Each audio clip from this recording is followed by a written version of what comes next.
as a lecturer for the Journey into Wholeness conference. And Robert has an earned PhD and is a Jungian analyst and a teacher and a lecturer worldwide, really.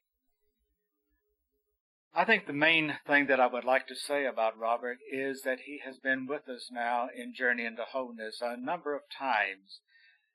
And I'm always tremendously excited from here all the way out, every time that he's here with us, and how exciting it is to listen to him and the energy that he has that is very contagious for all of us. So I just wanted to have this opportunity to welcome you, Robert. Thank you a lot. And it was at St. Simon's Island, and it was, I believe, right about the time when Jim and Annette were beginning to really commit themselves to doing this as a full-time vocation, a full-time ministry. So it's exciting to me to have been able to know them at that time of genesis, of creation, that time of creation of a new space. And this week that we're going to share together is, as they have said, going to be, we hope for all of us, a transformative space, a creative space, a space where we can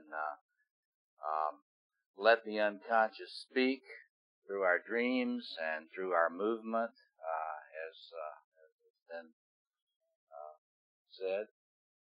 And we're going to be honoring a lot of tradition here this week. My role is going to be simply to give some pegs upon which we can hang some of our reflections together. These will be maps. I'm sometimes called a cartographer of the psyche, someone who draws maps. It's very important to remember that the map is not the territory. And so the kind of mapping that I'm going to do in my lectures this week will be filled in creatively by you in your imagination, with your own creativity and with your own imagination in the time that you have in small groups and the time that you have in your own creative work. I suspect in your dreams and in many other ways through your experience together this week. But I think maps are useful things. And so let me just give you a little roadmap to what I intend to do and the time that I have to be with you to share some thoughts this week. Many of you don't know me. Let me just say a little bit about my background and what I bring to this and why this is interesting and important to me. I am a Jungian analyst, and I'm a fortunate person. I never get tired of doing analysis with persons. It's a wonderful thing to be able to do. And I have a large psychoanalytic practice in Chicago. I also teach doctoral students in a program in theology, ethics, and the human sciences at the Chicago Theological Seminary on the University of Chicago campus. So part of my work is working very deeply with people in their personal journeys. Part of my work is trying to help people figure out the spiritual significance of various sciences, various knowledge that various disciplines have brought before us, and to think about the ethical challenges we face together today. Now, I was very fortunate as a young scholar to have had the opportunity to study with the man I'm going to be talking about tonight, Eliade. We are all very fortunate, as you know, this week to have some of the truly great commentators on spirituality and mythology here with us. We all know Robert Johnson, his work, and his deep understanding of both psychology and myth. And I've enjoyed my time with Robert over the years. it's exciting for me to have a new friend, Phil Cousineau, whose work I have followed and who is one of the most creative persons, I think, around today, who has done a lot of work in lifting up the importance of mythology and story and the quest through a variety of media. He'll be telling you about that. One of the things that impresses me is what he did to lift up the life of Joseph Campbell and to help people see the incredible power that a scholar of mythology brings to us in our life journey today. The person I'm talking about tonight needed a Phil Cousineau because Mircea Eliade is one of the greats of the study of mythology, and he has fallen off of the radar scopes. It's very sad. I live in the same community where he lived most of his later life, and it is there are a lot of people that would like to forget he ever lived. And I'm going to share a little bit about why that probably is today in a minute. But tonight we are going to honor this honoring of mythology by trying to learn from Mircea Eliade. In the context of our conference theme, we're going to be talking about, facing this time of the millennium and thinking about what that sort of fantasy means to human beings and what it's always meant to human beings. The idea of the apocalypse, the great ending of the world, and the terror of history that human beings experience when it looks like things are not going to turn out well. And so we're going to be looking, first of all, tonight at the fact that this apocalyptic thing that we are going to see increasingly in the next few years as we come closer to 2000, that this is a very, very old mythology. And we need to learn a little bit about what the students of that old mythology have taught us. We're going to start, in other words, with tradition. We're going to look at what it was like for human beings thinking about this topic and about how it relates to the need for the hunger, not just the need for, but the hunger for creativity that human beings have experienced. We're going to start with looking at that in terms of tradition.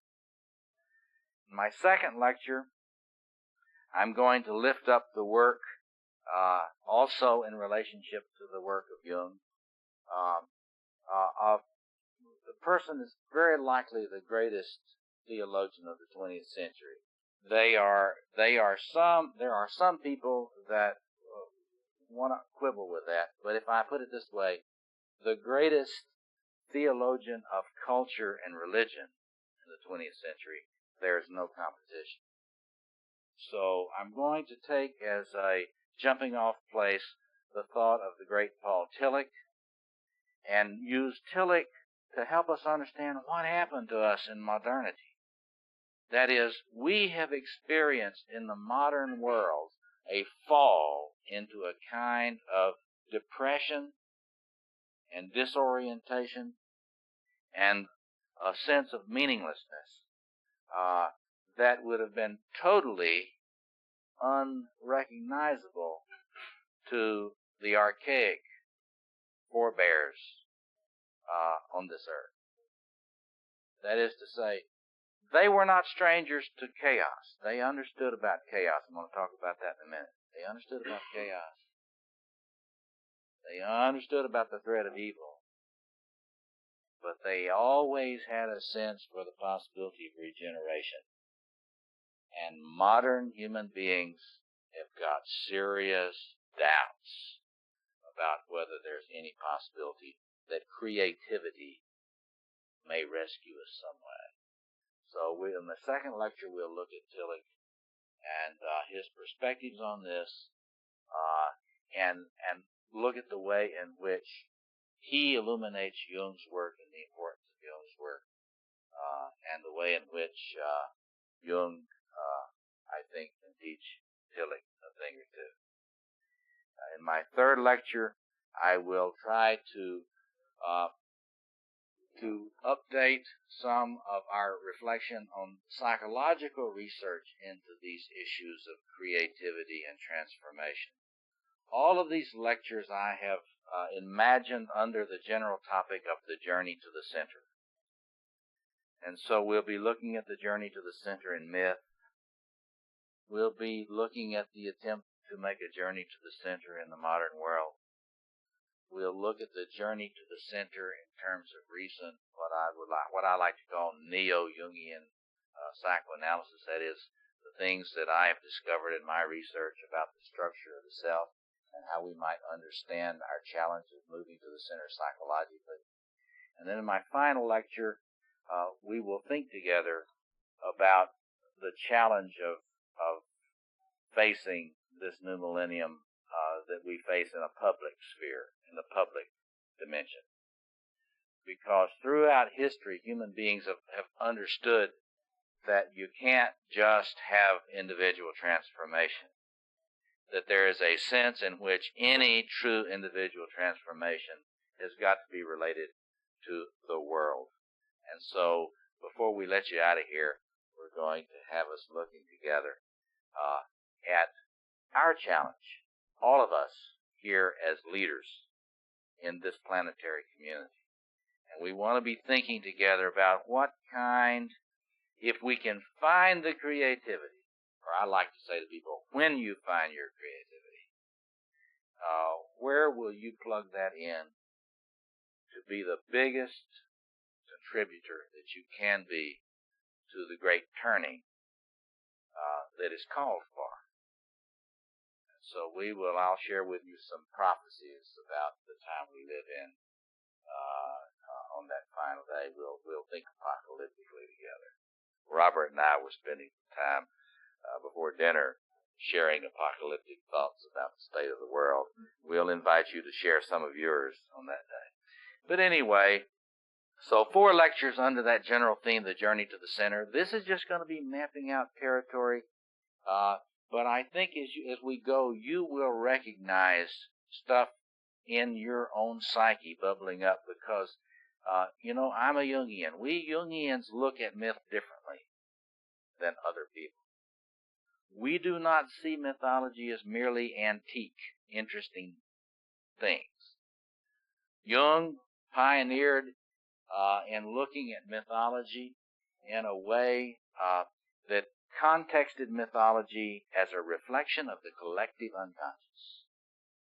And so when a Jungian, I like to say scientific psychoanalyst, looks at mythology, they are looking for clues to the structure of the psyche and the code to unlocking its secrets. And so when you and I look at these stories together, these stories about the way the ancients looked at myth, we are looking for something that, if we look at it, circumambulate it, walk around it, we may be able to feel the reverberations from that 2-million-year-old self that is in each of our psyches. So that's what I propose to do. If that's all right with you, I'll jump right in. We don't have much time, but I want to get out some fundamental ideas about mythological views of creativity, its necessity, how one goes about finding creativity that's needed in a desperate time, so that we can get a little sense of the wisdom of our forebears. Let me just tell one story, though. There are a lot of ironies in history, and the University of Chicago is truly a great university. I like to call it Magician Central. That's not altogether, if you know my work, that's not altogether an unmitigated compliment. It is a place where they teach you wonderful critical capacities. Jungians would say, however, they wouldn't know the anima or soul work if it hit them in the face. And I find it deeply, if you read June Singer's book, Boundaries of the Soul, to get a little sense about her response as a Jungian to the University of Chicago. But anyway, I find it ironic that Mircea Eliade, this great Romanian scholar, a man who before his death was recognized practically around the world as the leading student of world religions in the world, that here is the place where this brilliant scholar of mythology and spiritual traditions spent the latter years of his life. He had started off in Romania. He had spent many years studying in India. In many ways, he has a lot of kinship to the kind of spiritual roots that Robert Johnson loved so much, the Hindu and Indian roots. He came and taught in Paris at the Sorbonne, and was brilliant there, and was brought in 1957 to be a distinguished service professor at the University of Chicago, where he stayed till his death. He taught comparative religion there for many, many years, and as I said, I was one of those wet behind the ears young students that got to sit in his classes on myth, some time before his death. I find it very interesting that this man who had such a deep sense of the reality of the sacred had to live in one of the most secularized contexts on earth. There's probably no place more secular in many ways than Swift Hall. And after his death, it's been very sad to me that the tradition of understanding of the power of myth, the reality of the sacred, the fact that mythology has much to teach us human beings today, that sense has been greatly diminished there. And there's one story that I want to tell you that I think illustrates the toxicity with which the modern world meets someone who tries to honor that tradition. There was a young scholar who came from Romania to the University of Chicago after Eliade's death, and he was to have carried on the tradition. His name was Culiano. Did any of you ever see any of Culiano's books? And some of us had quite a hope that he would truly be the sole flame bearer of Eliade, and there's great evidence that he was going to do so. And then one day, in the basement of Swift Hall, Professor Culiano went to the men's room and never came out. It seems that an assassin was waiting for him in the men's room and fired a bullet into the back of his head and killed him. No one has ever found out anything for sure about who his murderer was. Many of us think that it was the Romanian secret police. But I mean, there's a metaphor there. The environment he taught in was hostile to his view of myth for many years. And then his successor is murdered in the very building in a divinity school basement.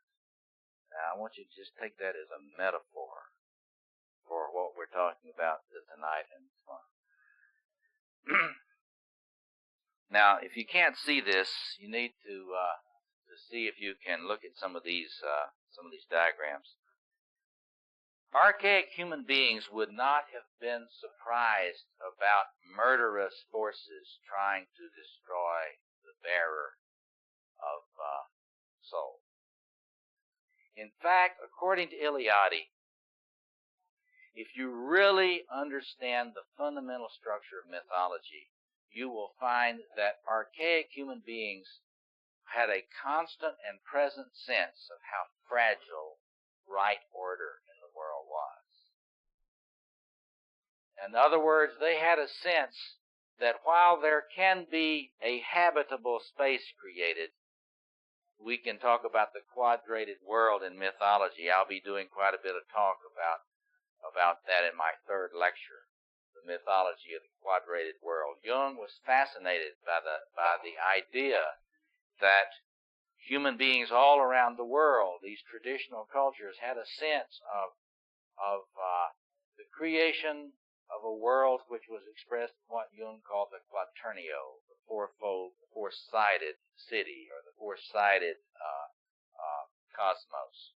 My wife and I are going to be taking her parents to Ireland later this summer, and I've just had such fun studying Celtic mythology in preparation for going to the sacred spaces of Ireland. And nobody had told me, but I just discovered that a lot of the ancient, the scholarship of ancient Irish mythology lays clearly out the quadrated world of the Celts in Ireland, and the regions of Ireland correspond to different quarters of the quadrated universe that they knew. So this has been a theme that Jung was interested in. Anyone studying ancient mythology comes to be aware of the fascination with a habitable space that is created for human beings. That human beings cannot live in a disoriented space. Tell that to my city of Chicago. People in Chicago just assume their drive-by shootings are just sort of normal.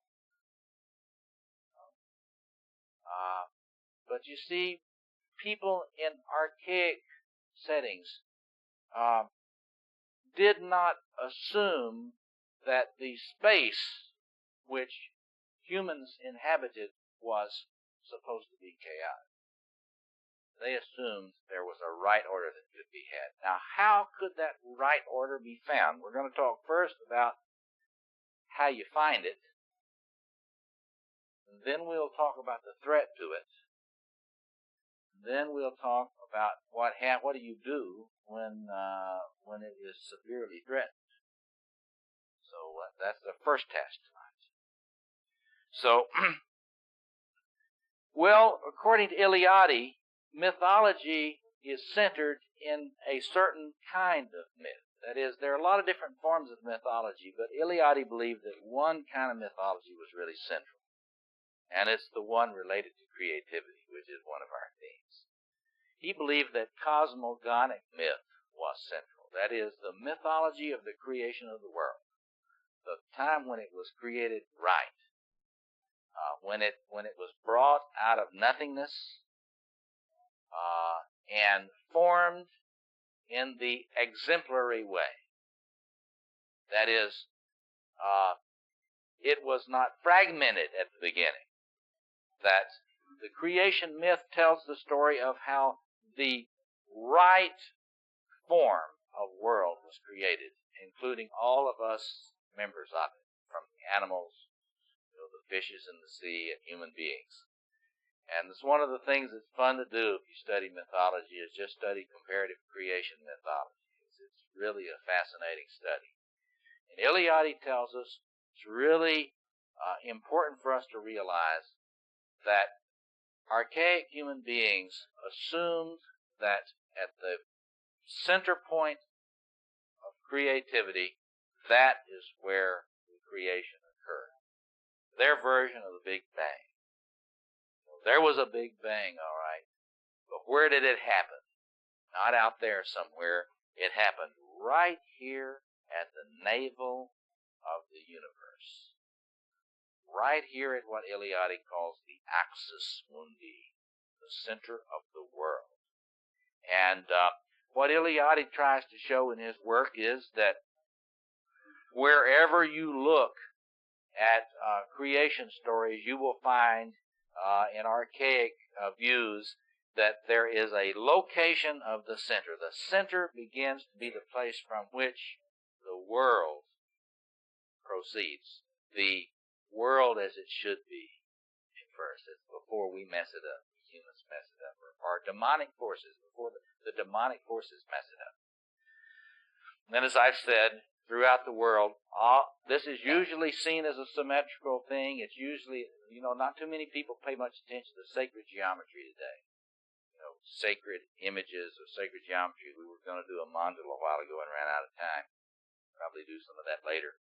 But anyway, they saw it as symmetrical, balancing the opposites, and that's one of the things we'll be talking about more this week. They believed that in the original creation, the one that was coming out pure and right, that the opposites, all of the opposites that are built into the nature of being were balanced appropriately.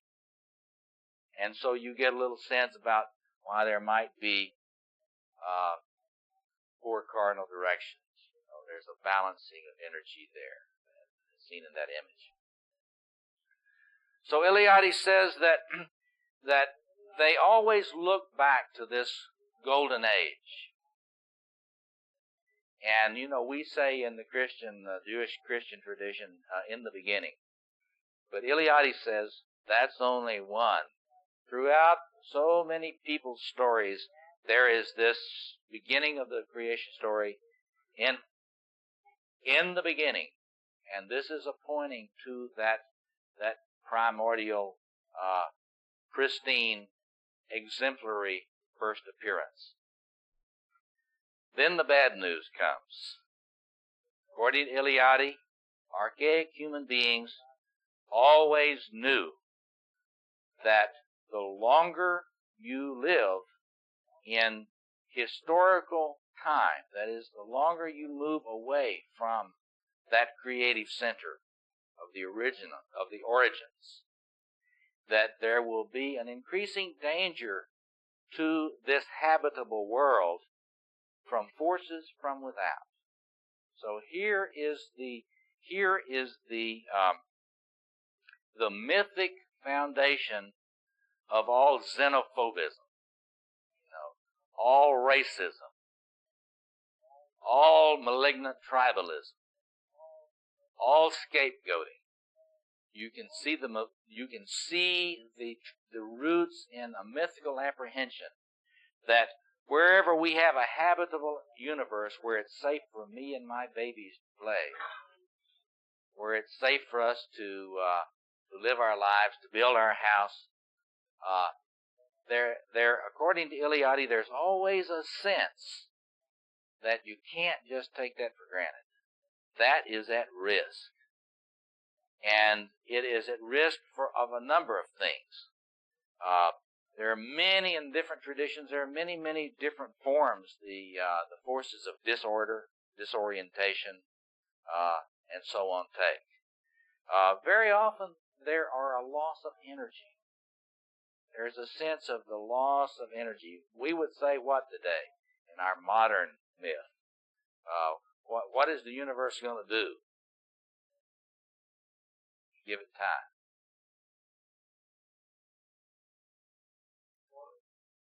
The first thing they say is that entropy is going to reign first, and then later implode. But the vision, the image of the running down of energy, the decline of energy, the energy we need to live is going to decline. It's sort of an image of things getting colder, less resources and energy to feed the creative needs of the people. This is your primordial mythical fantasy of the bad economy. In fact, if you think about this mythology and you think about the human sort of imaginal fears that we have, you can see how they get projected around during presidential campaigns. It was reported this past week that the American people, they think Bob Dole has a wonderful character, but they think that Bill Clinton is going to be able to provide. So he's closer to the abundance side of things. So anyway, the sense here is the center. One of the main things you need to get out of this Eliade thing is the importance of the capital C center. Say the journey to the center. That's not just any center. That is the center. The one what? The one where the energy originally came in.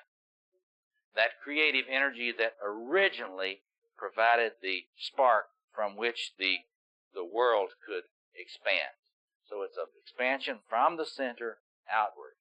And as you get out just so far, you begin to have increasing threats from the pagans, the people on the edges. And here's where we talk a lot today in the world about the whole idea of marginality, the center and marginality. There is a built-in suspicion in the mythic imagination of people that you project the margin on, or you project this territory on. And it's an amazing thing to look at the way in which different human groups project that on each other. But it's this territory out here. This is seen as the wasteland. This is where chaos will begin to reign. This will become more and more formless as time goes on. This is where monsters will be. Remember those maps when the explorers were going out? What did they say? Here there be dragons. Here there be dragons. Here there be dragons. Here there be dragons. And when those early European explorers were going out, it wasn't just a matter of falling off the side of the world they were worried about. It's this primordial fear of getting out here away from the axis mundi. And the more you get out there, the more likely you are that the laws which represent the right world will not apply anymore. Do you follow this? So the importance of the mythic center starts with creation, but it's not just about creation. The key is this. If you don't know where the center is, and if you're not relating to it properly, you are likely to run into chaos, death, demonic forces beyond your control quicker. But Eliade constantly points out that it's not just that you're going to run into them quicker. They are inevitably going to come. So what is the assumption here? Eliade says that for archaic human beings, they assumed that original joke was going to run down. That is, in other words, they never thought of a time when they didn't believe they would need to return to the center for recreation. This is one of the most important things that I think that characterizes archaic human beings, according to Eliade's view. That is, they assumed that if you're a human being, you're going to have to understand about what? About the renovatio, about the regeneration of the entire world. So in other words, Eliade points out that if archaic human beings were here today, and we ran up to them and we told them about global warming, they would probably say, oh yeah, sure. And we told them about any variety of emerging forms of chaos, they'd say, sure, what'd you expect? The world's getting old. And so what do you do when the world gets old and starts running down? Well, you don't forget that there was a navel. And you don't forget that you can find it again. Now, different tribes have different ways of finding it. Some of them turn loose a goat, let it wander. They follow it. Wherever the goat stops, there's the navel. The world. Others, everybody's got different soothsayers and diviners. In the South, we used to call them water witches. They find that thing. They find the center. But it's what we call divination in the history of religions. The whole task of divination, to find the true center again. What are you supposed to do at the true center if the world is running down? Anybody got an idea for archaic human beings? What would you do there? First, you got to find it. You can't do anything if you can't find it. But then after you find it, what do? You got to get connected to it. It's like I like to say to people, look, it's like plugging in to the 220,000 volts. You need to run things.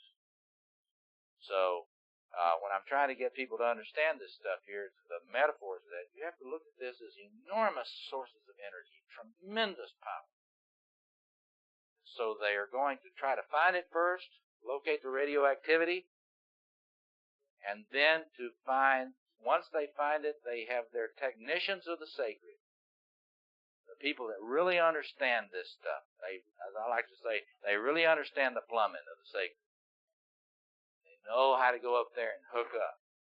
And then you do the rituals which are designed to take the people through an initiatory experience.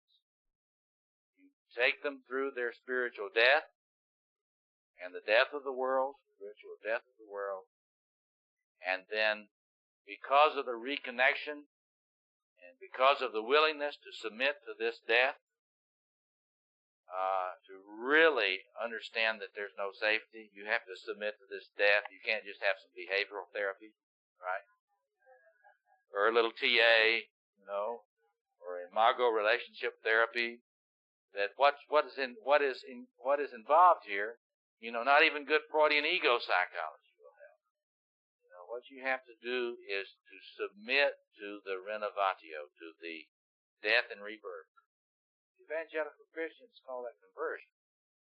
And Eliade says any true religious conversion, even in our time, is a recapitulation of this primal mythic experience that our forebears all knew. Except that in our time, people think you're a little crazy if you get that excited about religion or spirituality.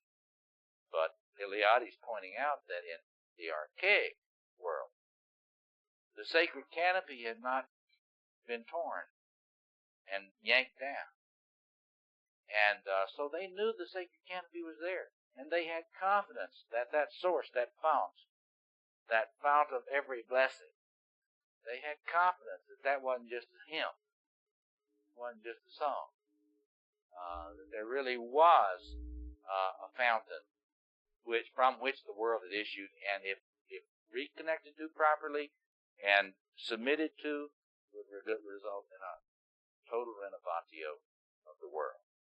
He talks about this as the myth of the eternal return. And so all of his work, beautiful thing about Eliade's work, you start anywhere in it, it's going to connect you with everything else in it, because all of his work is based on this fundamental assumption about creativity, human beings' need for it, the original creativity in the creation, the necessity of human beings to know that inevitably it's going to start seeming like it's running down. You know what would we say today? You get depressed. If you're depressed, you're experiencing the world running down, according to the archaic worldview. It's not just body chemistry or something. It's a cosmic problem. And you've got to save the world. So just think about that now. If you're depressed, you've got to save the world. And you can understand a lot of people that we call fanatics, because there are a lot of folks that can't afford an analyst like me. So they go join an apocalyptic militia. So one of the things we have to understand is how much of contemporary folk religion is really operating underneath this mythology. The world deteriorating mythology, and the fantasy that if it's all blown up, we'll have a new start. An unconscious fantasy that, in fact, there are a lot of fundamentalist Christians today that cannot wait until the big earthquakes hit. They cannot wait. They're hoping. One of the fundamentalist Christians, I saw it in the New York Times book review, they said, what is today anyway? They said, on June 23rd, 1996, a great earthquake hit the Pacific Ocean. I haven't heard the news, but if it did, there are going to be a lot of happy people. Now, why is that? You can't understand that if you do not understand this mythology. If you understand this mythology, though, you got the whole picture, because it's not that those are all sadistic people. Some of them are. I've met a few. But some of them are mighty sweet people, mighty wonderful human beings. But this is the primordial fantasy that is in the mythic imagination that's behind that. They don't want to hurt a lot of people. They just want the world to be reborn. They want a new start, for God's sake. They want a world where little girls are not sold into prostitution. They want a world where people do not die of illnesses that they shouldn't die of because we have a cure. They want a world where people don't arbitrarily imprison folks. So on. Sounds good to me.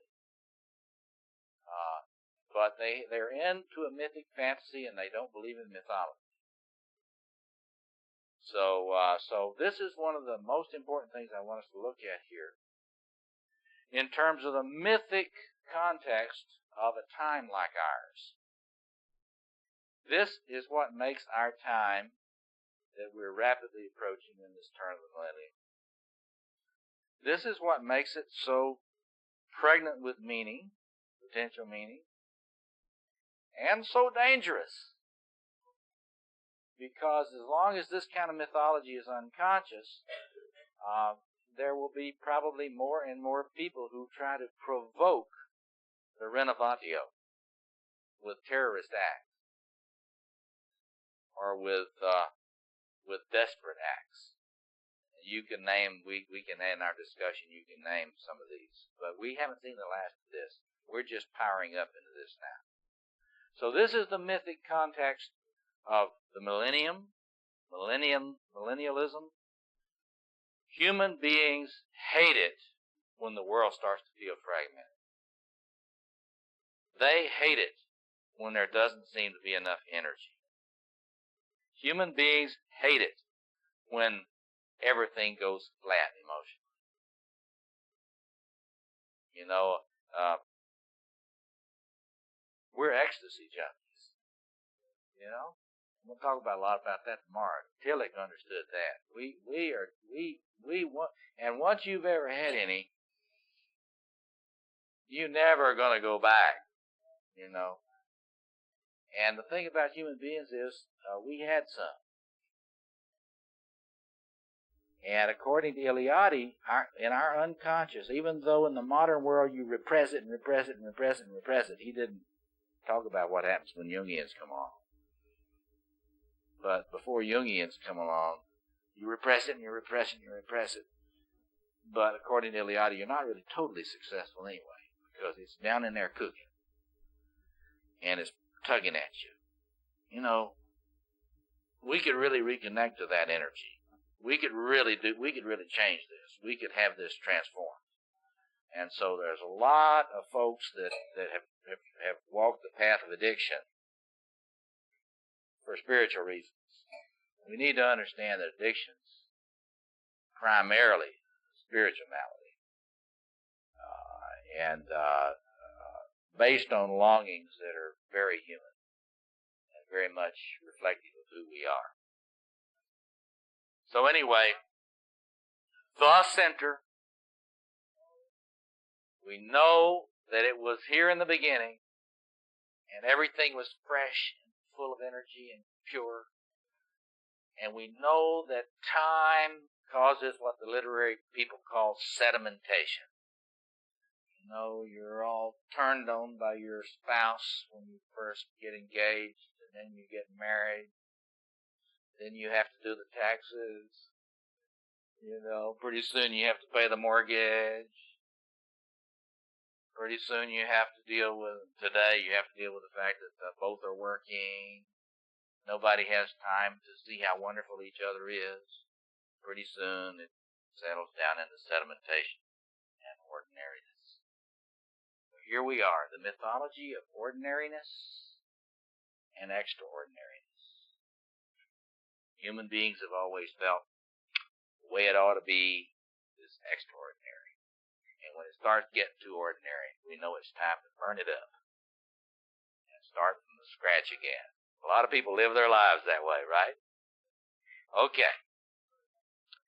So what is that getting at about creativity? Is there, that's interesting about ancient mythology, but before we stop tonight, I wanted us to think about some of the ways in which that old mythic apprehension of the world is still with us, not just in the ways I've been talking about. As we circumambulate this topic this week, we're going to be thinking a lot about just how right these people in the ancient world were. And we're going to need to be thinking about ways in which this kind of story really captures a lot of our experience, explains a lot of our behavior. And so one of the things I wanted to do was to talk a little bit about how this ancient mythology really expresses what we find clinically from psychoanalytic studies about how people relate to their own specialness, their own energies of uniqueness and specialness. I've done a lot of study about the way in which this mythology really is about the formation of the self and individual. It's about more than that.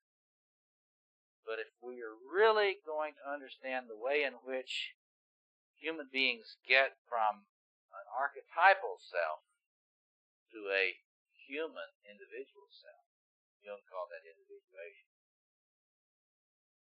that we have to look at these myths and think about human dynamics in relation to those creative energies. So before we stop tonight, I want you to keep this mythology in mind. And then I want to just shift the frame a little bit to show how that story gets embodied in people's lives today as they struggle to connect with the creativity they need. We're going to be talking about this a lot. But I want to just say, we're Jungians here. We are not people that just think that's an interesting story that we can have picture books on the dining room table, on the coffee table about. Oh, and look at those interesting maps of the quadratic world in Ireland. Isn't that interesting? In fact, here's the Axis Mundi, center of the world, the sacred mountain. Eliade talks a lot about the sacred mountains. This Axis Mundi is often represented as a sacred mountain. It's no accident that at the heart of spiritual traditions, they almost all have sacred mountains. So there's Mount Shasta, Mount Sinai, name a few more. Mount Fuji, Olympus, Sinai, Halasan in Korea, and Jungfrau. If you look around the world, many, many sacred spots. The center of the world, out in the southwest, a lot of tribes have their own Axis Mundi. Center of the world, a particular sacred mountain. The pyramids in Egypt are mountains. And in that ancient culture, they all talked about the primal mound. What was there at first? Well, the first thing that came out of the waters of chaos was the primal mound.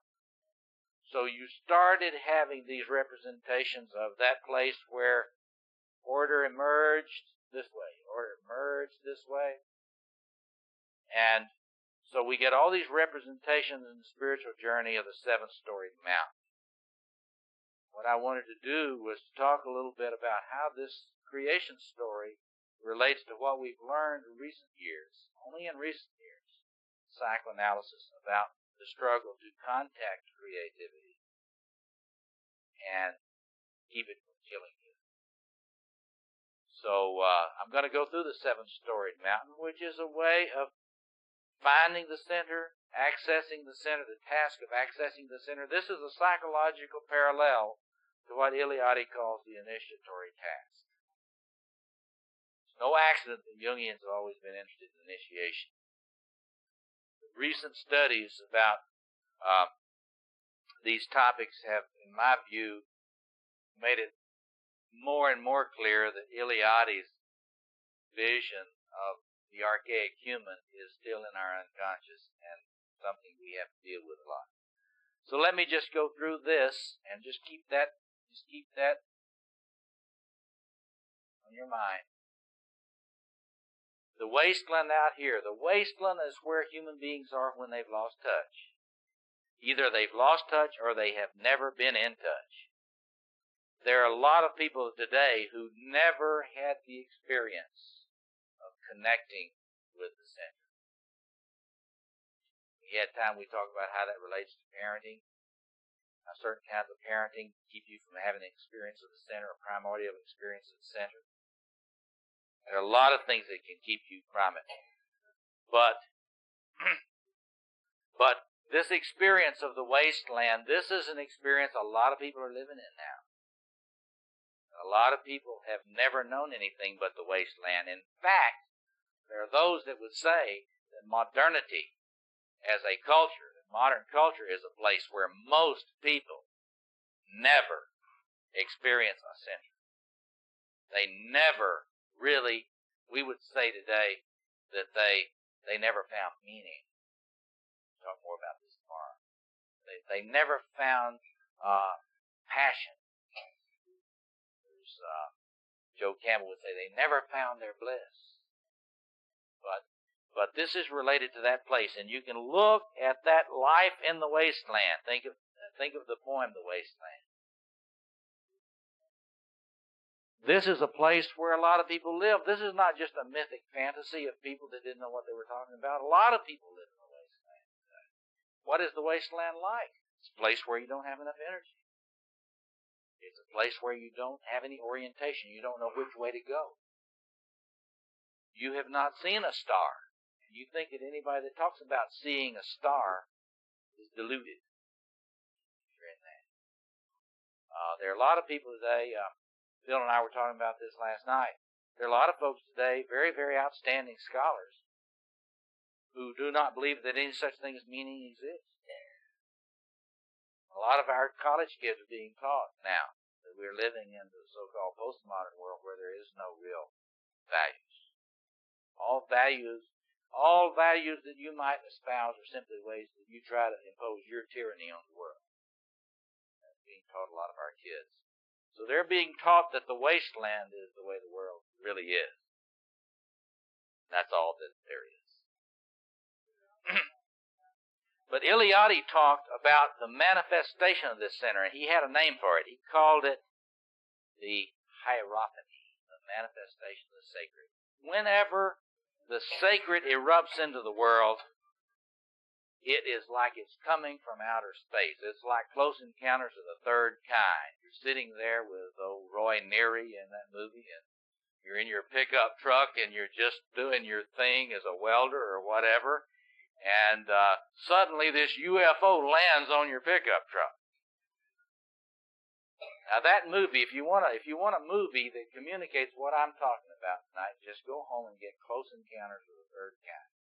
That whole movie is based on the encounter with the Axis Mundi and what it does to you when you meet it if you've been living in the wasteland.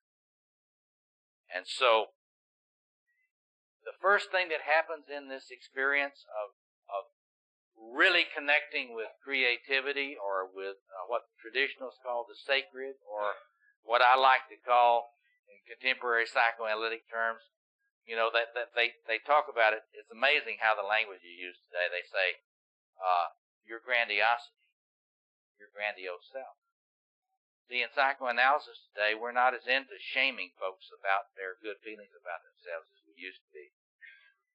Psychoanalysis today, we know, finally, you think we should have learned something from somebody, but we know that a lot of that shame-based teaching was held over from a culture that didn't understand anything about human beings' need for self-esteem. So a lot of the shaming that's been done by mental health people has just continued the wounding of the soul. Psychoanalysis today, we now know that if you're coming to see me, one of the things I need to do as soon as possible is to help you find your grandiosity. And this is what we're going to look at here. Because you may not even know that, I like to translate that gold energy. You know, when these contemporary analysts say grandiosity, they don't mean anything bad. They just mean something that's in you. But I call that God energy or gold energy. There is this energy in you that is numinous, as Jung said. It thinks it's God. It may be. But there is definitely an energy in your psyche that is cooking at a high voltage. A lot of atheistic psychoanalysts that don't believe in God, don't believe in anything else, know that this is true. They've seen it in their practice. And it's one of the standard things that we know now. We know that in every person's psyche, some people call it the God complex, there's a thing in there that knows it's God. And it isn't worried about drained energy. It isn't worried about enthusiasm. It's not worried about any deficit or negativity. It is a cooker in there. It is a furnace in there. But most people are out of touch with that. The first stage, you might say, of initiation and connecting with that stuff is just to locate a hint that it may really exist. Now, before you know that it may really be out there, you don't have any hope. It's like, there's some wonderful poetry. Phil and I were talking about Rumi's poetry earlier tonight. Rumi had this wonderful understanding of all this. He tells stories that capture this wonderfully, all aspects of it. But there's one thing he talks about. He says, Joseph is so wonderful that if you really knew, you would know how wonderful Joseph is. And if Joseph is so wonderful that if he came to a village over there 50 miles away, he would be transformed. You wouldn't even have to be in the village. Think about the gospel stories. Think about the gospel stories. It doesn't take much to break that eternal night. It takes a star. Human beings are hungry for a word that Joseph is over there 2 villages away. The Buddhists have a saying, there's this king of bliss, and this king of bliss is so wonderful that if you catch a glimpse, not even a good look, if you catch a glimpse of him from 3 worlds away, everything that is ill with you will be healed. Now, folks, this is not something modern people have much of a feel for. Right? We look at a painting of the adoration of the Magi, and we don't get it. But this is about adoration. That is, once you see a glimmer of the gold, you don't even have to have it. Just being aware that it is in the same world that you're in, maybe even just 3 worlds away, something happens in you. Something leaps in you. Remember that story in the Gospels? John the Baptist in the womb? No. Someone is coming. There it is, right there. And so, the first moment is the epiphany. What Eliade calls the hierophany. It just glimmers. It's out there. It's not yours. You're not in touch with it. But the first step is to see the star. And that is an initiation. And a lot of people have not had it. But that is the first step. So one of the things you want to do is to ask yourself, have you seen a star?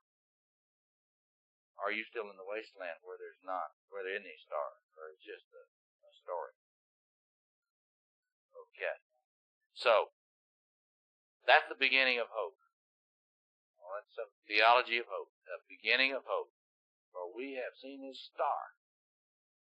And if you really see that star, if you're liking Close Encounters of the Third Kind, you have this thing, you touch it, and it sets you off on a quest. There's where the quest begins. Once you have one iota of hope that there is this new reality, you'll start selling what you got, Roy Neary in that movie, he just leaves his family, gets in a station wagon, and takes off cross country to find the Devil's Tower.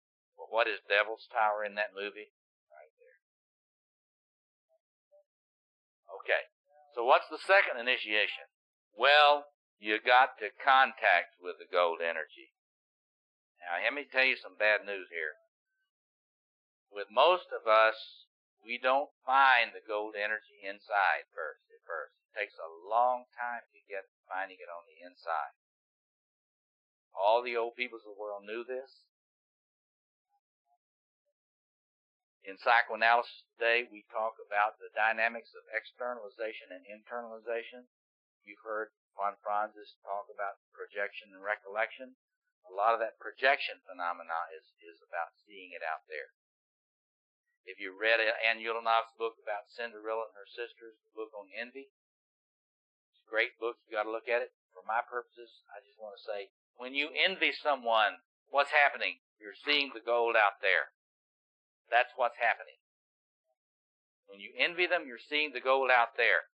That is a dead end, but at least it's seeing the gold. There's a really demonic thing that happens here. If you can't turn your envy into admiration, it's a dead end. But a lot of people can get past that. And if you can get past your envy and hate of the one you idealize, this is the dynamics of idealization. If you can get past your hate of the person for having the gold and you don't have it, then you can get up closer to them. This is what we talk about in analysis as transference. But folks, it's alchemy. It's alchemy. Jung knew it was alchemy. That's why he talked about transference as alchemy. So when you see it out there, that's a step, but you need to be able to come close. You know, think of the Gospels again here. You know, they see Jesus coming in. And some of them hesitate to come up close. Right? Look at that. Some of them hesitate to come up close. Others will come up behind him and touch him. Touch the hem of his garment. There is that movement that is no accident. The church has always lifted that up as important. Because you have got to go in there and have the courage to overcome your shame and go in there and make contact with whatever is carrying the gold for you. One of the things I want you to do this week is to ask yourself, have you seen an epiphany? Have you seen the gold anywhere in your life? Anywhere. I'm not judging it. You know? And have you been able to get close enough to that to move in on that and to work with that and close in so you can connect with it? Because the next challenge is contact with the one bearing the gold for you, or the thing bearing the gold for you. Really needs to be, for transformative purposes, it needs to be embodied in a human being in some way. This is the dynamics of the guru-chela relationship. It needs to be connection. For a lot of little boys, they idealize their father. Father carries the gold. But it's not enough for one to have something for the gold to be born with. It's not enough for a daughter or a son to idealize the father and see him as just magic. The father has got to be able to allow a relationship so there can be an arcing of energy between the bearer of the numinosity, the bearer of the sacred energy, the bearer of the gold, bearer of that creativity. There's got to be an arcing. And if there is not an allowance of the connection and a welcoming of it by the bearer of the gold, then the transformation will be spoiled. And a lot of you in this room have had the experience of experiencing gold in someone and trying to connect with them and having them push you away. Or maybe you have been the bearer of gold for someone and they've moved in toward you and you could not stand that idealization. And we'll talk about that more. It's hard to carry somebody's idealization, be the bearer of creativity for them. That's different. But if you can get that arcing going, if there's someone who's kind of magic and powerful for you, and they will let you approach. This is Rumi and his teacher. What was his name, Phil? Shams. When Rumi saw Shams, the world lit up. And Shams let him come close and dwell in that presence. And there was arcing. And the Rumi we know through his poetry is a result of that arcing and the growth and transformation that came out of that. Move on here, and then we can have some discussion before we have to stop. The arcing, though, is not a place to stop. The challenge here is to have the person have enough of that energy flow between them and the gold out here until that moment when they experience for the first time it's in here. And one of the things you have to ask yourself is, where am I on this? Have I experienced the gold, the sacred, the God energy, creativity with a capital C in me? Have I experienced that primal center in me? Do you have the center in you? I work with a lot of people who do not have the center inside.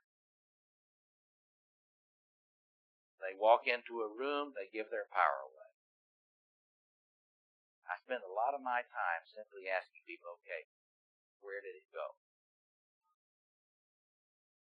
What is her name? What is his name? Tell me about how he looks to you. And it will be a sacred biography of that person. It'll be what they used to call in Christianity a hagiography. It'll be a story of the saint, the magic person. And so what I do a lot of the time with people is help them recognize where's the gold. If they haven't found any gold, we try to get them to go looking. And thank God for Jungian psychology, because there are a lot. We narcissistic analysts like to be idealized by our analysis. But you know what? Freudians can treat those. They do. But you know what? What if you're a person, and many people that go into Jungian analysis are, what if you're a person that cannot idealize anybody? There are many people who cannot idealize anyone. They depreciate. Thank God for Jungian psychology, because with dream interpretation, I can analyze someone without them idealizing me.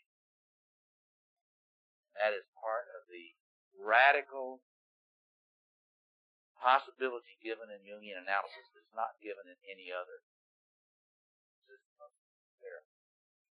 So anyway, but they need to touch that inside, and of course Jung made it very clear what happens here. What happens here? When you touch that center of the world in your psyche, what happens? Inevitably. Inflation. He called it the mana personality. Once you get it in there, this is the first time you've ever had God living inside you. So God-sized thoughts, feelings, appetites come up. When you first get into that, you may think you can drink all the whiskey in the city of Chicago one night. At least you'll try. Or you, like some folks, you'll have sex with all of the people in the battalion, or all of the people in the block, or all the people in business. And what is that? That, if you understand what that is, that's that God self. There have been a lot of Jungian analysts that got possessed by this God self and sexually abused whole numbers of their analyses. And you cannot understand that behavior is just kind of messing up. Right? That's not just kind of messing up. That is a God possession. So, but bad news is this. If you connect with your creativity, you really get in touch with that God self, I will guarantee you that on the initiatory journey, you're going to go through some inevitable inflation. So, cut yourself some slack, right? Just accept that that's going to be part of the path. There is no way to go through from the connection with creativity to balanced integration. No way. So once you connect with it, you're going to get inflated, and then as soon as you run into your finitude, you'll crash. And this is the great crisis in this initiatory journey on relating to your creativity or to the sacred, because that's where a lot of people quit. Right there. Fall into despair. They fall all the way down here again. And they now are disillusioned. And they give up. A lot of them commit suicide. So here's the real critical point. Are they willing to do shadow work or not?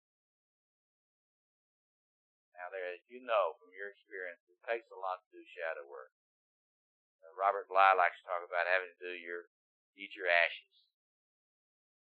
You know, and here's where the eating the ashes comes in. Taking in the disowned parts of the self. I thought I was so nice. You know, listen, when I was 40 years old, I was the nicest guy that ever met.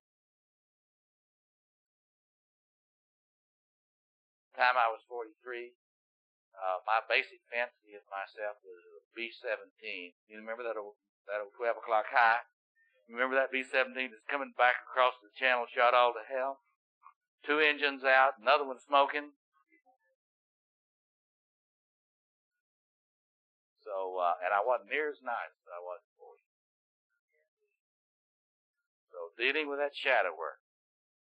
But the good news, I got some good news here at this point on this process, in this initiatory process. If you stay with the shadow work, and you find the teacher you need, and you find the containment that you need. Remember, we're dealing here with, this is the sorcerer's apprentice.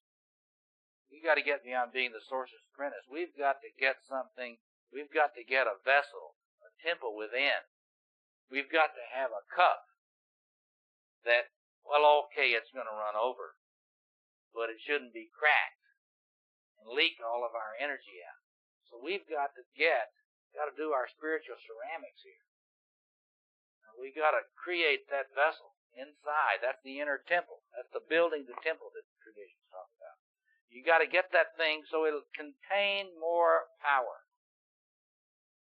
The reason all of these traditional peoples did so much with ritual is because they understood that if you don't learn to do ritualization, if you don't have what we would call today a developed personal spirituality, spiritual practice, and spiritual discipline, you will not be able to contain that energy.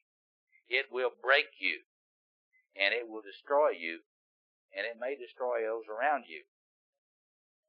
And so here is that task here, that initiatory task of getting that alchemical. Jung talks about the alchemical Olympic.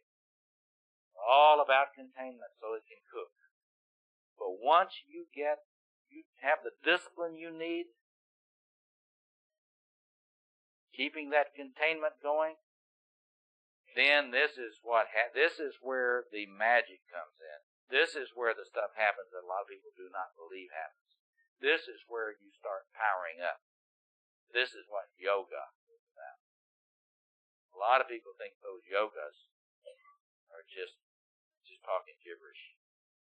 When people talk about Kundalini, and they're talking about the divine fire, when others talk about the power of Shakti, or when they're talking about all these different forms of energy, and all these different traditions, or the Jewish mystics talk about climbing that Kabbalistic tree, they're talking about getting up in there and powering up, because now they have got the vessels, the containers, channeling they need not to become destroyed by the creativity.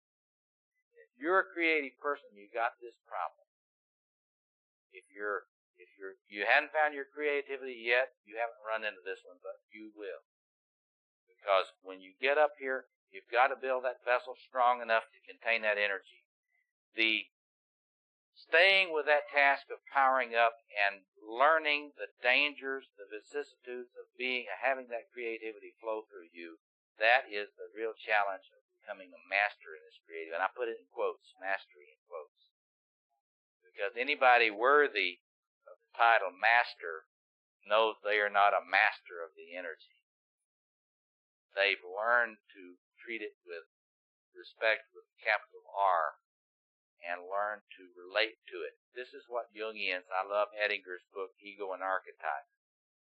This is what Edinger is talking about in that Ego and Archetype book, about the ego-self axis. That is, when you form a connection with that furnace in you, your soul, that blue flame, that blue, I'd like to go to blowtorch in your psyche, then you are really getting to high level. I call that a 6th degree initiation. That's almost there. Darth Vader in Star Wars was a 6th degree initiate. What are they? They are the people in the world who have managed to really connect with their creativity. And they have managed to find the ritual means to control and channel. They really are sorcerers. Sorcerers exist. Anyone who is capable of accessing the power with a capital P and channeling it in their life is a sorcerer. But that final stage, which gets us back to this, is like in the legends of Parsifal and the legends of Grail. Who do you serve? So the final initiation, the 7th level, in my view, is when you choose to become a steward of that power that you develop, that creativity that you have. You choose to steward that for cosmos. Here we are again to the center of that mythological concept. Today we would say someone who is not simply narcissistic. There are a lot of creative people who are just blatant narcissists. A lot of them. They become if they're very talented, they become very successful. The business world is full of them. The art and entertainment world is full of them. 6th degree initiates. There are even some in politics. I won't name any of the ones that are 6th degree initiates in politics. But they're extremely powerful. They're extremely dangerous until they make their decision who this is going to serve. See, folks down here are not too dangerous themselves. Right? You're not real creative, you're not dangerous. But if you power up, climb this 7-storied mountain toward the center, connect with that center, and you draw on the teachers to help you channel that energy, you're going to become, as my young men I often talk to say, they're part of they say, awesome. He's awesome. Well, see, they're getting at this. You get into that, you're getting awesome in whatever you're about. And once you start getting awesome, then the world is waiting for your decision. And one of the things I'll be talking about on Thursday is how critical our time is right there. We have increasing numbers of people who are 6th degree initiates who haven't made their decision. A lot of them who have, and have decided to work the left-hand path. So here is the ladder, the way in which this operates. I'll be talking about this more, but the point being that, as I will say Thursday in some detail, folks, we got big problems in the world today. They are radically serious. Folks that are not very powered up aren't going to have too much of an impact on solving that situation. They're going to suffer the situation a lot. But they're not going to be able to provide the kind of leadership in communities and institutions and professions and organizations that we need. We got a lot of, I analyze a lot of hot shots. And they're folks that hadn't made up their mind. And I'm kind of shameless. I constantly present them with their choice. But so this is going to be a critical time in history, because if we're going to have the people that are strong enough and creative enough, powerful enough to give us a chance for a habitat for humanity and friends, we're going to need a lot of people that have reconnected to the center and have decided to steward it for the cosmos, for world. You know, whenever you hear those Jewish phrases, shalom, this is an old mythical vision, a world of justice and peace. It's in most of the traditions. So this is the mythic context, and here's a psychoanalytic parallel. I'll be coming back to this. Most people today haven't powered up.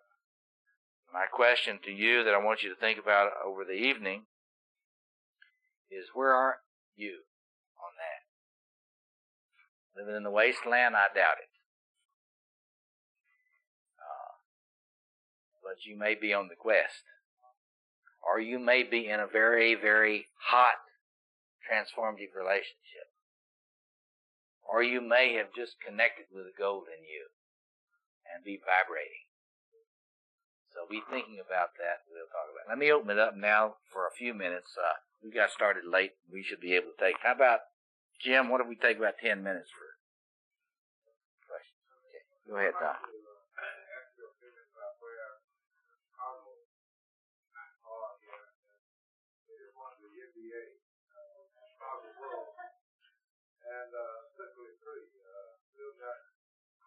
Getting people to deal with their narcissism, seeing their grandiosity. You get talented people together. See, if you just got one talented person, but if you get more than one talented person together, you're going to have problems, because the way they all want to be God occupying the same space. It's like the Christians, the Jews, and the Muslims all wanting to be in Jerusalem. That's a conflict of hierarchies, and that's what you get with people that are real talented. Conflict of hierarchies. So, but Phil has figured out that you have to teach people about this stuff, and he teaches them. I mean, it's probably the only basketball team where they get all these zazen lessons, you know. But the interesting thing, I didn't get to talk about it, but a part of this containment is a community. You got to have relationships. People that you trust, that you can trust that they don't want to make you ordinary. Now think about that a minute. Think about that a minute. You got to have in your life, if you're really going to power up, you've got to have people who do not have an investment in your remaining ordinary. Bad news is, on a team, there are a lot of people that like for you not to shine. In a marriage, there's often a spouse that doesn't want you to shine. In friendships, you ever notice something? Something really good happens to you. Notice how many of your friends don't seem too overjoyed?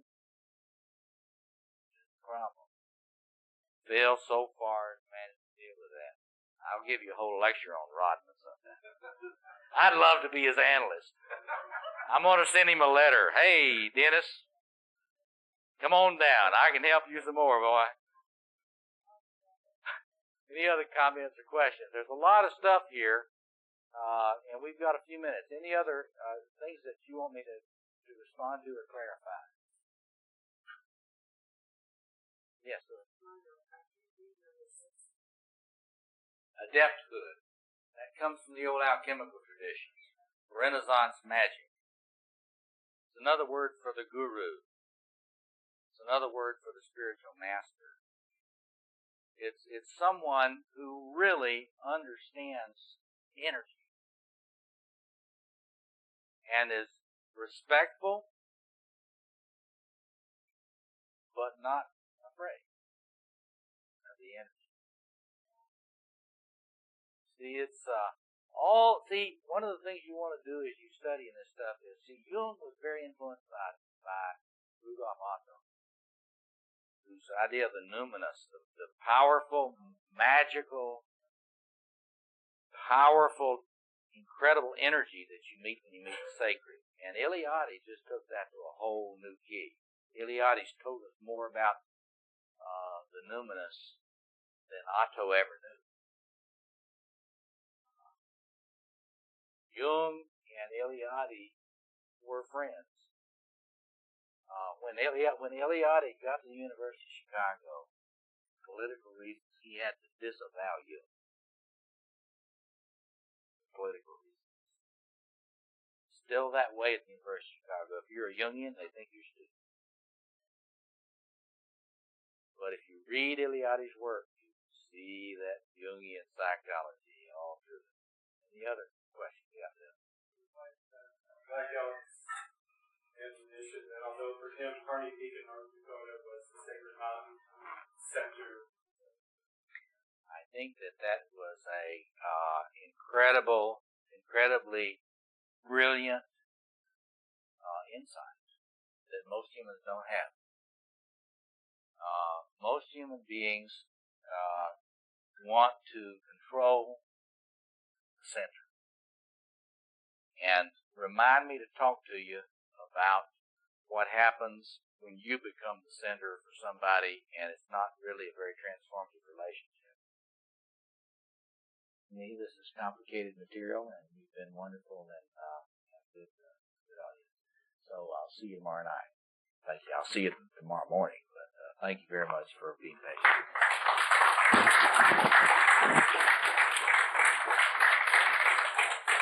Jim, Robert Moore with his second lecture. Well, as I told you last night, this would be a series addressing the theme, the journey to the center, and looking at various powerful figures and other resources that we need to think about what it takes to connect with creativity, with the power of, we will say tonight, the power of being in the face of non-being. Tonight, we'll be dealing with Paul Tillich. As I said, again, tomorrow we will look at some of my work highlighting more of the challenge in psychoanalysis, Jungian theory of the journey to the center. And then we will turn to the public challenges we face together in our last time together. But tonight, I have a privilege of talking about someone that I'm very excited about in terms of his promise for us now, and especially for those of us who are interested in the relationship between spirituality and psychology, spirituality and the other human sciences. I'd like to just tell you a little bit about Paul Tillich.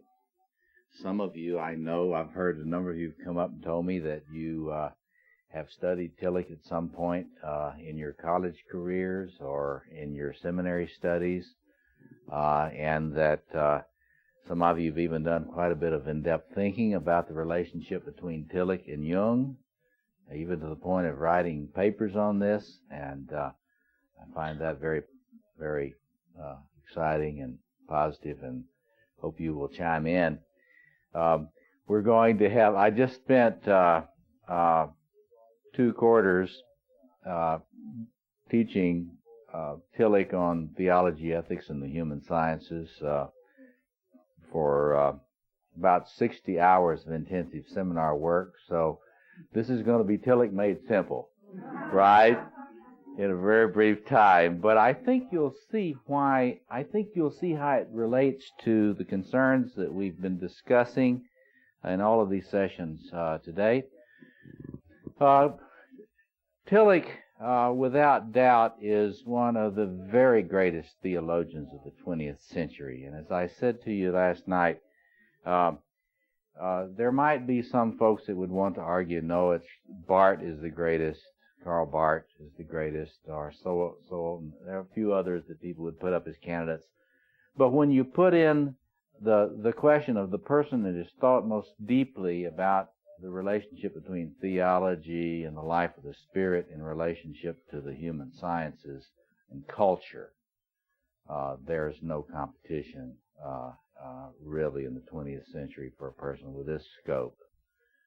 I have felt so privileged in the last year to be able to get deeply, deeply into the vast corpus of work of this man. My wife, Margaret, was laughing at me this year because she noticed that after I started teaching Tillich, that suddenly I started having more energy, and suddenly I seemed to be more excited and enthusiastic about things. And she started telling my friends, well, you know, he's teaching Tillich now, and it's really got him turned on. Well, I think that we'll be able to see enough of the main issues in the way he thinks about things to see why I found it exciting. First of all, it's always a real trip to be able to spend a lot of time in the presence of a great mind. A lot of our fads in theology today and they dismiss Tillich out of hand, of course, is totally irrelevant for today. But in my view, most of these folk, if you hooked up their brains to Tillich's, theirs would fry. So let me just start out by telling you a little bit, just a very little bit about Tillich's life, because anytime you talk about Tillich, I mean, life issues intrude and often cloud the discussion of his thought, just as we've seen discussions of Jung's life, personal life, cloud discussions of his thought. Tillich was born in Prussia before the turn of the century. So he's one of those persons that started out in what was effectively 19th century Europe. This was Europe, this was triumphalist Christian Europe before the First World War and the horror of the First World War. This was the Christian Europe that felt they were superior to everybody, morally superior, culturally superior, superior in every way. And I like to say to my students, this was before the Titanic. This was before the ship that symbolized modernity. The Titanic, the unsinkable ship of modern progress, sank. So he was born into that era of European and Christian triumphalism, where the sort of naive fantasy was that progress is going to go on and on, upward and upward, with science being unambiguous, and we're going to have all of these breakthroughs, and we don't need that superstition and religion anymore, really. Science will triumph. And you know, at this time, one of the important things for us as Jungian folk and people that are interested in Jung and the importance of Jung's psychology for the life of the spirit, and the importance of Jung's psychology to bring together people of differing religious backgrounds and spiritual backgrounds, we need to realize, we need to think about what was happening in theology at the time that Barth was a young man. This was a time of radical secularization in theology. This was a time when the numinous aspects of religious experience that we were talking about last night, those mythical aspects, myth and ritual and symbol, were being depreciated increasingly and dismissed as being archaic superstitions that had no relevance for human beings. It was a time when in Europe Christianity was being reduced to what Tillich would later call moralism. There was no emphasis to speak of on really deep, numinous religious experience. And this was the time of the liberal Christian lives of Christ. This was when they were writing all these supposed biographies of Jesus, which made him sound like a nice Victorian gentleman, you know, a sort of a nice Victorian social worker, you know, a sort of a well-meaning but unsuccessful social worker, you know. And so at the time when Tillich was a young man, I mean, you got to remind me if I forget to talk about the great shifts that were going on right before the Second World War. But when he was a young man, he grew up in this context: High German culture. You know, this was the kind of world that Hegel thought, the great philosopher Hegel thought, was the manifestation of the end of history. The Prussian state, I mean, German culture and the Prussian state, things can't get much better. This must be the end of history. And so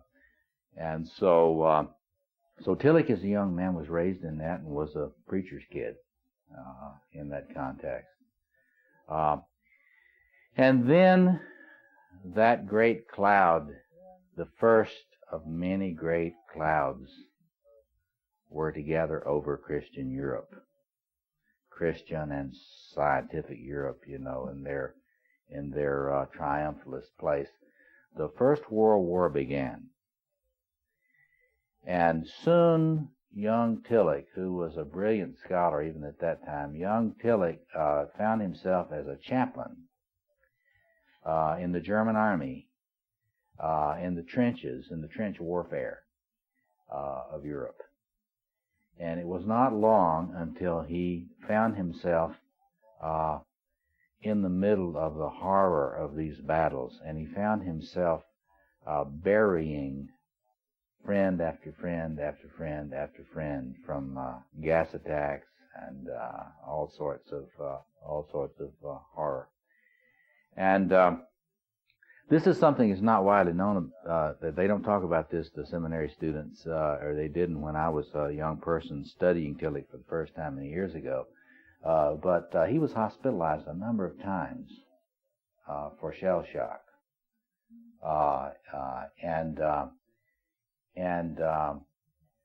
as I've come to look at his life, the sweep of his life, I have come to conclude that Tillich was a lifelong sufferer of post-traumatic stress syndrome. He didn't even have that concept. And later in his life, when he became somewhat notorious for sexually acting out, this became a tremendous issue with, as it did with Jung, in terms of a lot of the communities where he lived.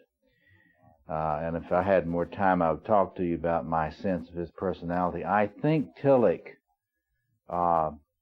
experience in the First War made him extremely sensitive to the fragility of the human self. And his acting out, that we can talk about later if you'd like, is the kind of acting out we always find when someone is very, very narcissistically wounded. An attempt to try to maintain a sense of reality. So you'll be able to see a little of the me-search in the research with Tillich. That is, Tillich's incredible capacity to analyze our vulnerability as human beings and the life we face under the conditions of existence, I think, came from his own wounds and his own sensitivity and his own suffering throughout his life, from his days as a young man to his death. But I think that wartime experience in the First World War was very important for his sense of how shallow religion had become in the time that he was growing up as a boy and a young man. And if that were not enough, the First War were not enough, when the clouds of the Second World War gathered and Nazism began to dominate in Germany, Tillich had become he had become professor of philosophy at the University of Frankfurt, and he became a part of that outstanding. Some of you may know about the Frankfurt School. It was one of the most outstanding groups of scholars in the world at the time at the University of Frankfurt. Critical philosophy, sociology, in terms of looking at social structures, in terms of social justice, and really looking at them in a fresh way, and using psychoanalysis for the first time to help people think critically about dominance and power relationships. That was going on at the University of Frankfurt at that time. Tillich was a part of that. And when the Nazis came to power, they began to put pressure. The first thing they began to do was to put pressure on the Frankfurt School to close it. And Tillich almost did not get out of the country. They warned him, his friends warned him he had to leave. He was very close with a lot of the Jewish scholars in the Frankfurt School. So he had to leave. And so he was a very successful professor in Germany at this time. He watched his life, the life that he had built. Here he is, a very successful, very influential professor, close friends with the major intellectual figures of his culture and his time. And he's forced into exile in his early 40s. And he goes to America. And at this time, there is a great backlash in theology. Many of you may have heard of what has been called Neo-Orthodoxy. But it was a backlash against the shallow liberalism that had existed in Europe, which turned Christianity into just sort of a moral precept religion and had taken away any sense of the Messiah as a cosmic redeemer figure. So the Neo-Orthodox came along, and it had tremendous ramifications, and still does. If you want to understand why Jung is not more popular in seminaries, if you want to understand why Jung is not taught more in the churches in America, if you want to understand why, if you teach Jung in a theological seminary, you're a pariah, they do not appreciate your doing it. I'm going to tell you that, Mary Diane. At least when they find out that you really think Jung is valuable, then that's when you get in trouble. But anyway, you cannot really understand that if you don't understand this particular moment in history. There was such a rebellion in the churches, the fact that the liberal churches tended to get in bed with the Nazis. This is where the idea of the Christ of culture started. That is, the idea that the church sells out to whoever's in power. And the founding of Neo-Orthodox theology was a reaction against that. The idea that you let someone like the Nazis come in with their romantic ideas of German culture and its superiority to everyone, and you do not speak out firmly and decisively against that in the early days, and then you allow the Nazis to come to power. That was the feeling in the theological community. So the popular movement then, as a pendulum swing, was to say anyone who studies culture is suspect. If you think culture is important, including psychology, human sciences, you must be suspect. You may be a traitor to the church, you see. And so the attitude that you may run into right down here in the South, that if you study psychology and let psychological research influence the way you do theology or spirituality, then you must be one of those potential sellouts. You must be somebody that adheres to the Christ of culture. And so the alternative they presented was to come up in neo-orthodoxy with the Christ against culture. And that is to say, we stand against culture. Christianity is not a religion, therefore it's not important to have a dialogue with other religions. It's not important to teach clergy about religious symbolism, because all that stuff is totally irrelevant to the spiritual life. And so it's only the Bible that counts. Theology is done with the paper pope in terms of being the sole authority. Now, this was the condition in which Tillich is beginning to write his systematic theology.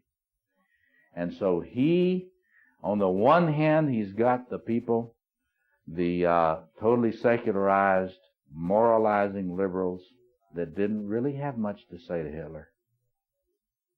And he's got the folks on the right who want to completely say that all of the religions of the indigenous peoples and the archaic peoples of the earth and the comparative religion and the religious dialogue with other peoples is irrelevant, maybe even demonic. So what does Tillich try to do? Yeah, you guessed it. He tries to become a figure that will not take either of those polarities. And so right from the start, Tillich always has told us that he became a theologian who was on the boundaries between polarities. And that was his style of doing thought for the rest of his life. And he built an entire mode of doing theology and thinking theologically and spiritually that was based on not allowing yourself to camp out on any polarity. And so that's what we're going to focus on tonight. Because when we think about the journey to the center, and you think about it in a Jungian context, you're always interested in what people do. Do they know about the opposites? Do they know about the spiritual problem of the opposites? We Jungians are always interested in that. And if they do know about it, what do they talk about? What about it? What do you do about it? And so it's in this context that I want to just lay out some of these basic ideas of Tillich and show how he relates to our concerns about creativity and about facing up to this very, very troubled time in the end of the millennium, and what he has to say to us about what our hopes can be in. So let me just put out a number of these terms, and you go with me fast. We don't have much time. We're going to get you done tonight by 9 o'clock so we can hear a story, and then we're going to have that film. Now remember, in the archaic world, human beings knew about estrangement. They knew about anxiety. They knew about the impending threat of chaos. But they had this sense of the round of redemption and the way in which you could always get back to the center, if you would, for regeneration. Tillich comes in, and in analyzing modern culture, the culture of modernity, he points out, and this is one place where he really agrees with Eliade, that in modernity, we forgot about the redemption. That is, after we got disappointed in the gods of communism, science, progress, and so on. Forgot about that, and we ended up with the death phase of the death and rebirth archetype. We ended up with the dying world phase of the dying world and then regenerated world combination that we talked about last night. With moderns, you get an encounter with the experience of chaos disorientation, depression, and so on. And modern philosophy, according to Tillich, tries to do away with the very resources that one might be able to draw on in order to provide an antidote in the situation of modernity for this kind of despair. So he comes out of what we would call an existentialist camp. But Tillich is not a nihilistic, cynical existentialist like a lot of the folks that were writing at that time. Tillich, contrary to what some may say, Tillich is not a secularist. He is not a nihilistic existentialist. He does believe that human beings have hope, powerful reason to hope in any kind of situation. And yet he wants us to be very clear. Now this is going to be quiz time. We're going to start out with something that is very, very key in Tillich, and that is the issue of the constant struggle in our experience between being and non-being. Between being and non-being. Tillich was influenced by Heidegger. He was one of those persons who was fascinated that there is something rather than nothing. A lot of Western philosophy has been spent trying to deal with all sorts of very subtle issues and so forth and so on. And Heidegger and Tillich believed that philosophy needed to pay attention to the incredible miracle of being. The incredible miracle that you're sitting here. That there is anything. And so the miracle and the mystery of being, the fact that being comes and discloses itself to you, it manifests itself to you. Think about that thing we talked about last night at the Oxus Mundi, creation. What's the primary incredible mystery and miracle to both Heidegger and Tillich? It is that there is this manifestation, phenomenon, the appearance, the epiphany of being, that we exist, we are here. And so this is what ties Tillich to folks that they go back in the Western philosophical tradition all the way back to Parmenides, the great pre-Socratic Parmenides. And he takes that, but in a characteristic modern way. Not only does he recognize non-being, he wants us to get very clear how powerful non-being is. And in this, you see, Tillich's sensibility is very much, he's not like liberal philosophers or Christians in the day of his time. I mean, in that particular time. He has a feeling for the human struggle that's very close to those of archaic human beings. He knows that the key issues have to do with ontology. What is ontology? Got to get that. It is the knowledge about being. That is, the real key issue is being with a capital B. And when you're thinking about your life, what do we want you to think about? Tonight and the rest of the week, how are you doing participating in being? Because every person here is in a struggle. We're in a struggle to participate creatively in capital B, being. What is the problem? The problem is that we are beset on every front by the reality and the power of non-being. If you're going to get a feeling for Tillich, you have to get into this radical stripping away our denial and our defenses against being aware of how fragile we are and how much at risk our being really is. We were coming back from the dock a while ago, and we heard that a little boy in town just broke both legs. Where? On the slide at McDonald's. Now, if that is not an image for us about Tillich's kind of point about human existence. We are very fragile. We are very vulnerable. We participate in the power of being, or we would not be here.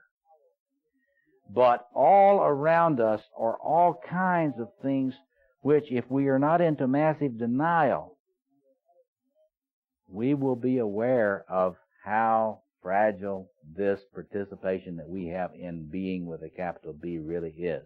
Now I want to stop a moment and I want to give you a quiz. Give me some examples of how non-being threatens us. What are you aware of about the way, if you just take this frame, how do you experience non-being threatening you? How are you aware of the power of non-being? What does non-being do? Anything that creates anxiety in you, anything that really underlines your guilt, anything that gives you immobilizing doubt. See? How do you experience the power of non-being? Little boys that go down the slide at McDonald's and both legs are broken. An infection in an elbow. Can be very threatening. What else? How have you seen the forces of death manifest against the forces of life and being? Speak up. The nuclear arms race, nuclear proliferation, the threat of non-being is increased substantially recently in terms of that. What else? Just name the threat of non-being. AIDS as an epidemic globally. What else? Car accidents. You know, we get into that car, we buckle up and we take off, and we don't really think too much about it. The cable station, everything's coming at us. Television. Now, what about that sort of reminds you of non-being? It's interesting. What is there about that? You see, you're doing good phenomenology. Tillich was a phenomenological theologian. He wanted you to pay attention to your experience. You're describing your experience. Something about that reminds you of non-being. Yes. Yes. We're going to get into that more in a minute when we look at the polarities that he talks about. But there's something you recognize, that there's a seduction there, and that seduction can be the agent or the medium of non-being for yourself. You're aware of that. And that's pretty subtle awareness for you to, and but that is the kind of analysis Tillich does. That's a Tillichian way of thinking that you just did. It really is. What else threatens your sense of participating in being? What else? Domestic violence. What else? Suicides. And that's so subtle and complicated there. We could spend the whole evening talking about the way that somebody's suicide really puts you into more existential anxiety. Because it's not just that they committed suicide, but what else? Let's come back to that. What else about suicide? What is there about suicide? What is there about suicide that may really get in there in your existential? The whole question of being, is being worthwhile? Yes. And the fact that somebody here in my community made I am capable, I'm free to make this decision, you see. And somebody looked at this situation and decided, the hell with this. And so you see, any time, we're going to get to freedom in a minute. Any time somebody in their freedom makes a decision against life, this calls into question your existential decisions. Anytime anybody makes a decision against life, part of the scary thing about that is that you see, according to Tillich, when you get right down to it, it's not, non-being is not just out there. It's already inside. It's like those horror movies, I just get a kick out of the way horror movies describe evil. because, you get scared in the night and you get up and you think, well, I better go check the door. So you go to the door and you're going to make sure it's locked, and guess what? It's standing a little bit ajar. Well, according to Tillich, non-being is already inside. And of course, illness is something that really underscores this to us. Here, the forces of non-being are in my body. They're already in my body. They've broached the perimeter. And so now I've got to deal with a fifth column in my body that is trying to be the agent of non-being in my body. And all of us, you don't have to be real sick to be aware of this. But illness in a friend or illness in your family will raise this non-being thing right quick and powerfully there. You said the threat of terrorism. The thing in Oklahoma City, that really turned a lot of Americans into a new level in awareness of the power of non-being. Because if terrorists, they had this fantasy that if a terrorist attack can occur in Oklahoma City, it can happen anywhere. And so non-being, Tillich works with this, and he does this phenomenological analysis of the way in which we're so aware of this. Now, this is very much like archaic human beings. They knew it. Modern human beings wanted to deny it. Clean up, paint up, fix up. Modern human beings invented, funeral homes where you clean up death, the American way of death, so where you clean it up so you don't want to deal with death. And you don't have the body lying in state, unembalmed in the home, and so on. So in modernity, there's been an attempt to put a veneer over that, but at the time that Tillich was really coming of age as a theologian, the two wars and the Holocaust had smashed through that veneer of denial. And so he's trying to cut through a lot of the superficiality and shallowness of the way we think religiously and to get us really back to basics. You can't get any more basic than this whole incredible, powerful struggle between being and non-being. Now, what is the result of this experience of non-being? It is the universal, for Tillich, experience of estrangement. Now, the experience of estrangement, again, is very much like the discussion of what happens about the terror of history for archaic peoples. That is to say, there is a sense in which I feel that I'm separated somehow from my true self. And if I'm in a relationship with you, I feel somehow separated somehow from your true self. This is where all the discussion of alienation in the modern world comes in.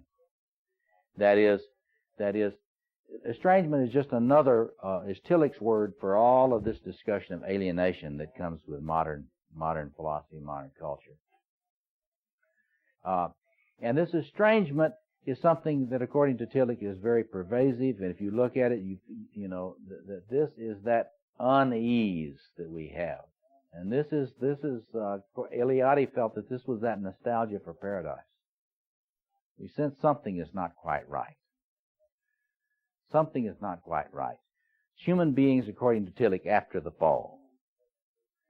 Tillich believed that when you wake up as a human being, you are already experiencing this need for a homecoming. That somehow something is missing. And that is this estrangement that he talked about. Another way he talked about that same thing was the ambiguities of life. Now, you and I know a lot about this, too. This is where we live a lot. And this is that old thing about, we always are saying, well, everything's got a shadow side. That's really about the ambiguities of life. The thing that brings you something good will often also bring you an additional set of problems. And so Tillich constantly does this careful analysis of the way in which practically everything you look at in your day-to-day experience, you will find that it is not perfect. You know, it's this is the example of what Robert was talking about, the honeymoon. You know, after the honeymoon, the ambiguity of intimate relationship comes in. Tillich says this is constantly present in human existence, and it's magnified under the conditions of modern culture. Most religionists in modern culture don't really have anything to say this, according to Tillich. They just moralize at you, you know, or they try to get you to be a dogmatic fundamentalist of some kind.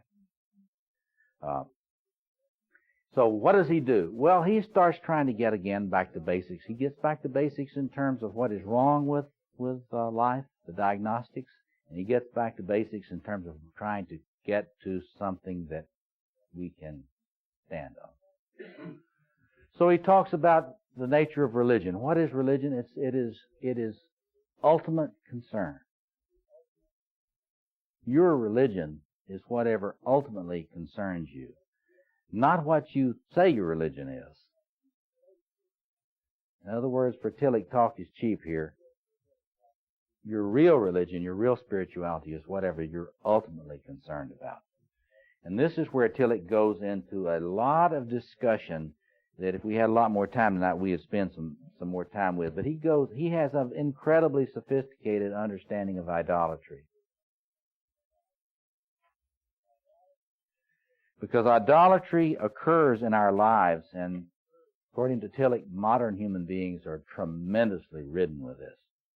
It's when they take some subordinate or penultimate concern and they put it on the altar of ultimate concern in their life.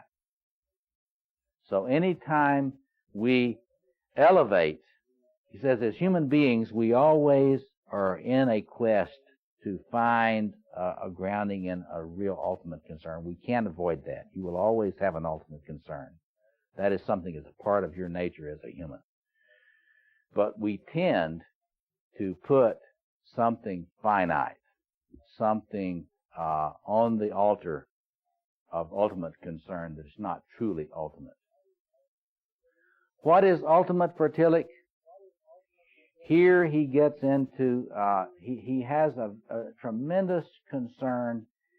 This is where he attacks all kind of fundamentalism in all religion. Because he is very concerned about the way that we human beings tend to take religious symbols and turn them into literal treatments as signs so we can manipulate them. And so he says God, before God is anything else, God is being itself with a capital B, or the ground of being. That is, God is the source of all this. God is the fountain, we might say, of being. And therefore, God is the most fundamental reality. And all other language about God is symbolic. To say God is being itself is not symbolic to Tillich. But he says once you move beyond that, and you must then move into speaking mythically and symbolically. And so here you have Tillich really being aligned with the Jungians in terms of the importance of symbol and myth in the religious life. Why is this so important?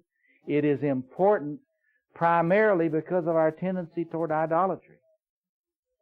To respond to our anxiety and our estrangement and the ambiguity by grabbing onto some idol, nationalism, fundamentalism of some kind, other kinds of isms and addictions. They are all the result of dealing with our anxiety compulsively by reaching out, grabbing, taking some symbol, turning it into a sign, elevating it, putting that symbol on the throne of the divine, and worshiping that symbol. So here is where Tillich is very, very close to Carl Jung. Carl Jung is very, very concerned about the tendency that religionists have to take symbols, turn them into things that are just things that can be manipulated, and to use them to manipulate people. So Tillich is saying even the word Jesus can become an idol. And if you are not careful, you will take the language of your religion and you will turn that not into a symbol which enables you to approach and be open to a mystery. You will turn it into something that you will use to have power over other people, and that you will be able to then to abuse your power in, quote, good conscience. So this is, never has Tillich's critique of religion been more important than it is today. I mean, there are those that like to think that Tillich is outdated. He has never been more timely in the world of the spirit, because the fundamentalisms of all kinds that don't understand symbolism are incredibly on the rise and on the aggressive mode around the world. So when he talks about, and we're going to talk a good bit about the way that this relates to your Christian faith, because what is the answer to the problem of non-being? Of course, it is participation in the power of being. For Christians, Tillich says, the power of being is disclosed unambiguously in the new being in Jesus. We're going to see how he does this. You know, I like to say to people, if you're a Christian and you don't want to be turning Jesus into just a little petty warlord and Christianity in just another religious tribe, then it's important to look at the way Tillich does this now. I mean, you can really affirm the uniqueness of Christ and Christianity in a powerful way without getting into a lot of the kind of religious tribalism that so many espouse. But Jesus is the epiphany of the new being that manifests in history in a time of great estrangement and alienation and ambiguity. And so Jesus as the Christ, that is. Jesus to Tillich is, this is very parallel to Jung's idea that the image of Christ is probably the most adequate image of the archetypal self in human experience. This is very close to what Tillich is talking about here. He's saying that Christ and the symbolism that we see in Jesus as the Christ, that this is an expression of human being which is as clear a disclosure of what he would call essential humanity as we will have.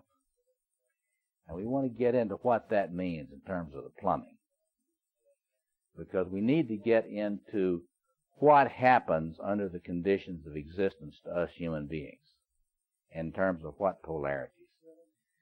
According to Tillich, whenever your participation in being is not very strong, you will have a tendency to fragment and to split into the one or the other pole of these polarities. Does that sound familiar? This is amazing. You'd think that he had been talking a lot to Jung. I don't think they had an opportunity to do much dialoguing, but Tillich was familiar with Jung's work. He's one of the few theologians who really did study Jung's work. But now look at this. I want you to see what happens in the human experience to the polarities which make up the ontological givens of human experience. when Tillich says there are ontological polarities in human experience, it means a lot the same thing that Jung means, that when you look at the human experience of the psyche, you're going to find polarities everywhere. You're going to find the opposites. And Tillich has a number of, we could add, in fact, one of the things that would be fun to do is just to add our polarities to the ones Tillich talks about. And then look at what Tillich is saying here. He's saying, under the conditions of human existence, which is finite freedom, that is, you're finite, you're not God, but you're free and conscious, so you know a lot about possibilities you have a hard time reaching. I like to say I'm an ENFP. My reach always exceeds my grasp. Tillich would say that's true of all of us here. That we're constantly, because of our freedom, we have a sense of great possibility. But because of our finitude, we have a sense of our tremendous limitations in life. What are the fundamental polarities? These are the things I think you should write down and think about. What are the fundamental polarities that Tillich sees that are given in every human life? Not popular to talk that way today. It's very popular to say that human beings don't share anything across ethnic groups. That's what they're saying in intellectual circles today, many of them. That you can't say anything about human being anymore. Tillich did not agree with that. And I would like to have a serious conversation with someone espousing that, looking at these polarities. Tillich says, any human being, anywhere, is going to experience a polarity between self and world. That's given in what it means to be a human being. By this, he means something like what Heidegger talked about. It says, when you wake up, you experience yourself as thrown into the world. What do you think they mean by that? I mean, when you come aware as a person, why would they say that all suddenly you are encountered with this fundamental ontological situation that you don't have any power over? What do you not have power over when you come aware? You're awakening as a person. What do you become aware of that you didn't choose? Like the responsibility of some sort. Yeah, but let's start real simple. I was born in Little Rock. I didn't choose that. Right? What else, when you were born into the world, when you came into the world, what else did you not choose? Your parents. Right. And what else? Your siblings. That's right. What else? Your genetic makeup you did not choose. We're going to talk a lot about that in a minute. Tillich thought about all this. What else did you not choose? Shopping malls. Did what? Shopping malls. Now, see, you're talking about the cultural dimensions of the world that you suddenly come to in. Shopping malls. Chances are you come up in a family and they're Christian or they're Muslim or they're Jewish. Your religious heritage. Yeah, you did. That's right. You didn't choose to be born into a body that's going to last X number of years. So now this, I mean, you can just elaborate and just work with this and play with this and get conscious. It's not very pleasant to get conscious about this, because Tillich is trying to help us realize that any human being anywhere in the world, when they become aware of being a self, they are at the same time going to become aware of being in a world not of their choosing.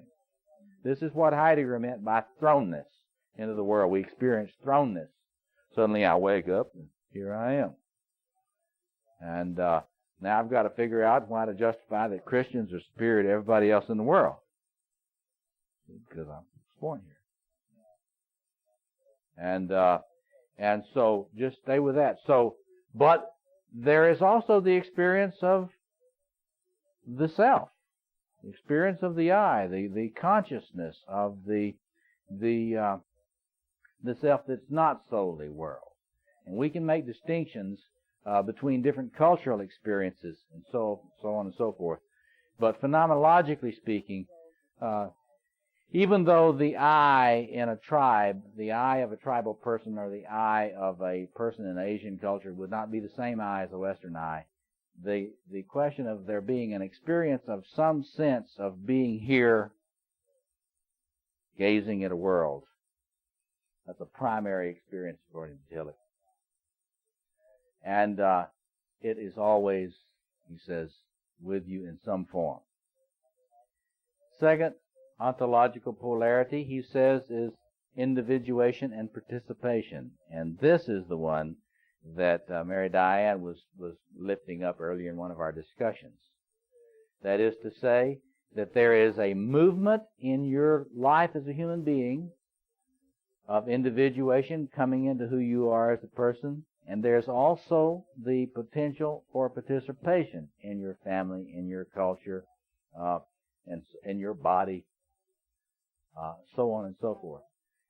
And that there's a dialectic here.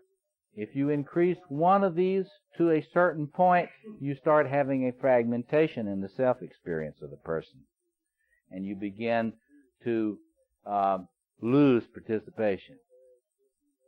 And so there is all of this discussion. This is right at the heart. It's amazing. It's like Tillich was around studying with contemporary psychoanalysts, because all of these things are things that, especially this one, that contemporary psychoanalysts talk about a lot. This whole individuation participation issue. Dynamic and form.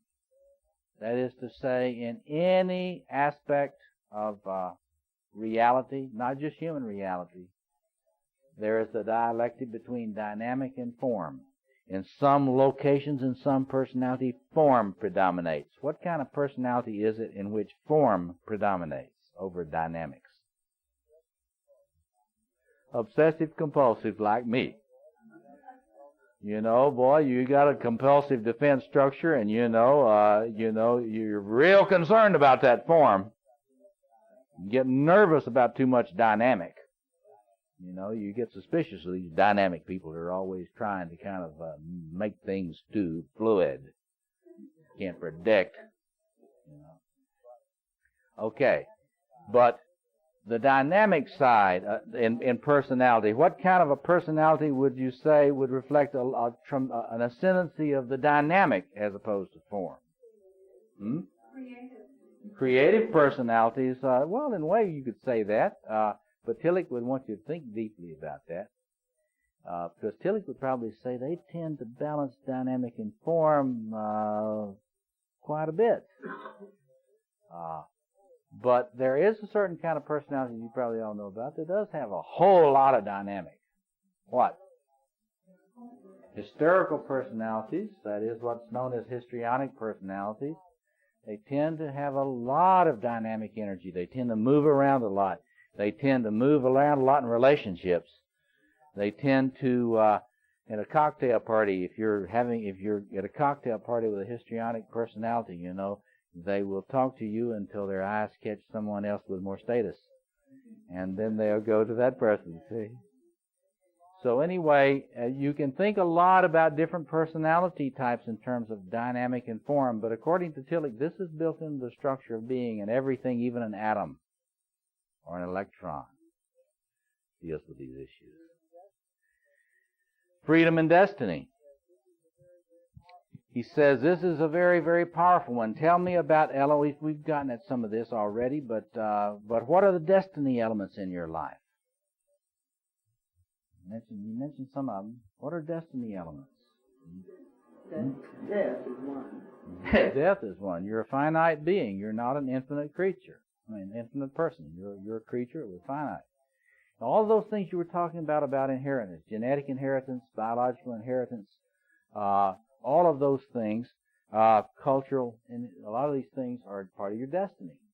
Now, Tillich says you can overemphasize either destiny or freedom in your life. In this polarity, you can overemphasize either one of them. Now, let's have you think a moment. How would you overemphasize destiny? How could you make, and I want you to ask yourself about these about your life in these terms tonight. Do you tend to overemphasize destiny? Or do you tend to overemphasize freedom? What would it look like for a person to overemphasize destiny? Give me an example.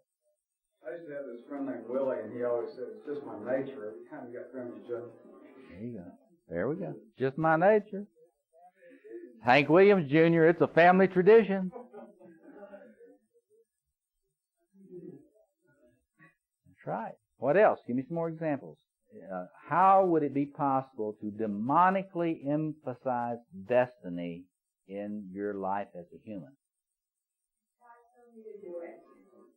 God told me to do it. That's one. That's kind of a fancy one. Or the other. That's sort of a fancy one. Anything that sort of emphasizes the way you don't have freedom.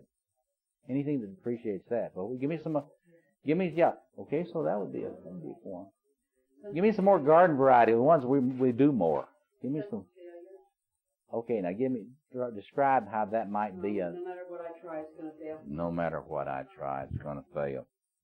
See, I mean, I'm really not very smart. I'm sort of the dumb one in my family.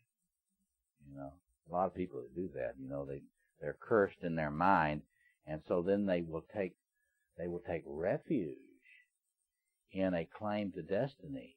The reason I don't do A, B, C, D, E that I need to do is because of these factors of destiny.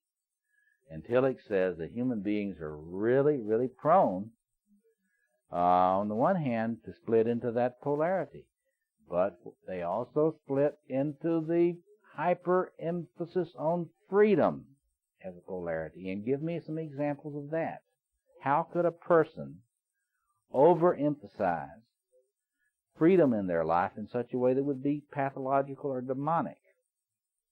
Give me an example. And how would that express this now? I think that's right. Well, it's no boundaries. Right. I am free to have sexual relations with anyone, and it really won't have any consequences much. You know, sitting in a consulting room like I do, you know, and the stories I hear, I mean, it's a very amazing thing.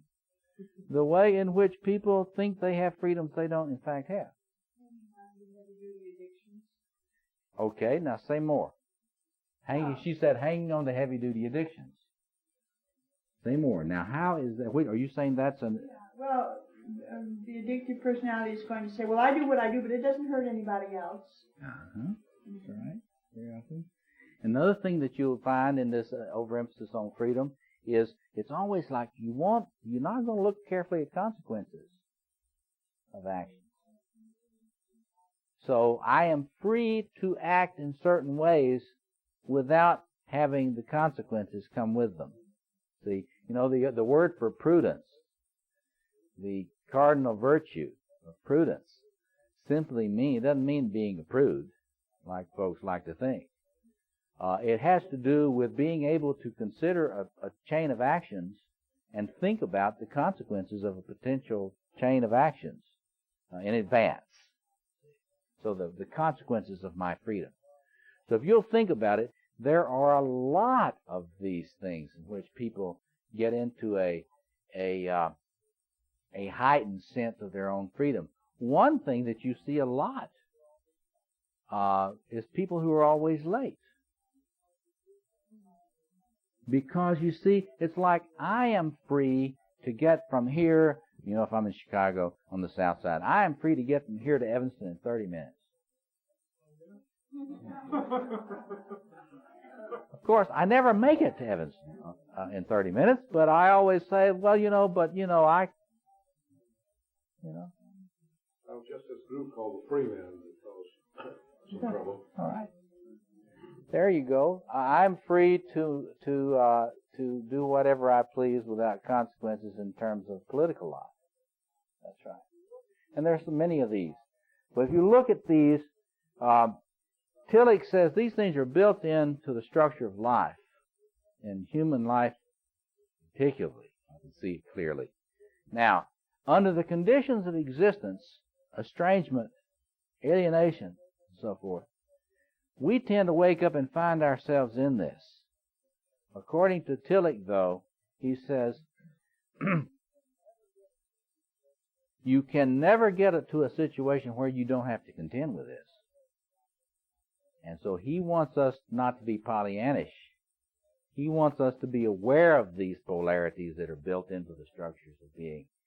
He also wants us to realize that the spiritual life is the only kind of real answer to these questions that are posed in human existence.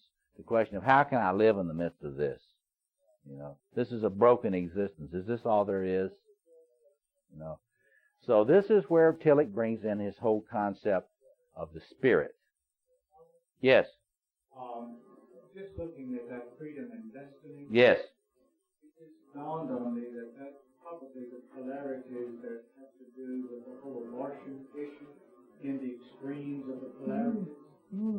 I have total freedom to do with my body as I choose. That's right. On the one hand. On the one hand, and the destiny of the new life, and thus you have no choice. Yes.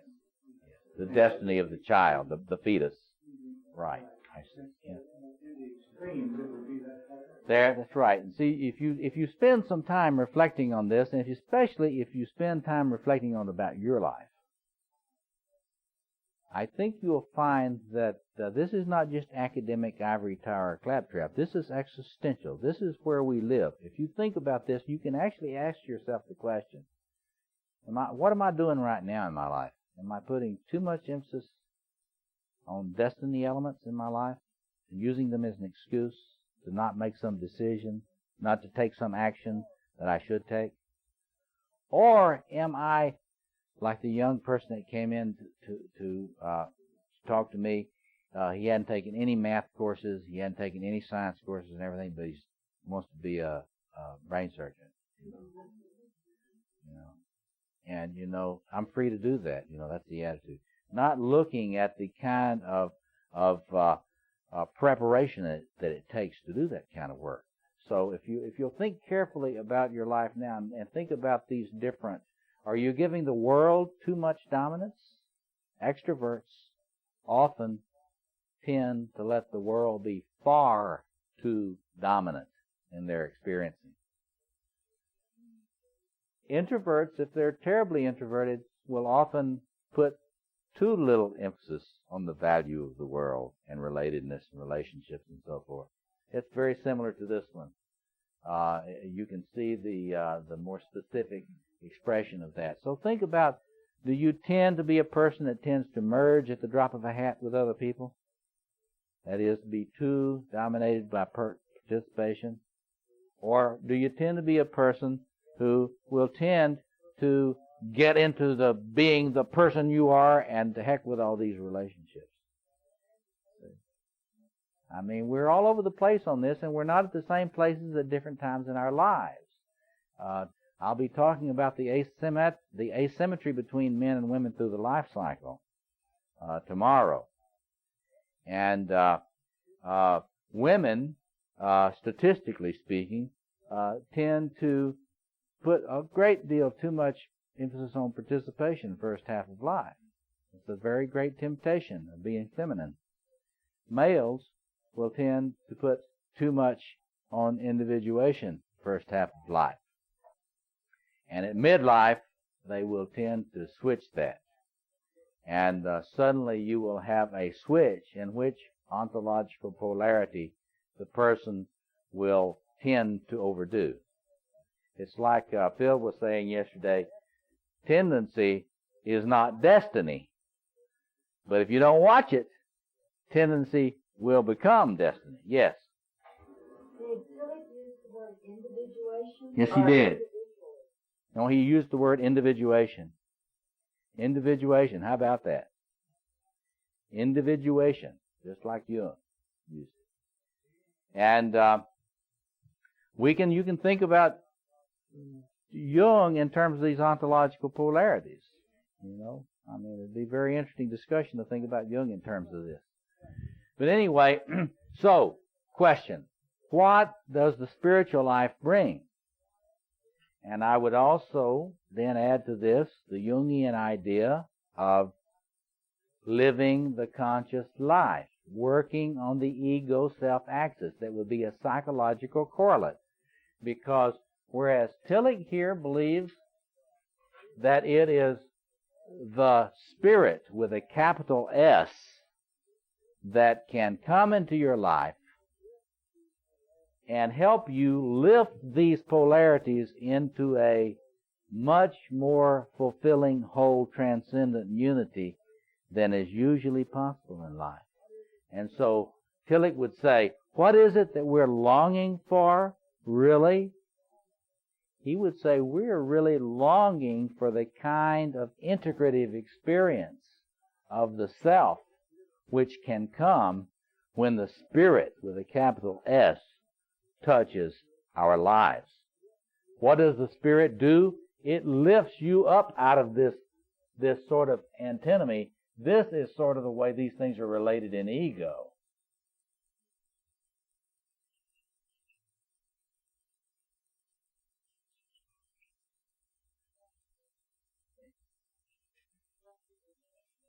And we tend to the word in psychoanalysis is fragment, split. Tillich says we can put, with the Jungian, we can put the archetypal self and the transcendent function here, see? The transcendent function.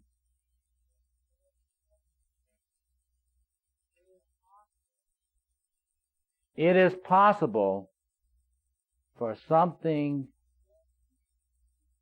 that is not your ego to help you mediate these opposites and to help you experience a unity, a fulfilling experience of unity that you do not ordinarily experience. What is the word for this kind of transcendent, unifying experience led by the incursion or eruption of the Spirit in your life? It is ecstasy. So Tillich's approach tells us that the power of the Spirit comes into our lives to help unite us with the power of being. This power of being enables us to, in effect, heal some of this split in our life and the ontological polarities of our life. So, what is it when the Spirit comes in a powerful way? Here again, very similar to Eliade. This is a very special time, and this is a very special space. This is the time of Kairos. Kairos is that time in your life, I like to think of it as like a window that opens up. Tillich says a Kairos is a time in your life when something really transformative or creative can happen. A lot of the time it's not really Kairos, it's Chronos. And much of the time we know we're in a time when nothing is ready to happen. But the Kairos comes at the bidding of the Spirit. According to Tillich, the coming of Christ was the great Kairos, in which we saw the lifting up of the human into its unity.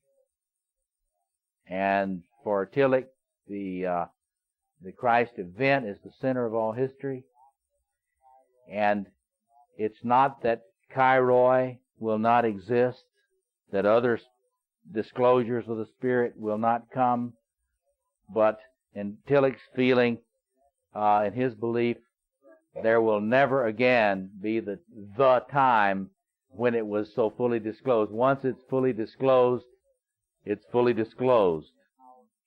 And you see this powerful presence in time, and then Kairoi exists throughout the rest of time. And so one of the other things, we got to stop now, we're running out of time. The other thing I want you to think about with regard to Tillich in your life, and this is related to the Jungian concept of synchronicity. because the concept of Kairos is very closely related to Jung's idea of synchronicity. That is, are there Kairoi happening in your life? What were the moments of Kairos in your life where the possibility for great transformation and great uniting of these opposites occurred? Has there been moments like that? If so, what were they? Are you feeling that there is a Kairos constellating now? You know, before our Christian story tells us that at the time of Advent, that the world was yearning, longing in anticipation of the manifestation of the Spirit, of the new being, the redemptive presence. And there's so much stuff in human spiritual history about this feeling, this sense of the Kairos, this sense of the moment where something redemptive may happen. Ask yourself, is there a time dawning like that in your life? Tillich says it's very important to be sensitive to that. Why? You've got to stop for this. There's never a time that the power of being is not trying to manifest in your life, according to Tillich. There's never a time that the new being is not seeking to manifest itself in your life.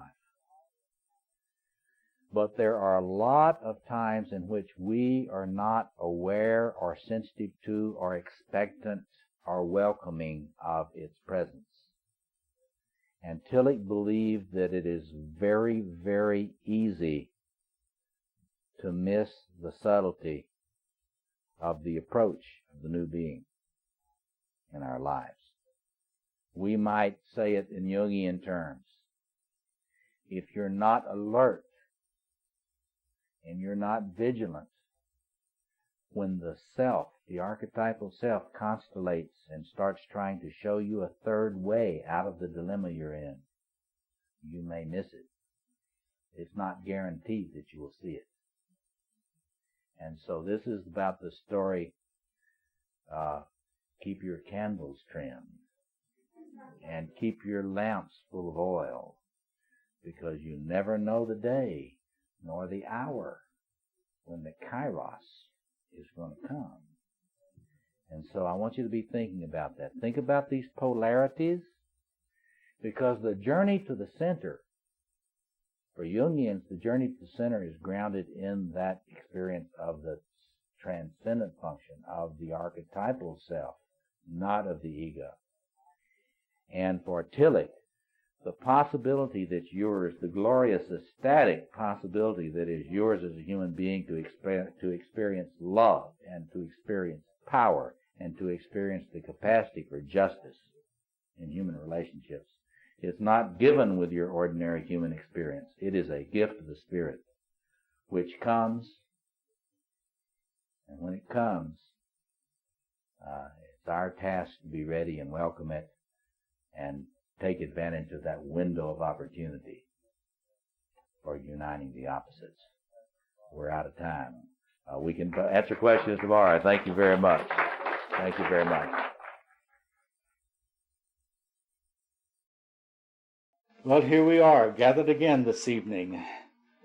And let us welcome once again Robert Moore for the continuation of his series here with us. Robert Moore. Well, tonight we will continue our series on the journey to the center with number 3. You know, there are a lot of hats that I wear, and so I'm switching them as we go. Before I get into all that, I want to say that this is a kind of an anniversary of sorts for me, because it was 10 years ago in 1986 that I made my first visit to Journey into Wholeness conferences. I was going through Al's catalog and looking at those dates when I was here and what I was talking about. That's when I met Robert Johnson for the first time. And in the context of what we're doing tonight, it was really there that I presented the beginning of what was, unbeknownst to me, going to be a development of a fairly substantial body of work in theory and clinical applications in Jungian thought. That was the first time I ever presented the material that was on the 4 archetypes of the masculine psyche. It was the first time that I presented that to a large audience. I had no idea really at that time about a lot of the stuff we're going to talk about tonight. That didn't start downloading till about 1988. At that time, I did not have any idea whatsoever of the what some people would call sacred geometry or the geometry of the psyche. I had no sense whatsoever for the structural elements that I would later come to find, but it was very clear that it's clear to me that that was the beginning of a long journey that this is the 10th anniversary of. And so that's very meaningful to me, and this has been a meaningful association. I found that I also was here in 1989 and 1993. So this is, we Jungians, four things. This is some kind of fulfillment, right? Because the 4 is a symbol of wholeness. So this is a special time for me, and I just wanted you to know the role that Journey into Wholeness really played in giving me the encouragement I needed to actually do this work that has continued over the last decade. I started out wearing a phenomenologist and comparative spirituality, comparative religions hat, presenting Eliade. That is what they know in Europe as in Germany as Religionswissenschaft, which is the science of religions, meaning the systematic study of religious tradition. The second lecture I had on my theologian hat, which I enjoy wearing now from time to time. Tonight, Thursday morning, I'll put on my Hellraiser Rainbow Army General hat. But tonight, I am I'm going to wear my Jungian scientific psychoanalyst hat. That's one that I have spent a lot of time with. In fact, a lot of my work got me some recognition as a psychologist of masculinity. It's kind of fascinating. I never started out to be studying masculinity. I never intended for my work to become a leading theory of masculinity in the world. I was always interested in trying to follow in Jung's steps to try to continue decoding the deep structures of the collective unconscious.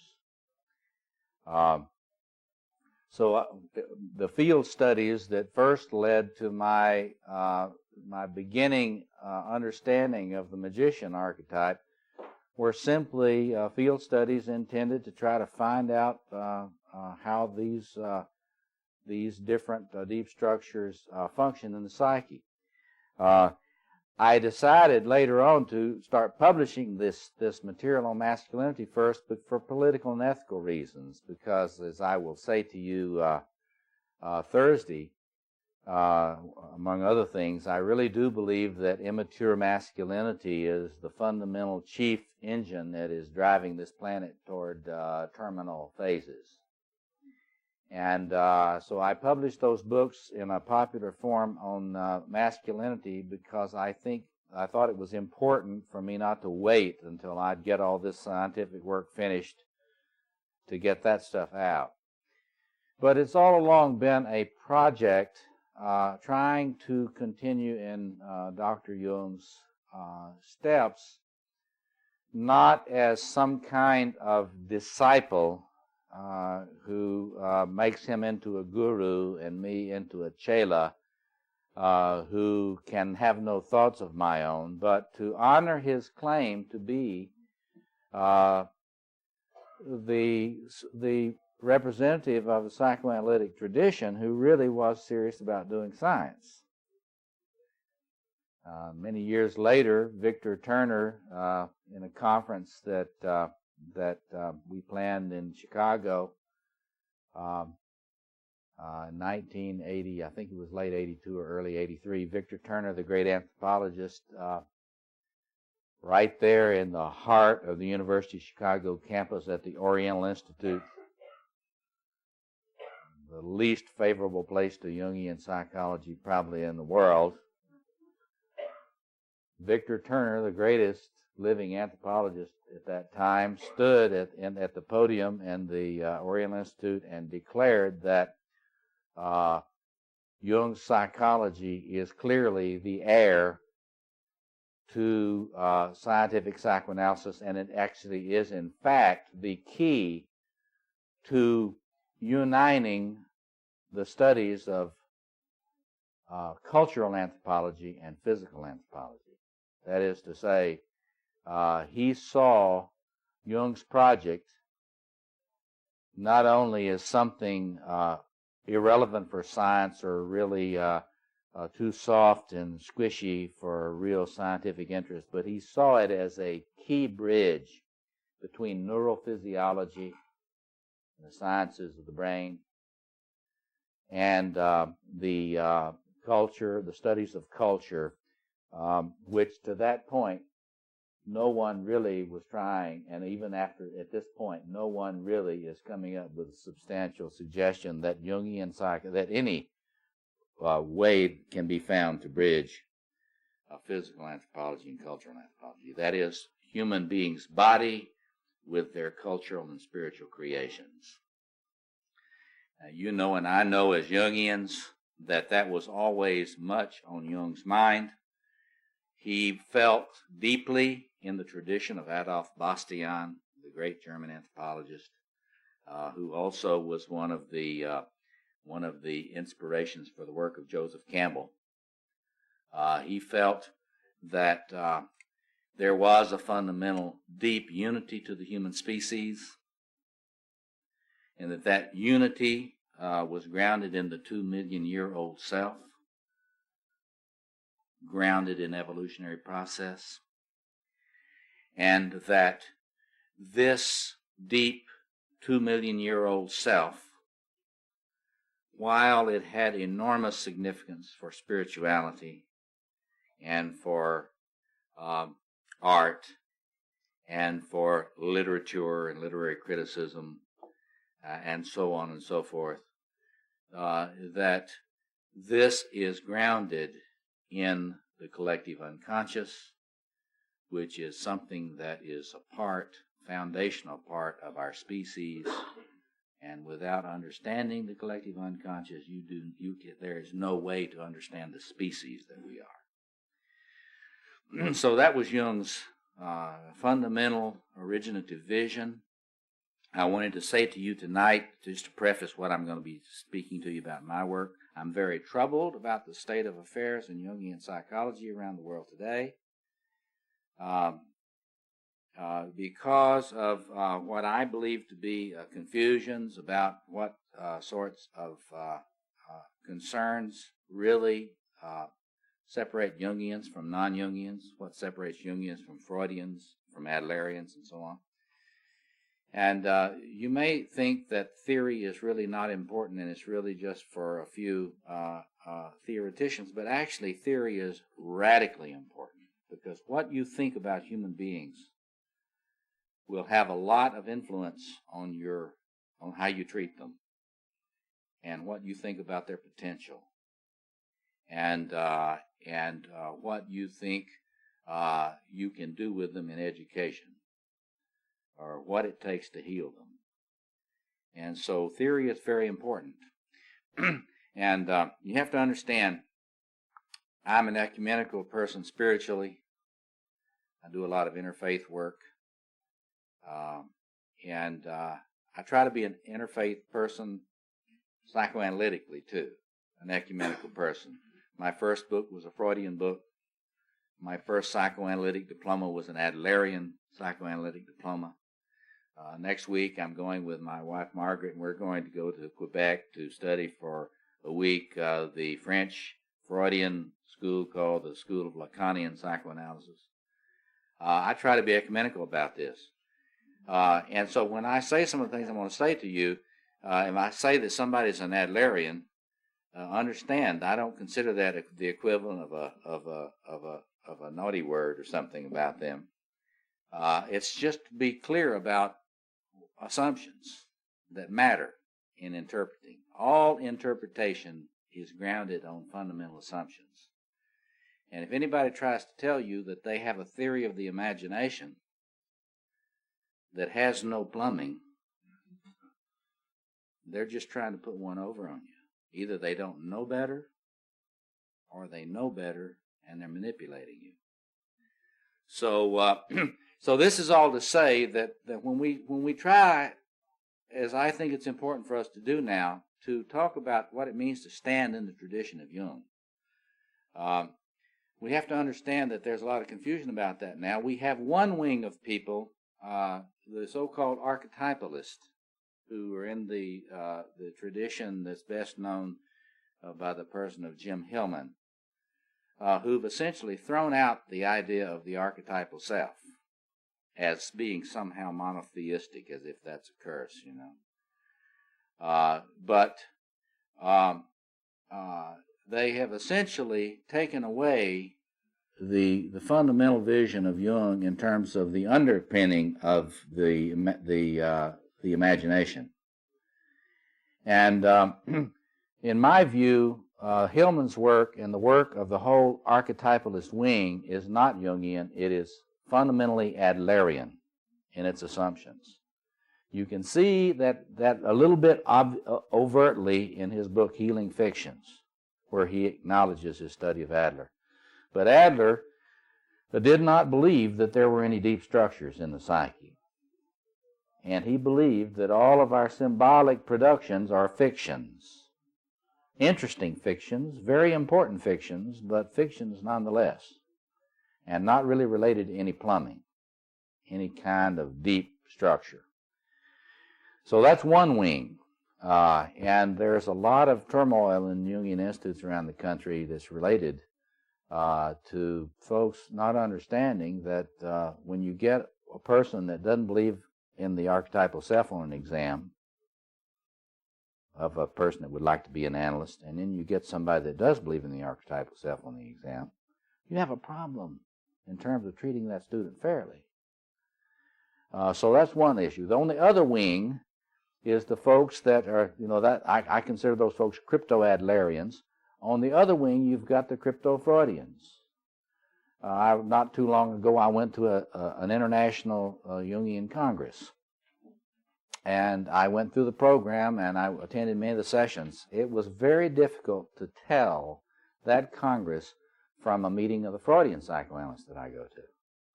There was practically no attention whatsoever to deep structures. Practically no attention whatsoever to the collective unconscious. There's a lot of stuff on the Freudian developmental theories and so forth and so on. It's important to know those things. I teach comparative psychoanalytic theory at the doctoral level. It's important to know those theories. But it's one thing to know them, and it's another thing to think that that represents a Jungian perspective, something in the tradition of Dr. Jung. So let me just say that tonight I want to speak from the perspective of one who's not trying to turn the collected works into the Black Bible and be a fundamentalist Jungian, so that you have to keep jot and tittle just right, so that if you change something that get excommunicated. There are some folks like that too, and who haven't learned a thing since the collected works. So what I and a number of folks around the country would like to do, and not only in this country but in other countries, is we would like to try to continue Dr. Jung's tradition in what we might call not post-Jungian, but Neo-Jungian or Neoclassical Jungian thought, which means that we try to take the tradition and the foundational issues seriously, but to try to draw on materials that Dr. Jung did not have at his disposal. We've had revolutions in neurophysiology since his work. We've had revolutions in cultural anthropology since his work. And so if we claim to have a something other than a literary theory, then we need to relate it to other studies. And so that is what I think we need to do in Jungian psychology today. We need to relate it to spirituality. We need to relate it to literary criticism and the arts. But if it is not to become something other than what Dr. Jung's vision of it was to be, we have to take the scientific tradition of Jungian psychoanalysis seriously.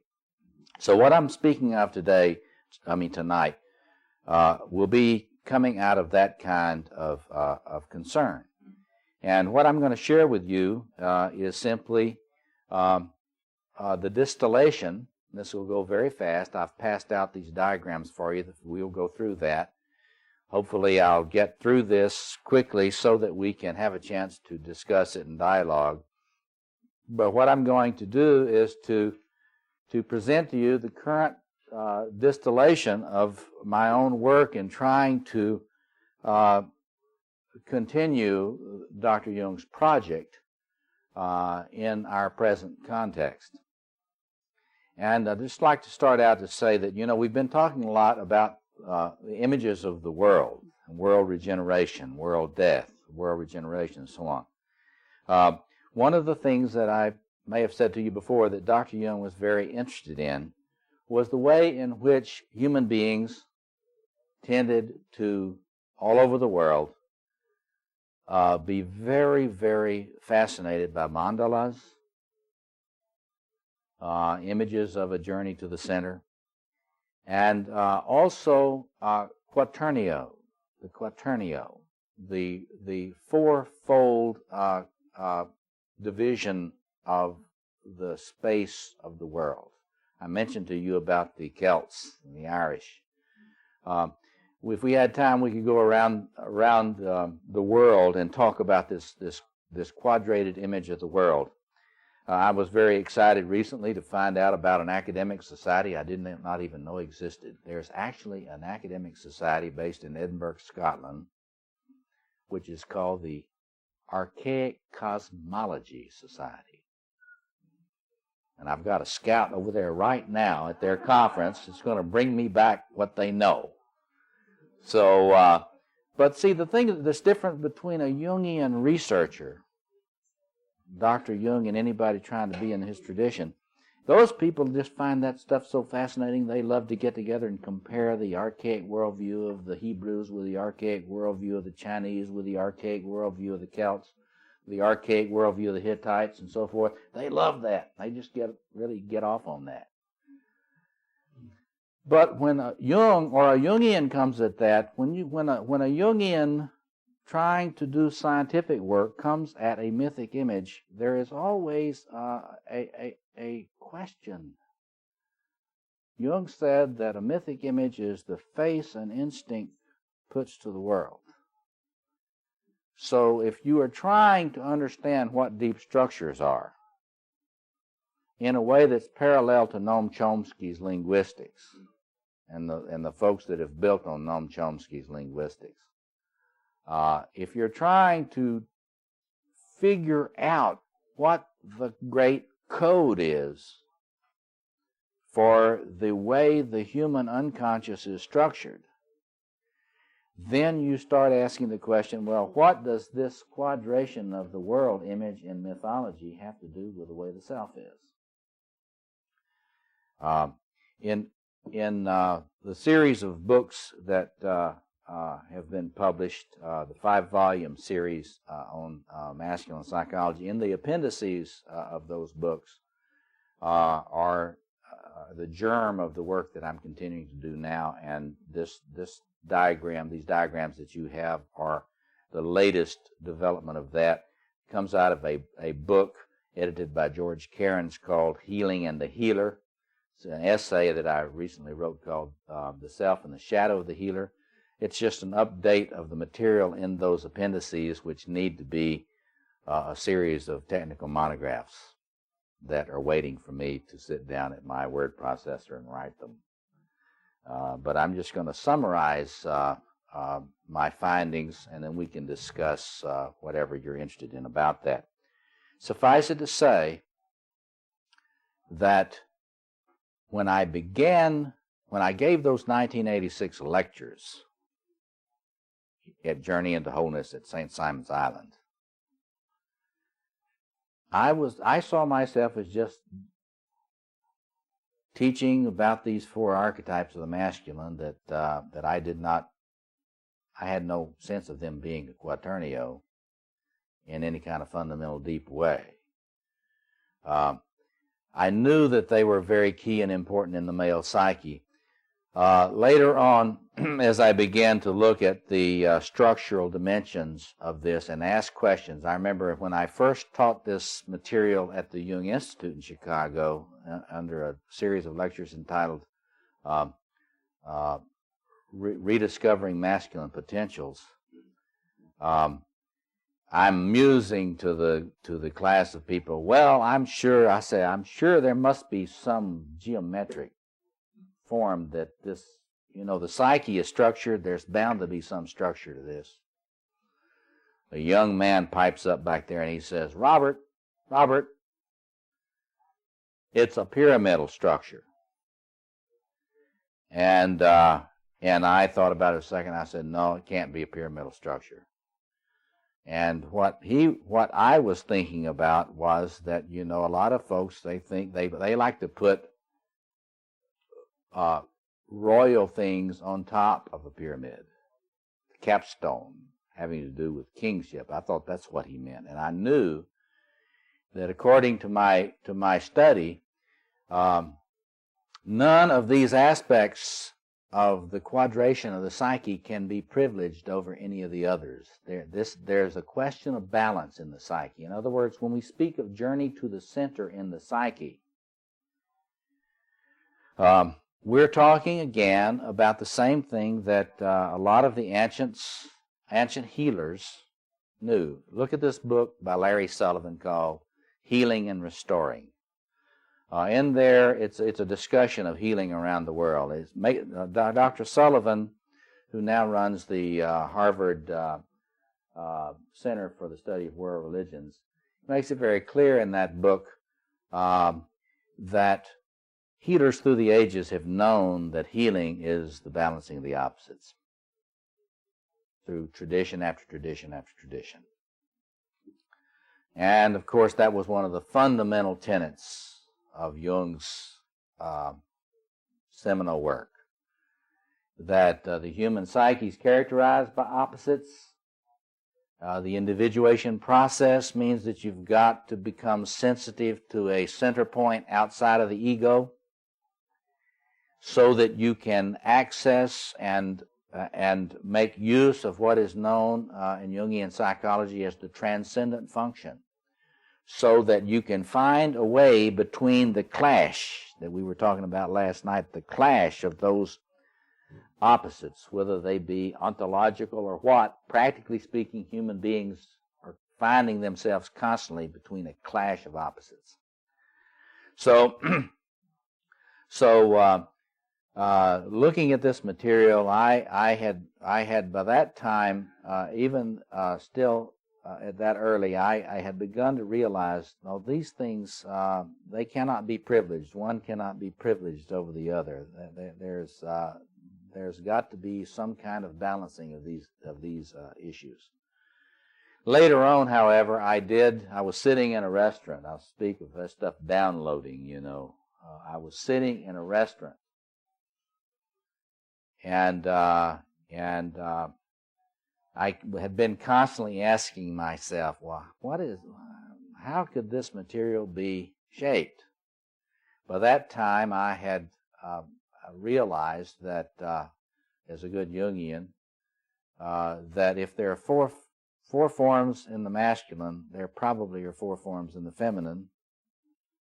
How are they related? And it's much later, and I talk about this in the appendices to those volumes that I mentioned. And you can see it in the King Within volume.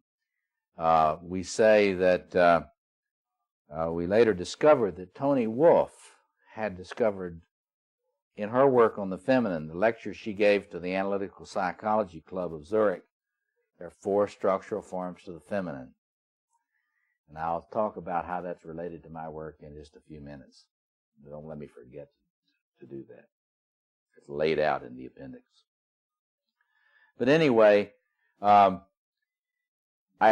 gradually came to understand that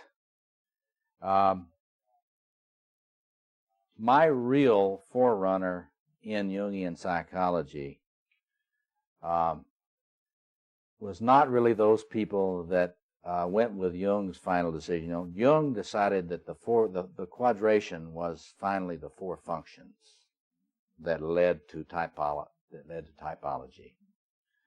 intuition, thinking, feeling, and sensation.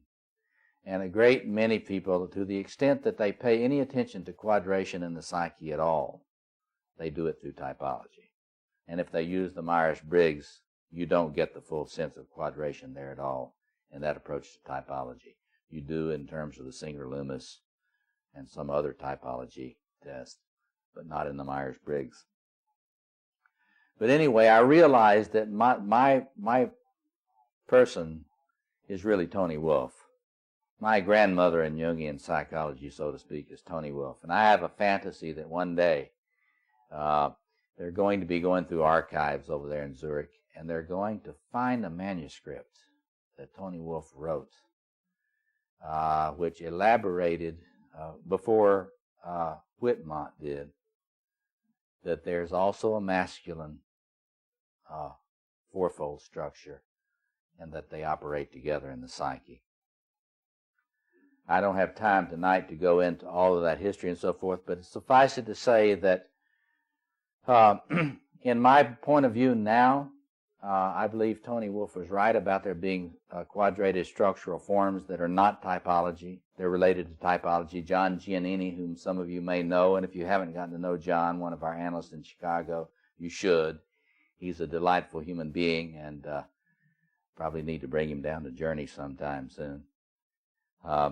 He's done a manuscript now relating this archetype, this theory of the archetypes of the self to typology.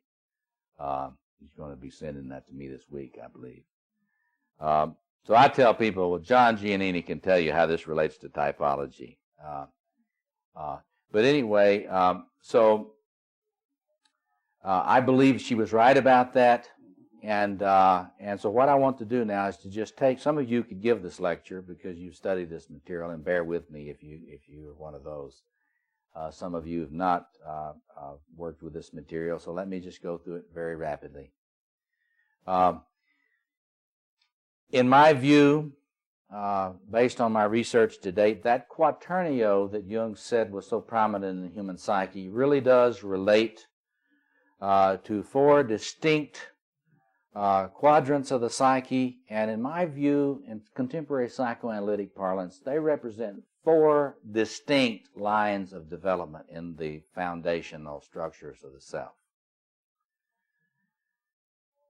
That is, Freud tended to vacillate between thinking there was only one line of development from aggression to love. Sometimes he would vacillate and emphasize the war between Eros and Thanatos. But the Freudians have always vacillated on that issue. Is aggression really a separate instinctual line of influence in the psyche, or is it merely a derivative of not learning to love? And they still have that argument. Adler, of course, came along in the early Freudian days and said, no,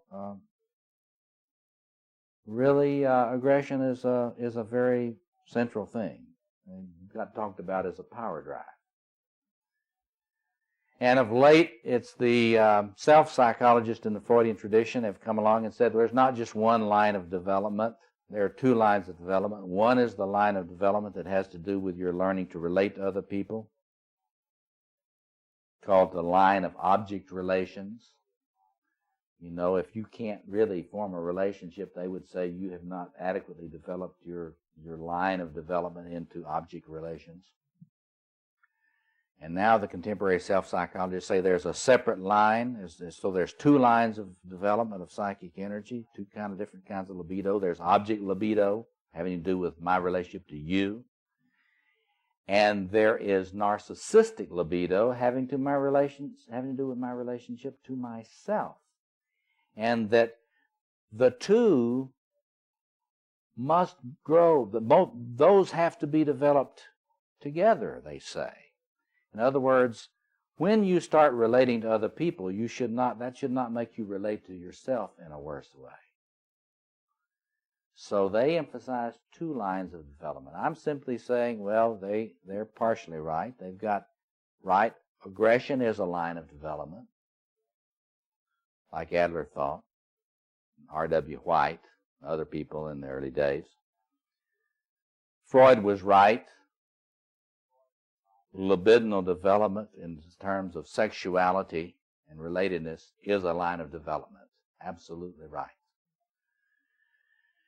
But there is also, in my view, two others. There are also two others. One is a cognitive line of development, having to do with a very distinct capacity for human cognition. You know, there are many, if you go to work on a doctor of psychology today, I think Bora's thinking about doing that, or a PhD in psychology. One of the major schools of psychology and therapy you're going to have to study is called cognitive psychotherapy. And they're not at all interested in the unconscious. They're interested in how well your cognitive apparatus works to serve your adaptation. So I believe with them, I agree with them, there is a cognitive line. Look at Piaget's whole body of work.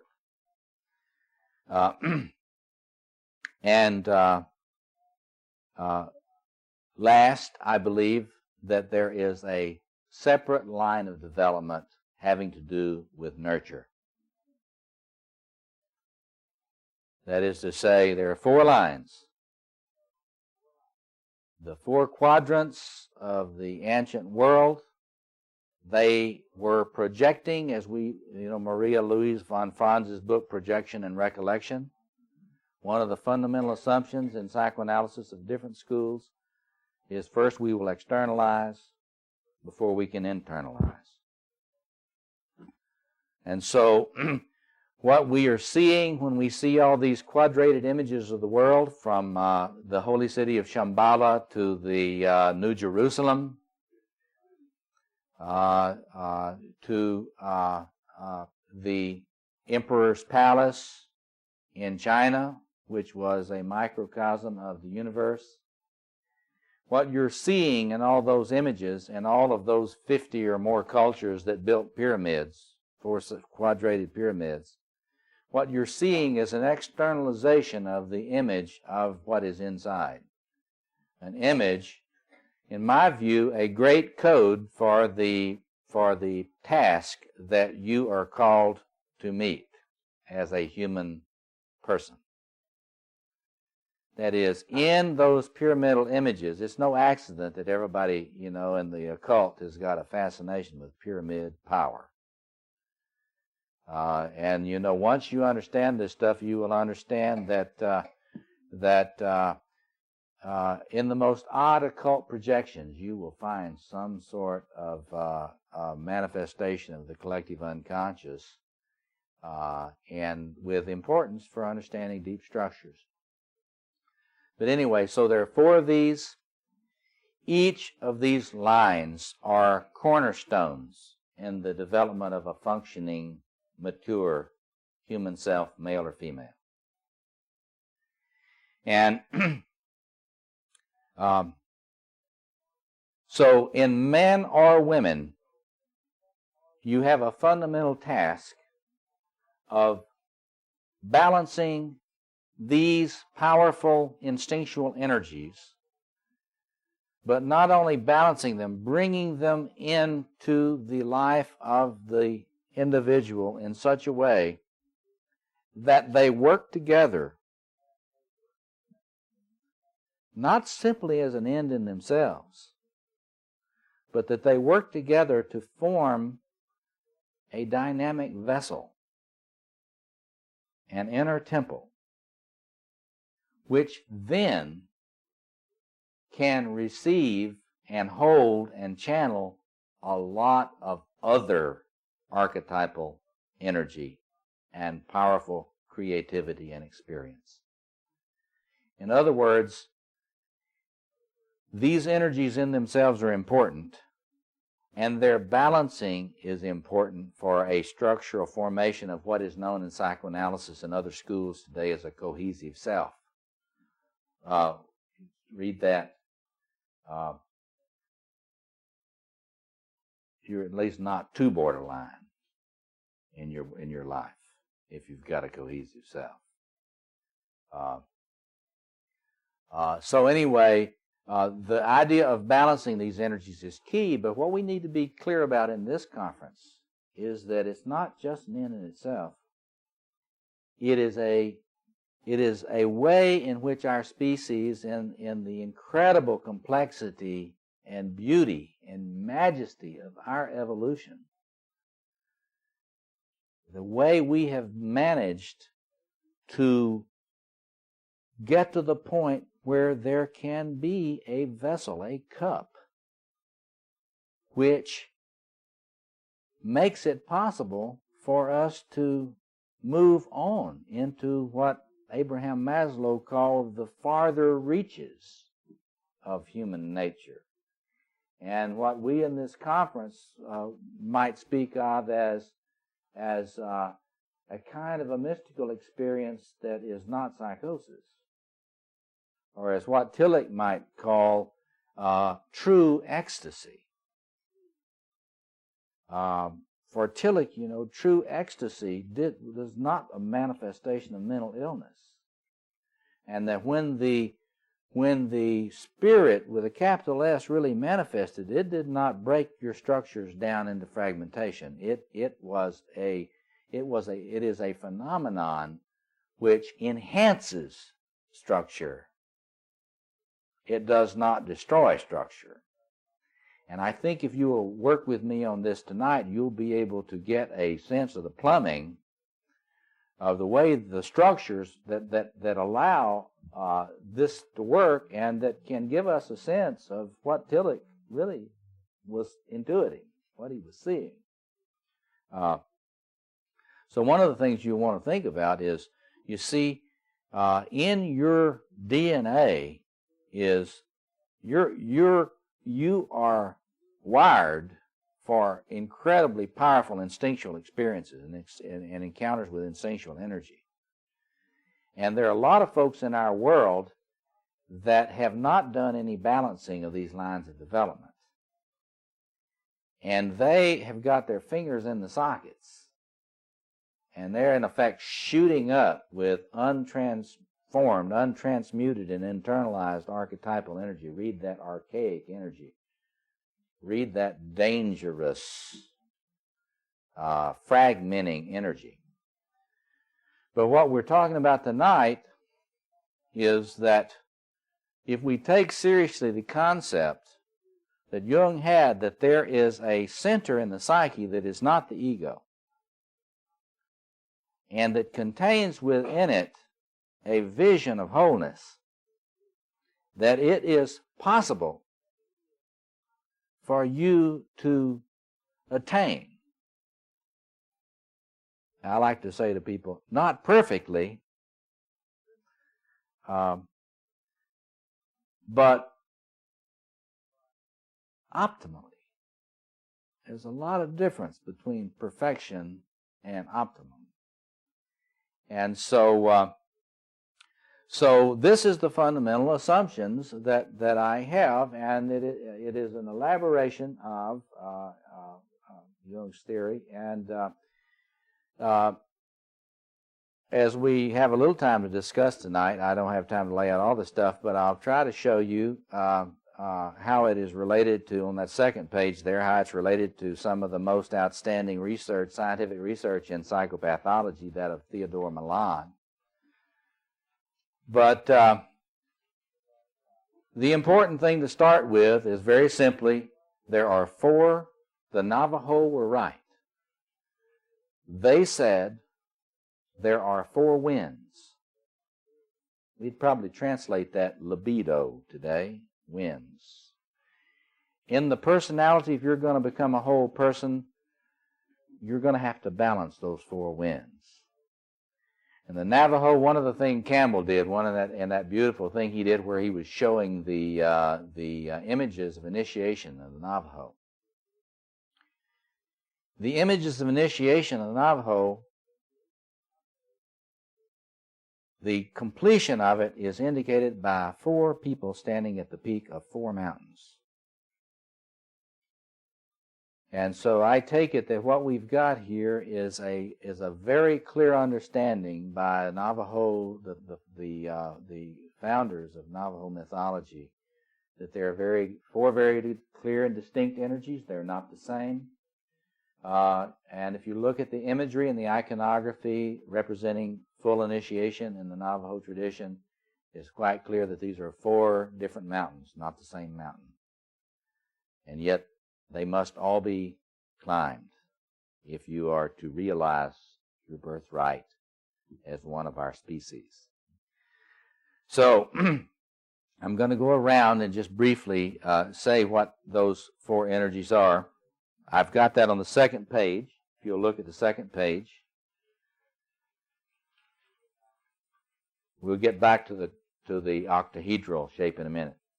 Let's just stay with the quadration.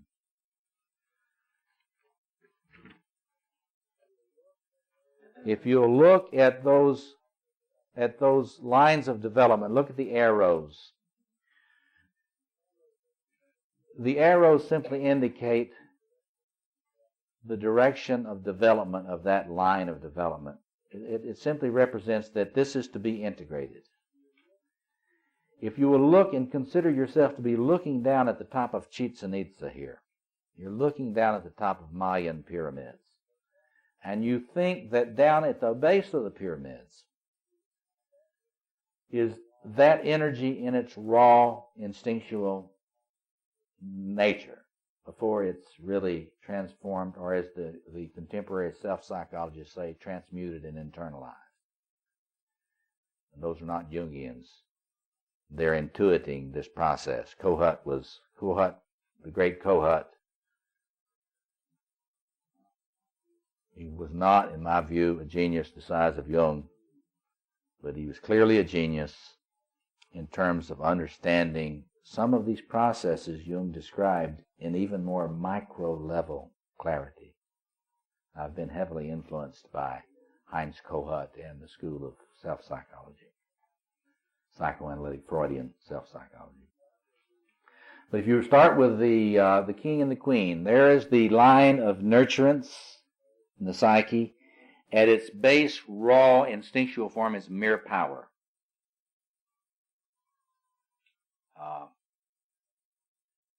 There's no concern for justice in that form.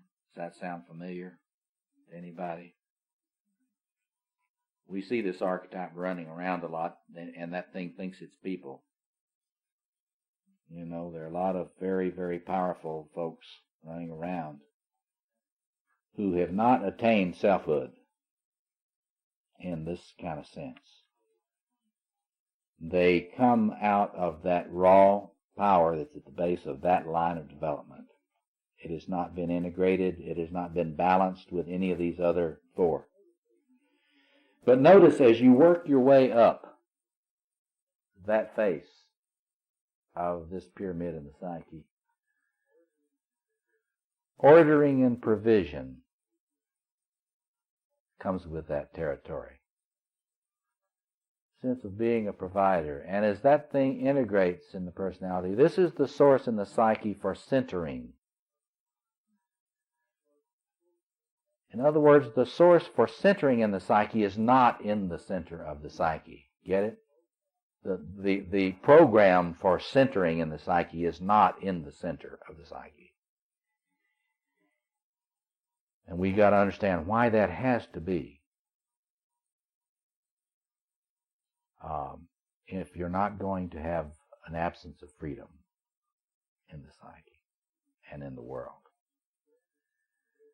But then you move up, and here is where you start being uniquely human in some ways. You'll see this same line of development. This goes back a long way in evolution. If you watch, I just watched a special the other night on the Educational Channel, and it was showing mothers, a lot of different animal mothers with their young. And you could really see this archetype, this archetypal evolutionary potential functioning in this beautiful way they were dealing with their young. Some species developed it, some did not. But anyway, at its highest form,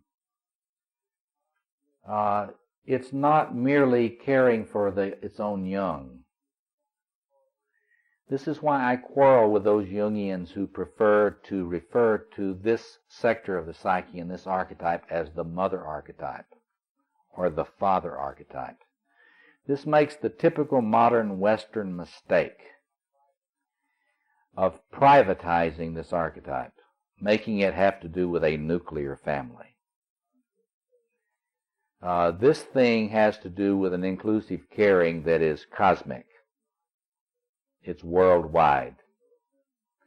And those Jungians that think that you are initiated in this area of your life if you've had a baby as a woman are deluded in my view. Having a baby does not provide initiation into this aspect of the female psyche. And being a good father in a nuclear family does not equal initiation into this quadrant of the psyche either. Confusion about that is a way, and we'll talk about this Thursday, is a way to understand why we have no one minding the store on this planet in terms of caring for this planet. Until this potential in us is raised to a vibrant, dancing fullness, we will not have the kind of human beings we need to bring the kind of generativity. That's the big word now at Harvard. It's a good word. And there's a book by one of my mentors, Don S. Browning of the University of Chicago, entitled Generative Man. We talk about it a little bit in this King Within volume. But the word generativity in men or women is about this virtue. This is a thing that is the most, probably this is very likely the most beautiful thing in us. For us Christians, this is the root of the Good Shepherd, the image of the Good Shepherd. This is the one who leaves no one out, whose care is universal, who knows not the meaning of triage, and who is unwilling to write anybody off. And ask yourself about our condition. I'm going to start preaching here in a minute. I've got to come put my hat back on here. But ask yourself what condition we're in psychologically, simply psychologically, in terms of maturity psychologically on this planet. The lack of empowerment in this sector of the psyche is incredible to anyone who looks at these codes for what a mature human being is to be.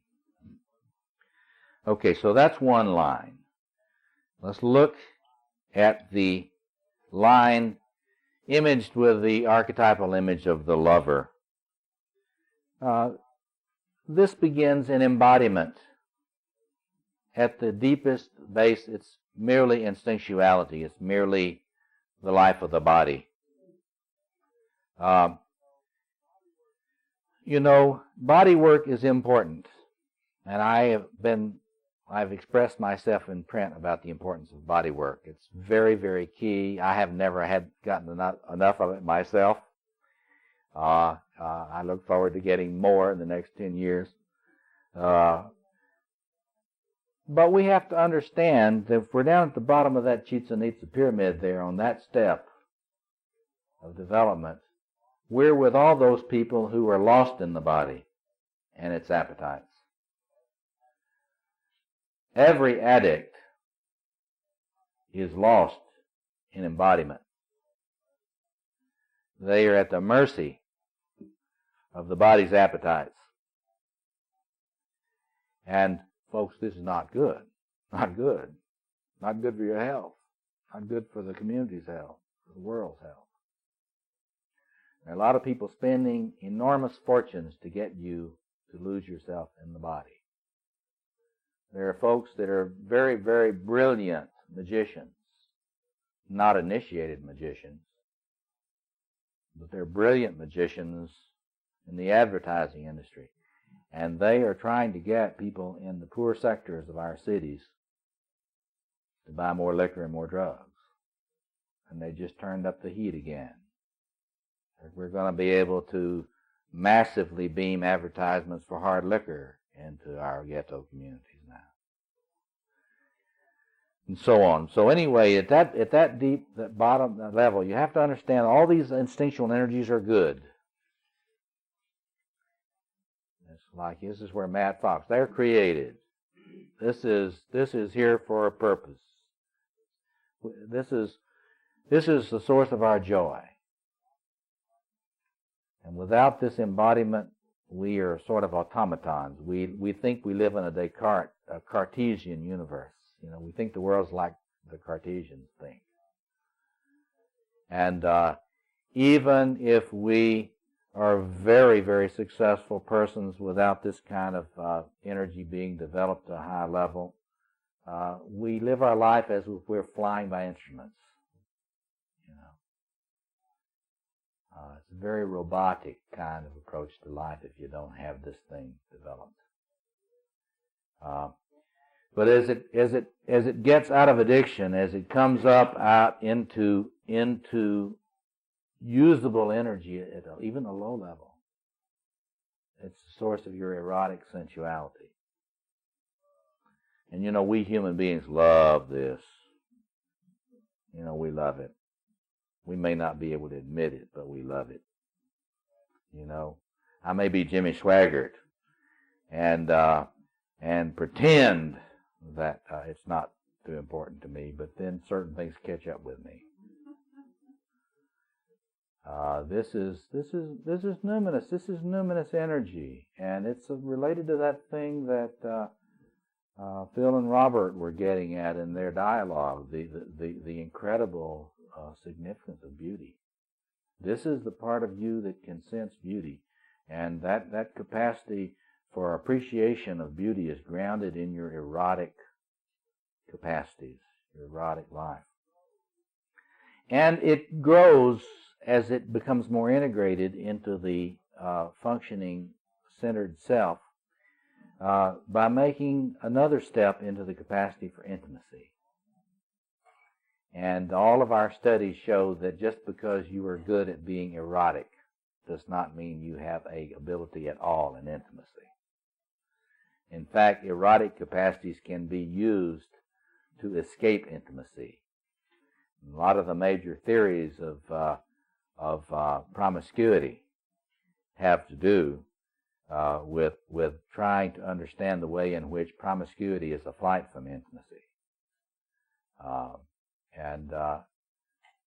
Well, you and I all know the terror of intimacy. I can understand that. That doesn't surprise me, and I don't live in a glass house and throw stones at people that have a problem with intimacy. I appreciate Robert's honesty when he says, intimacy is hard for me, and I'll second that motion. Yeah.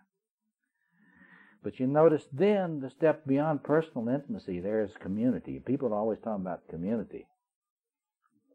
The capacity to value community and put enough energy into it to make it happen is grounded in this capacity. It's in this line of development. And so when we look around and there's not a community in our city, it's because we haven't done our work in this line of development. We've not been able to do it yet. We've not been able to allow ourselves to feel what is happening in our cities. We don't allow ourselves to feel what the psychic landscape of the city is, because why? Our heart would be broken.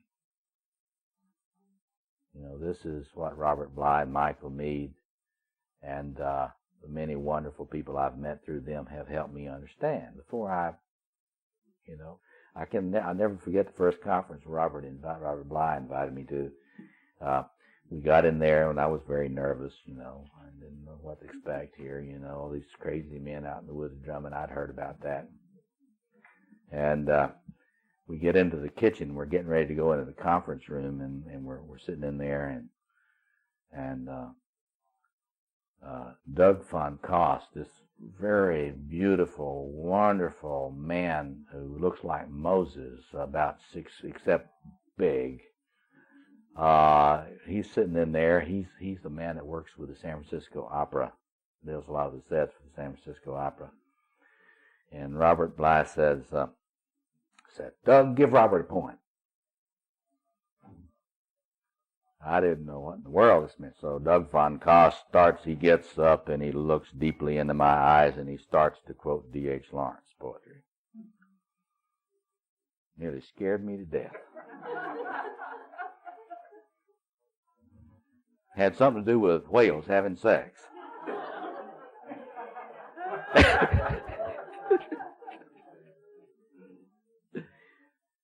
So it's been a long journey with me on this one, but then all that stuff that Christians talk about the Lord of the dance, and all the stuff enter into the joy of the Lord, and all of the C.S. Lewis things, surprised by joy, all of that is in this line of development. But you notice it is a developmental process. Those people that say that you cannot trace development need to go back and study it a little bit. There is clear lines of development. It doesn't mean it's regular. It doesn't mean it's not a spiral through the labyrinth, as Phil talks about. It doesn't mean you don't go back a lot in crisis and turmoil, but there is a developmental process. The magician line. Now I want you to be noticing structurally what these things oppose. What are the opposites here? Because one of the things I want to emphasize tonight is that while Toni Wolff was right about the structural forms that she found, in the diagram she put forth, which are in the appendix to these books, show that she had no understanding of what the oppositions really were in the psyche. So pay attention as we go to the oppositions, and I'll talk about them in a minute. But there is at the beginning mere knowledge. Now that should be an easy one for us to understand, because this is knowledge that is used without any concern whatsoever for maturity, ethics, concern, care, anything. And if you look around with open eyes now, you see that the world is full of folks that have enormous connection with mere knowledge, and it is loosed upon the world. There are so many stories about this and so many examples of it. You could give the lecture on that. The one that struck me was that man who was apparently assassinated by Israeli commandos not too long ago. Do you remember that story? Very brilliant scientist who decided that he wanted up his income, so he got into the weapons industry. He's one of thousands of people on Earth now employed in the weaponry industry. So he decided he would sell himself to the highest bidder, and right at that time, the highest bidder were some folks that would like to lob a nuclear shell into Israel. And they wanted him to build a very, very big cannon, because he had the most sophisticated knowledge of metallurgy that was needed to construct a cannon this large so that it could shoot a rocket shell all the way from one of the Arab states into Israel. And the Israeli commandos got him just as he was getting ready to pass the plans on. There are a lot of these folks that have no concern whatsoever about the use of their knowledge. Not long ago, I did a workshop with one of the leading marketing firms in New York City. I was invited to do so by Robert Bly and some other folks. And I knew exactly why they were wanting to talk to me. Robert kind of thought that they just suddenly had seen the light. And, had decided to become humanist somehow. But I realized that this is the marketing industry. There are more persons with very outstanding training in symbolism working for the marketing industry in the United States than there are working for seminaries. There are very few people in seminaries that know very much about symbolism. There are loads of people in advertising. You might want to look at the book by Saul Randazzi on myth making on Madison Avenue. But I accepted to go because they already had access to my books. My work is public. And I wanted an opportunity to talk to them about the stewardship of knowledge and the stewardship of the power they have as an advertising industry. Boy, you should have seen them squirm. But anyway, the whole idea of the stewardship of knowledge comes on as you work your way up this. Mere knowledge, a lot of sociopathic use of knowledge, it's common everywhere. Now the universities are getting into it shamelessly. But the next level of this line is the capacity to engage in a serious cognitive process about oneself. And this is related to the archetype of death and rebirth. It's the capacity to detach enough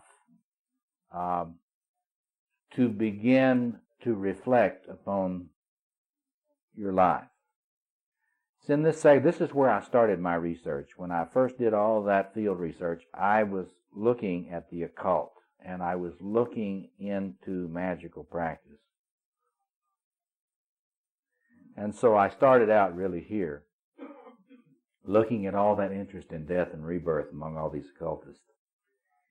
And I soon came to realize that there's a particular kind of consciousness. We associate it with mystics.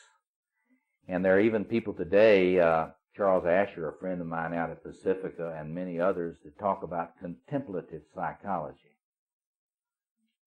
And this is really the locus of the capacity for contemplation. The template is sort of the map, or You know, this is kind of the built-in out-of-body experience that you have in your psyche.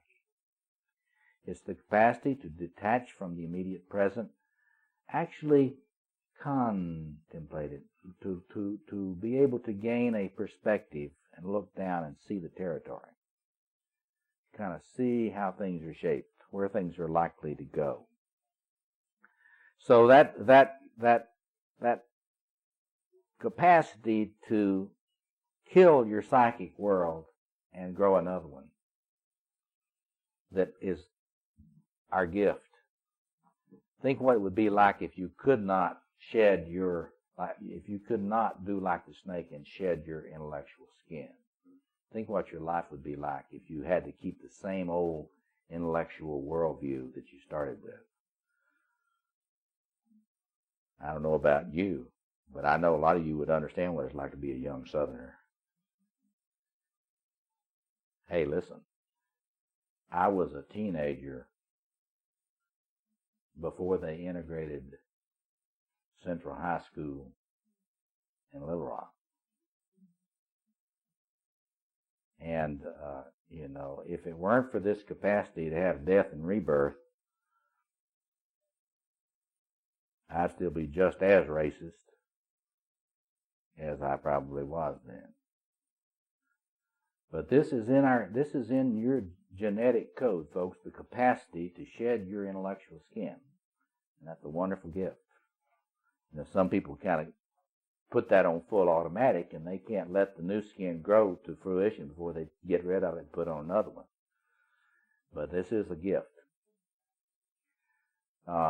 In that is the capacity for wisdom.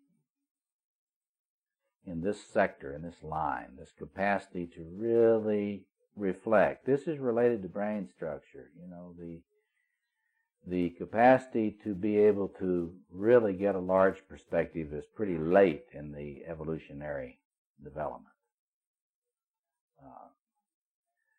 But again, here it's not just enough to have your wisdom for yourself. There are a lot of people in the New Age who just want to get blissed out, liberated, go off into nirvana, and leave all those people sinking on this planet. But at the highest level in this is what I like to say. This is why the interest in shamanism today, because people intuit that at the highest level of this form in the psyche is really a healer. It's really a healer who cares about the community and who recognizes evil and who is willing to fight it at great risk to his or her life. And so at the highest flowering, where in the lover line of development, it's joy that's there at the pinnacle. In this one, it is, and we're in the nurturance line, it's the capacity to give an inclusive blessing, a constitutive blessing that empowers other people. In this, it is healing, the recognition that if you really mature and really get strong, you'll be a healer. You may not have a profession that says you're a healer, but you will assume responsibility for your responsibilities as a ritual elder who has responsibilities for bringing healing to self, to family, to community, and to the planet. And so it is a beautiful thing. We don't have to be people who are sociopathic with regard to our knowledge. It's just a lot easier to be a sociopath. If it wasn't, there wouldn't be so many of them. Okay. And then we've got that line of aggression. Let me just talk a little bit about that, and then we'll pause a minute. Here you've got mere aggression at the bottom. This is that predator. This is the Tyrannosaurus Rex in us, and it's in all of us. You know, some people like to wax poetic about the dragons of Eden. Well, there really is a dragon in there, and it's not for just infantile reasons that those little boys like those Tyrannosaurus Rexes so much. They're recognizing something. They know that's in there. And anybody that doesn't think it's in there, I was sitting with my nephew Jack the other day. His dad and I were sitting there at the dinner table. We were there. We were kind of planning his sister's birthday party, And he was taking those little cars and he was zipping them down that little highway there on the table. And there was a filling station down there on the other end of the table, and he was seeing how many of those it would take to knock that thing off. And his energy was just wonderful. It was so, And his dad and I were just looking at each other, like that. But anyway, that thing is the Tyrannosaurus Rex in you. So when you go see Jurassic Park, yeah, you females have got it too. It just comes in later in life. I'm going to talk about that in a minute. It's Grendel's mother. It comes in after a woman gets in her 40s. But anyway, this thing is in there. The Freudians don't want to face that this is in there for good. And it's going to be there no matter how much you work with a Freudian analyst. That is to say, this is the thing that makes it possible for you to form boundaries and for you to not be a codependent. And if you do not have it, you will end up being codependent. It's also the capacity for focus and discipline that makes it possible for you to accomplish anything. This is the part of your psyche that knows about work. None of the other parts of your psyche know about work. The rest of your psyche thinks that work is sort of an aberration, that needs to be somehow planned out of existence. This part of your psyche knows nothing but work. And if you get locked up in it, it becomes workaholism. It is the capacity also for protecting those who cannot protect themselves. And so there's a guardian angel in you waiting to be brought forth. But it is not merely for protection. It is also a positive, vibrant energy which has to do with service. Some of you here are deeply involved in the Boy Scouts of America. This is the source of all of that emphasis on service in the Boy Scouts and other service organizations like Kiwanis and so on. So these are the four energies. I only have a few minutes left. Let me call your attention to the one asymmetry that I believe exists in the structure of the psyche, and which means that the journey to the center for females has a different kind of life cycle and problematic than the journey to the center for males. We're speaking here of the collective unconscious coding, not about your individual life. If you're like me, your family screwed all that up. I was supposed to be mother's little girl, and a lot of us women had to be father's little boy, and so forth. So the family messes this up. But in the codes, there's one asymmetry, and that is the dialectical tension between the nurturance line and the cognitive line is the same, I'm convinced, in men and women. But the line between eros and aggression is flipped, it's reversed. It's God's cruel joke. If Jung was right about things being a little weird about God, this is a joke.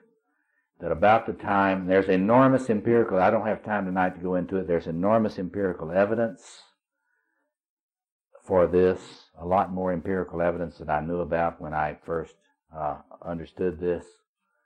But young males are flooded instinctually with aggression first half of life, and then they become passive, completely unable to do anything very creatively after they're 45 if they don't stay awake. And so the guy that wrote Men Are From Mars, Women Are From Venus was half right. He was right for the first half of life, statistically speaking, but after the midlife transition, it is women are from Mars, men are from Venus. And until folks realize this, they cannot understand why it is so difficult for a couple to understand each other through the life cycle. Because just about the time that you start understanding your partner, they start to shift in the quadrants that they're accessing. And I teach a lot of courses. You can get some of my tapes about the way this affects couple relationships, the dyads of couple relationships cue off of this. But this is the landscape of the journey to the center. What is our calling as individuals? We are called to face the task, the incredibly hard task of not only finding these energies in the center. You know, some of us have been so socialized by a culture or a religion or a family or a birth order that we were taught we didn't even have one or two or maybe three of these quadrants. And all of my lectures and all of my work tries to help us recognize what it's like when your family didn't want you to have the aggression line of development. Or your culture, when you were a little girl, your culture told you that girls are nice, they don't do math. You know. And so we've got a lot. I'll talk about the cultural and political and ethical implications of this Thursday. But we have got some enormous significance in terms of our planetary problems right here in front of us on this code, this double quaternio. You know, Jung intuited in Ion that the self was shaped like a octahedron, two pyramids base to base, and he tried to figure out what in the world those faces could have been. John Layard continued to try to do that. James Hall continued to try to do that. It's a worthy effort. There is enormous effort, evidence now that this is the code. I don't have time to go into it more tonight, except to say that in this asymmetry between men and women, we get a lot of the understanding that we're going to need to understand some of the social problems we're having on the planet. And why spirituality is so important today. Because if you are going to have the strength and the will and the resources you need to power up on each of these four lines and get close to that Mayan temple on the top, that takes a lot of effort. All the spiritual traditions indicate that that journey to the center takes tremendous effort, and it's very perilous. And I think that once you look at this, you will realize that it is a perilous journey, and many of us decide to camp out on one or the other face of this pyramid of the emerging self. And there are even people that try to convince us, you know, that whole bunch of people that say, find your myth and live it.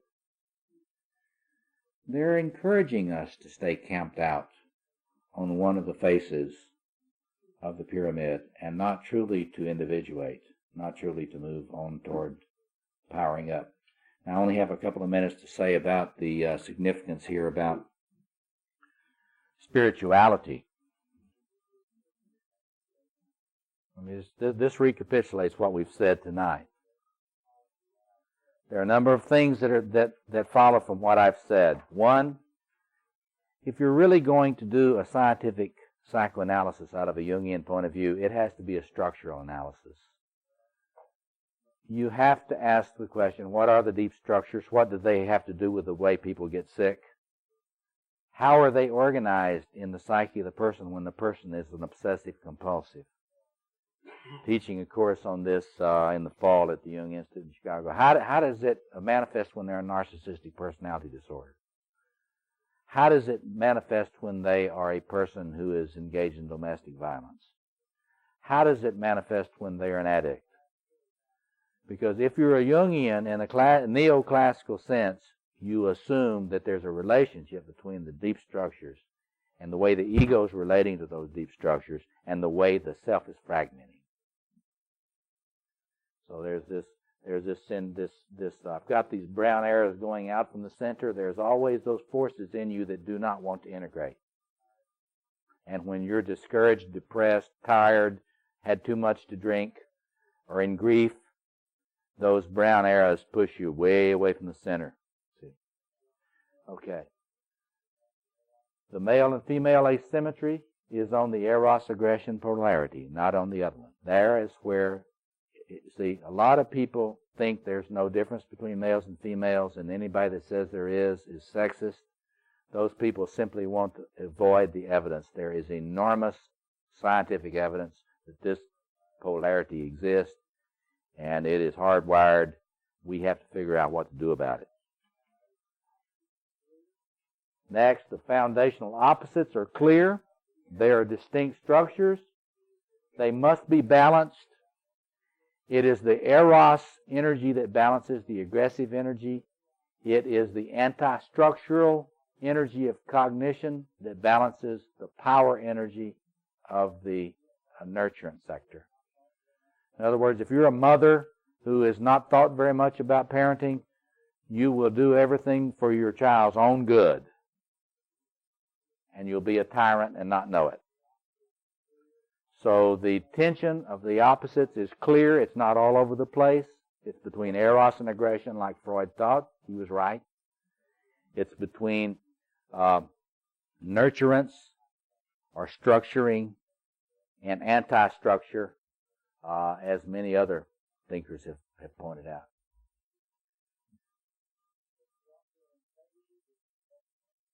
For structural integrity, which is what it means to have a cohesive self, you have to have a secure vessel formed. You've got to get to what we call the fulcrum point in psychoanalysis today, not in Jungian. But there is a place in your development where the chaos will radically lessen. It's known as the point when a borderline stops being a borderline and they start being a narcissistic personality disorder. And you and I may say, well, that's progress. In terms of structural integrity, it is. So anyway, for the containment and then channeling of psychic energy, in other words, you're going to be ordinary. You're going to have to stay ordinary if you don't get your cup formed and fired. You got to fire that cup like in ceramics so it'll hold a lot of energy, hold all these energies. These are not all the archetypes. There are people that say, Robert Moore thinks there are only 4 archetypes. They haven't read me. They haven't listened to what I say. There are, however, 4 foundational cornerstones for the vessel, for the temple. Here's the spiritual issue, and then I got to stop. We project, remember from the previous discussions, we project these great energies when we can't receive them in here consciously. They either force us to act out in criminal behavior or addictive behavior, or we project them onto somebody else, like movie stars, rock stars. We read People magazine. But the challenge for us, and here's the good news, this is the genius of Jung. You can move from idealization to incarnation of this archetypal potential. And this is not demonic. There are a lot of traditions in the spiritual traditions of this world, including Christian traditions, that say to us, you expect too little of yourself. We used to call this Christification. There are even traditions among the patristic, the church fathers, that this is deification. That is, there is a sense in which you start putting on a lot of God. And this is very clear in Rumi. If you want to read Rumi, you'll see it clearly. So what is our challenge? Standing a lot of the ecstasy of all this energy, living in the fire of all this energy. Why? Thursday I'll talk about why. Because little people can't meet the challenge we face. Thank you very much. That's a lot in one. That's a lot in one night.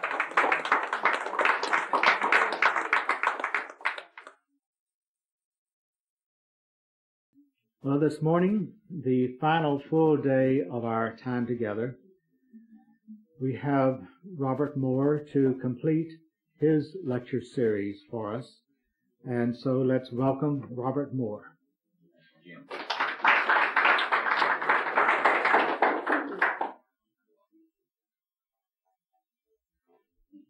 We have a lot to do this morning and not too much time, so we're going to move fast.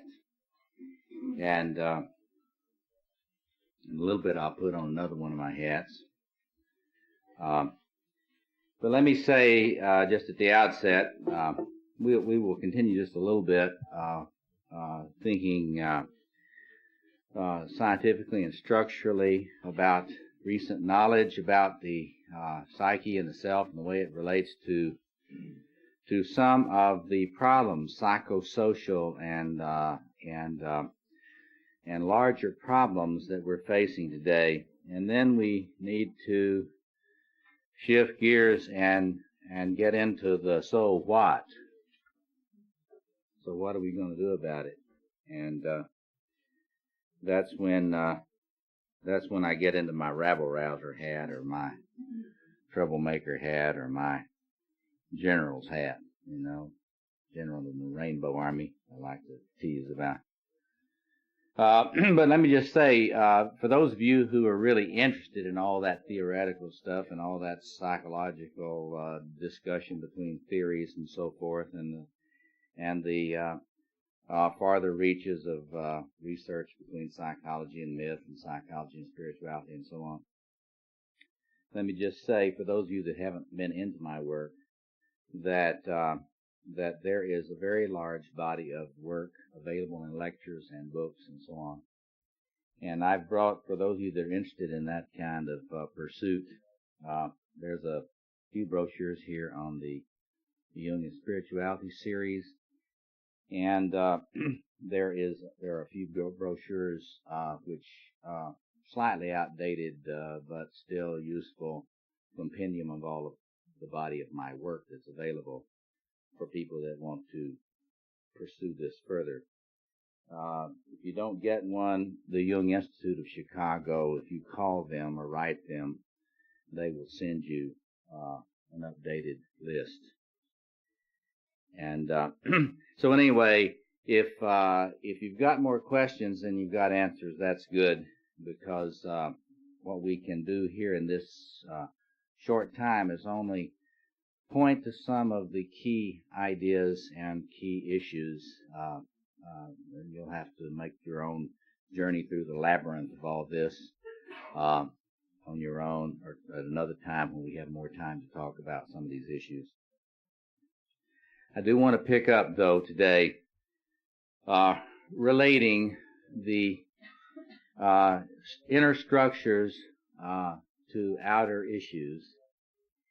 And I wanted to begin by picking up briefly where we left off yesterday. We were talking about that asymmetry in the male and female psyche, and I was pointing out that we males and females, according to my work and increasing evidence from a variety of disciplines, we are alike in the basic fundamentals of the integration task that we face.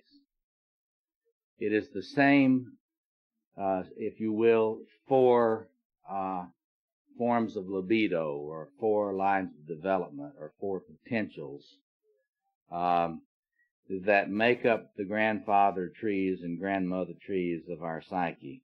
And the task of building a tent for life by keeping those related is the same.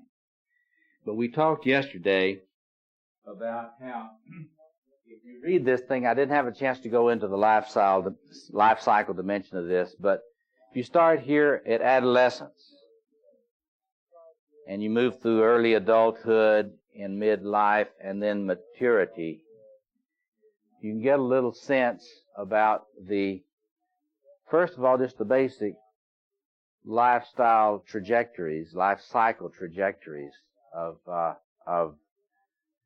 the statistical press. What Phil was saying to me, that one of the greats said that tendency is not destiny. And that's kind of a subtitle for my talk this morning. We do not want tendencies to be destiny. And so in order for tendencies that are built into our old evolutionary heritage, we do not want them to dominate us. So that's one of the themes that we need to think about today. But remember, the asymmetry in adolescence, statistically speaking, young women have tremendous receptivity, capacity for affiliation, sense of beauty, and so on in adolescence. And by the time they are young women or in early adulthood, they've been abused enough by life that they know there's something problematic about simply being open to everything. And one of the things, and this is something that's a big problem, even though today we know about how dangerous college campuses are, we still have families that send their daughters off to college without ever preparing them to know that they're going to need to be vigilant and concerned about their own safety and taking positive actions to protect themselves. We can talk more about this. Is a setup. This is a sexist setup to continue the abuse of young females, and we collude in this. But you can see how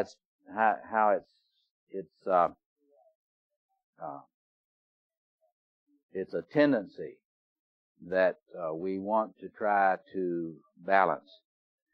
Young males, there's enormous evidence, and I'll talk about some more of the more recent evidence that's come out. Young males are flooded with testosterone in adolescence. There's a brief period of time in the life of young males where their testosterone levels go from a very low modulated level. It just peaks out.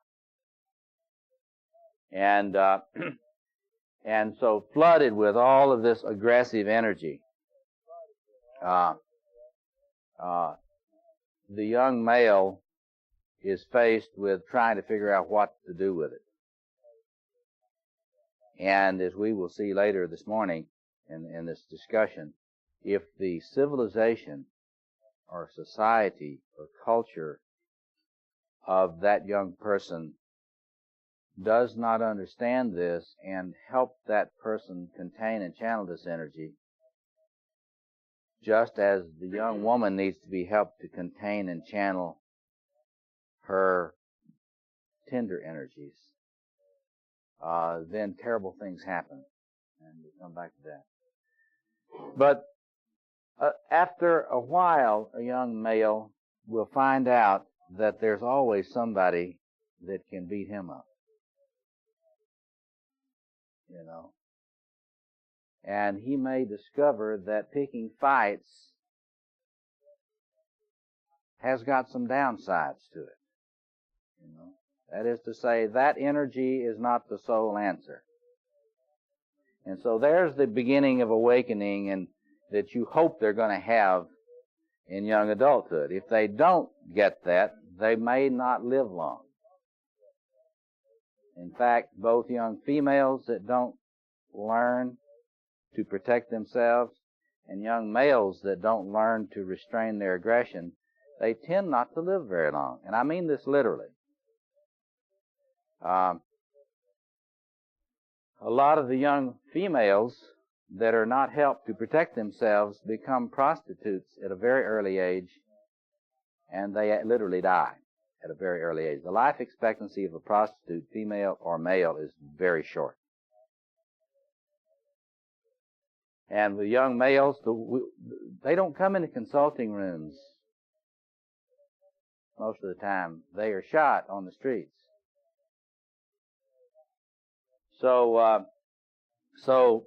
But the hope is that by the time young adulthood is reached, there is some increasing awareness. Gee, I've got to figure out some other tactics for my life.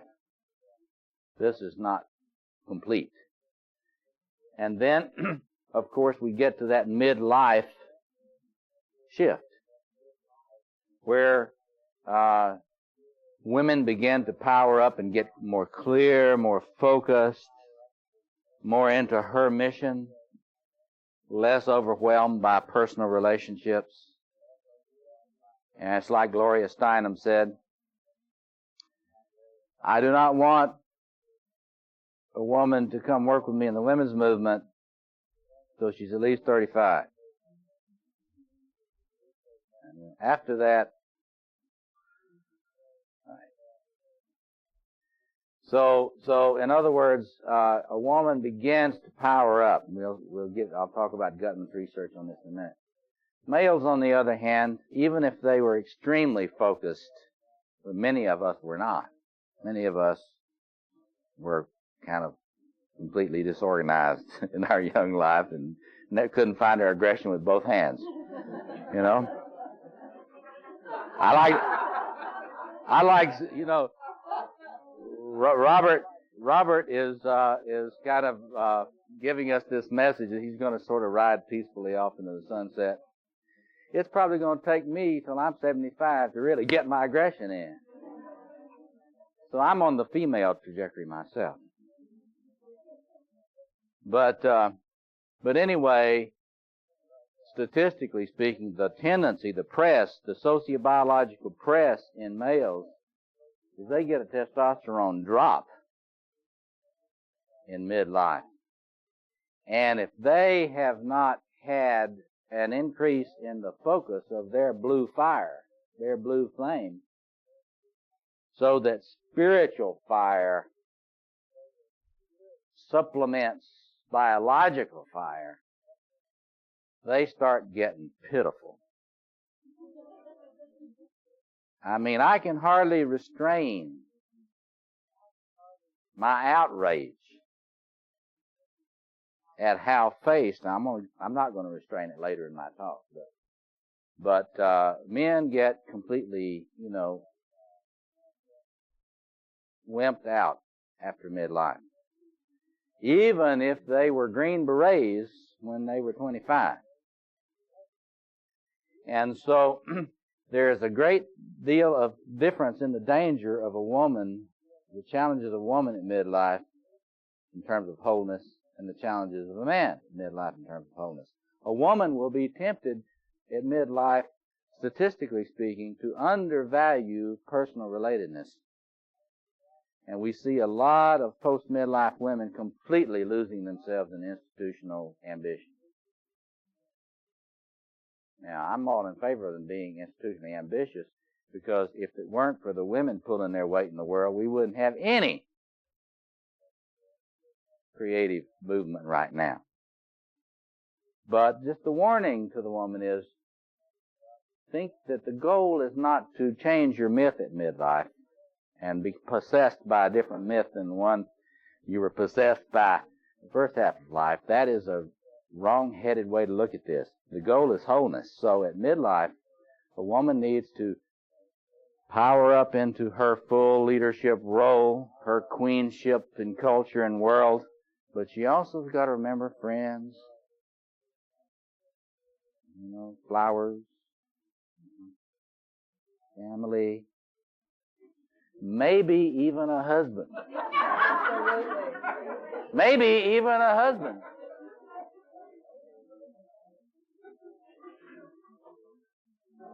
I won't push that one too much. And a man at midlife I travel all over and work with these men, and they're all wanting to be in their state of samadhi, their bliss, Robert, I don't want to hear about that work. I don't want to hear. I've been there, done that. Well, they've got a real inflated view of what they've been there and done. If they had really been there and done that, we wouldn't be in this mess that we are in. I don't know what kind of lens they were looking at their life with. But anyway, so a man at midlife has got to realize that when he's listening to poetry and reciting poetry and learning poetry and listening to music and getting massages, and going out in the woods and communing with nature and learning how to beat the most beautifully carved drum, which I'm all in favor of. Hey, one for that, I wouldn't know where my heart was located in my body.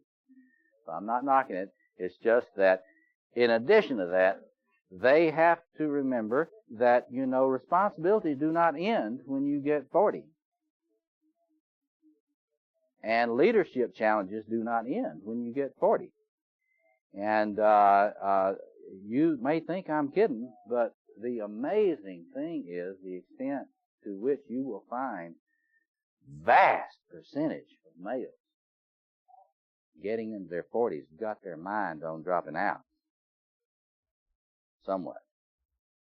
Maybe with a new boat, maybe with a new shotgun, maybe with a new woman or 10, you name it, but dropping out.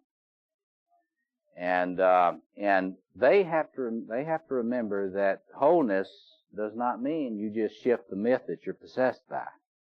It means not forget what you learned when you were young.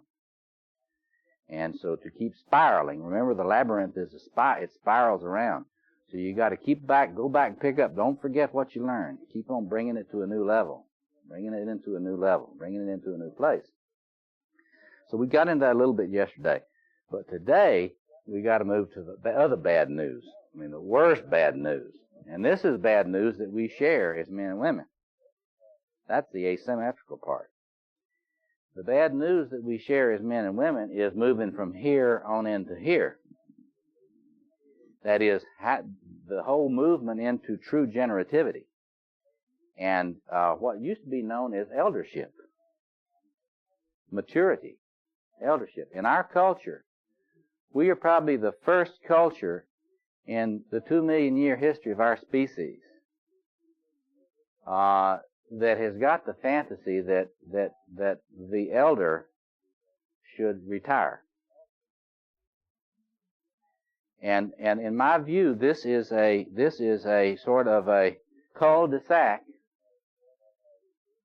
in evolutionary history, which if we don't turn around and get out of, it's going to be terminal for us.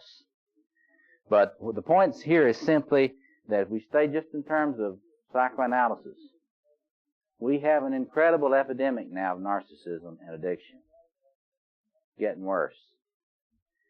And this means that people are having a harder and harder time making this transition into creative eldership.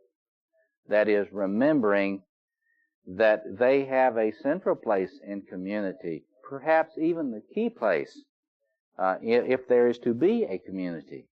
Local community, national community, or world community.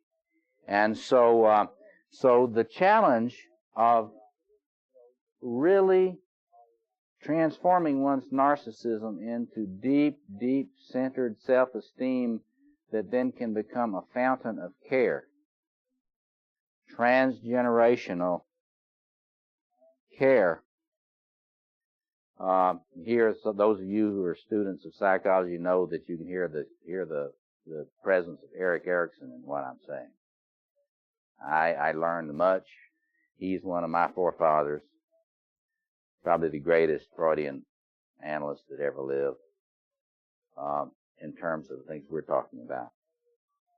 But that the whole challenge of care as one moves in to that second half of life and the flowering of what used to be called the grandfathers and the grandmothers. Now, it's no accident that grandfathers and grandmothers are so key in the mythology of the world. That's not an accident, because that was related. In fact, you know, the trees that held up the world in the mythology of the Mescalero Apache were called the grandfather, the grandfather-grandmother kind of trees. And I think that's something for us to think about. I mean, are we going to try to become grandmother and grandfather trees, holding up the canopy of a habitable world? So, the challenge of really transforming that royal energy and bringing it up to a level beyond narcissistic personality disorder, or as they used to say, second childhood. So now this is a big challenge for us, and you can tell how badly we're doing by simply reading the newspapers, looking around the world, traveling around the world some. So now that's the first part of the bad news. Now the second part of the bad news. The bad news is that there's a lot of evidence that not only has this always been a problem, and that the tribes of the earth, the old peoples, knew it, and they made tremendous efforts to build into their spirituality an awareness of this and their whole cultural forms to honor the elders. Now, did you notice that film last night?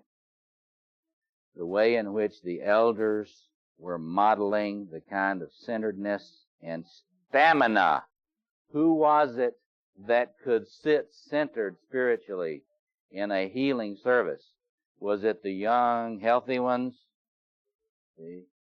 It is the ones with the blue fire, the elders, who had that capacity for centeredness to model the tree, the axis mundi that holds the world together.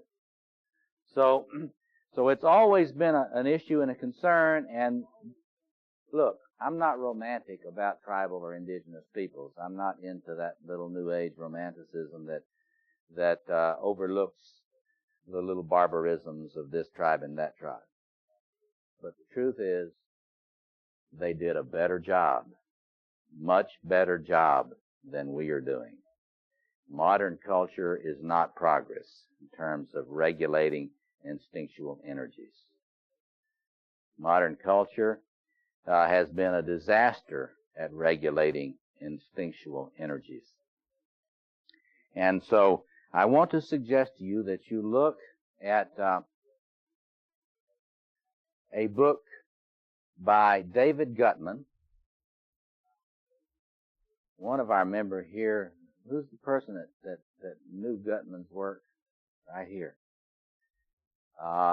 Gutman is a research psychologist in geriatrics, psychology and geriatrics at Northwestern University.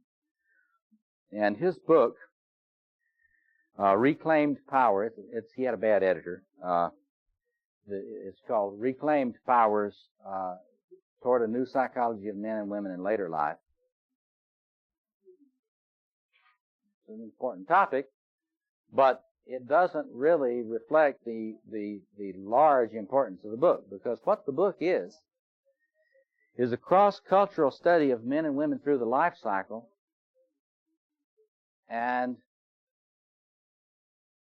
guess what? By giving empirical tests, projective tests to men and women at different ages, sifting through all the anthropological data, Gutman found that all over the world, young men have a problem with aggression.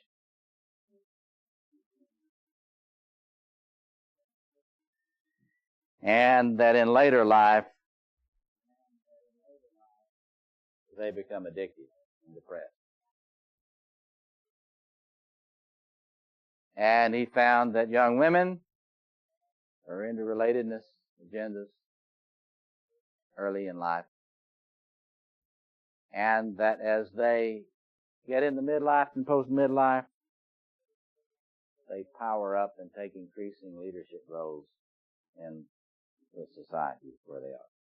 Whether this is the Maya, India, and South America, the Druze in Galilee, the Protestants in Kansas, and so on. Now, so, one of my mentors, you got to watch neglecting your mentors. Because one of my mentors, when I was writing this 5-book series with my colleague, my mentor, Don Browning, said, Robert, I know you're interested in this gender research. He said, there's a book you should read. He told me about Gutman's Reclaimed Powers. And I said, yeah. And of course, if I had read what Don told me to read, then the footnotes to that would be in this 5-volume series as part of the empirical justification for this theoretical model that I give you. So there's a little lesson for me. Pay attention to your mentors. You don't outgrow them. But anyway, so the point being, Gutman is saying, we've got a problem worldwide with young males. And he has got a way of thinking about this that is really intriguing and one you should look at. Because if you put his work and his theories together with mine, you've got a fairly comprehensive vision about why things are deteriorating so badly now around the world, not just in America. What Gutman is pointing out is that the ritual software which these traditional cultures around the world had developed to contain and balance these energies. To contain he points out that in these traditional cultures, when they were working in the villages, the old men, elder peace chiefs, related closely to the young warriors and helped them contain their energy. And vice versa with the female elders and the girls. And he points out that as this massive move toward urbanization in the world has been occurring, and that's something you need to look at, the rush to the cities all over the world now. The rush to the cities. I want you to look up an article in the Atlantic Monthly called The Coming Anarchy by Robert Kaplan. And his recent book, I can't remember, do you know, Phil, the title of his recent book? It's something like Paths to the Ends of the Earth. He's done a lot of stuff like Phil, traveling everywhere and looking at what's happening in the cities of the world and the societies of the world. And he is documenting in very great detail the kind of cultural disintegration that Gutman is talking about. We are seeing a new phenomenon. You'll run into all these halfway, informed people who will tell you, oh, everything's always been in crisis. Nothing's different. But the facts are, we've got a different phenomenon now. It is not like it always was. We have a new phenomenon. It is deculturalization. We are finding places, more and more places like Somalia, that are deteriorating civilizationally to the point where there is no handle to get hold of to try to rebuild the society. In other words, when at the end of the Second War, when MacArthur went into Japan, there were still a lot of institutions intact that could be seeded with new ideas. I say seeded. The gardening, I don't think, is done too well in some ways in Japan, and seeded in new ideas in Germany because there were still institutional forms still intact even after all the devastation in Germany. And so when the Marshall Plan went in there to try to rebuild, there were still forms that had not deteriorated to the terminal point. Increasingly now, we are seeing terminal phases of deculturalization. So that the capacity for the UN to intervene or for us or anyone else to intervene, even if we had the financial resources, is extremely limited. What's happening? Well, I'll just give you a shorthand version. What's happening is this move, this pell-mell urbanization is leaving the villages. And well, just geography. Well, this is not real estate, folks. Phil was quoting there this week. This is not about real estate here. This is about myth. And this is about ritual. And all that is about cups, vessels to hold instinctual energy. If we do not have the mythic and the ritual software, we are thrown back on the asymmetrical, radical, sociobiological hardware. And what this means is, in the context of an intact tribal culture, a young male will not be a brutal killer, just on full automatic. He may kill. But, for example, among the Maasai, he'll be given a spear. And what will he use that spear for? To defend the herds, to defend his people against attack.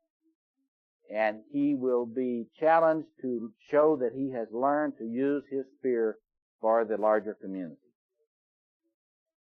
By the time the move into the urban context has occurred, no one even remembers what aggression is for in any kind of integrated civilized way, tribal civilized way. So Gutman, I believe, has got a very sophisticated argument. He's just describing it. If you put that together with my structural theory of the self, you can really see it just stand out in italics, bold relief.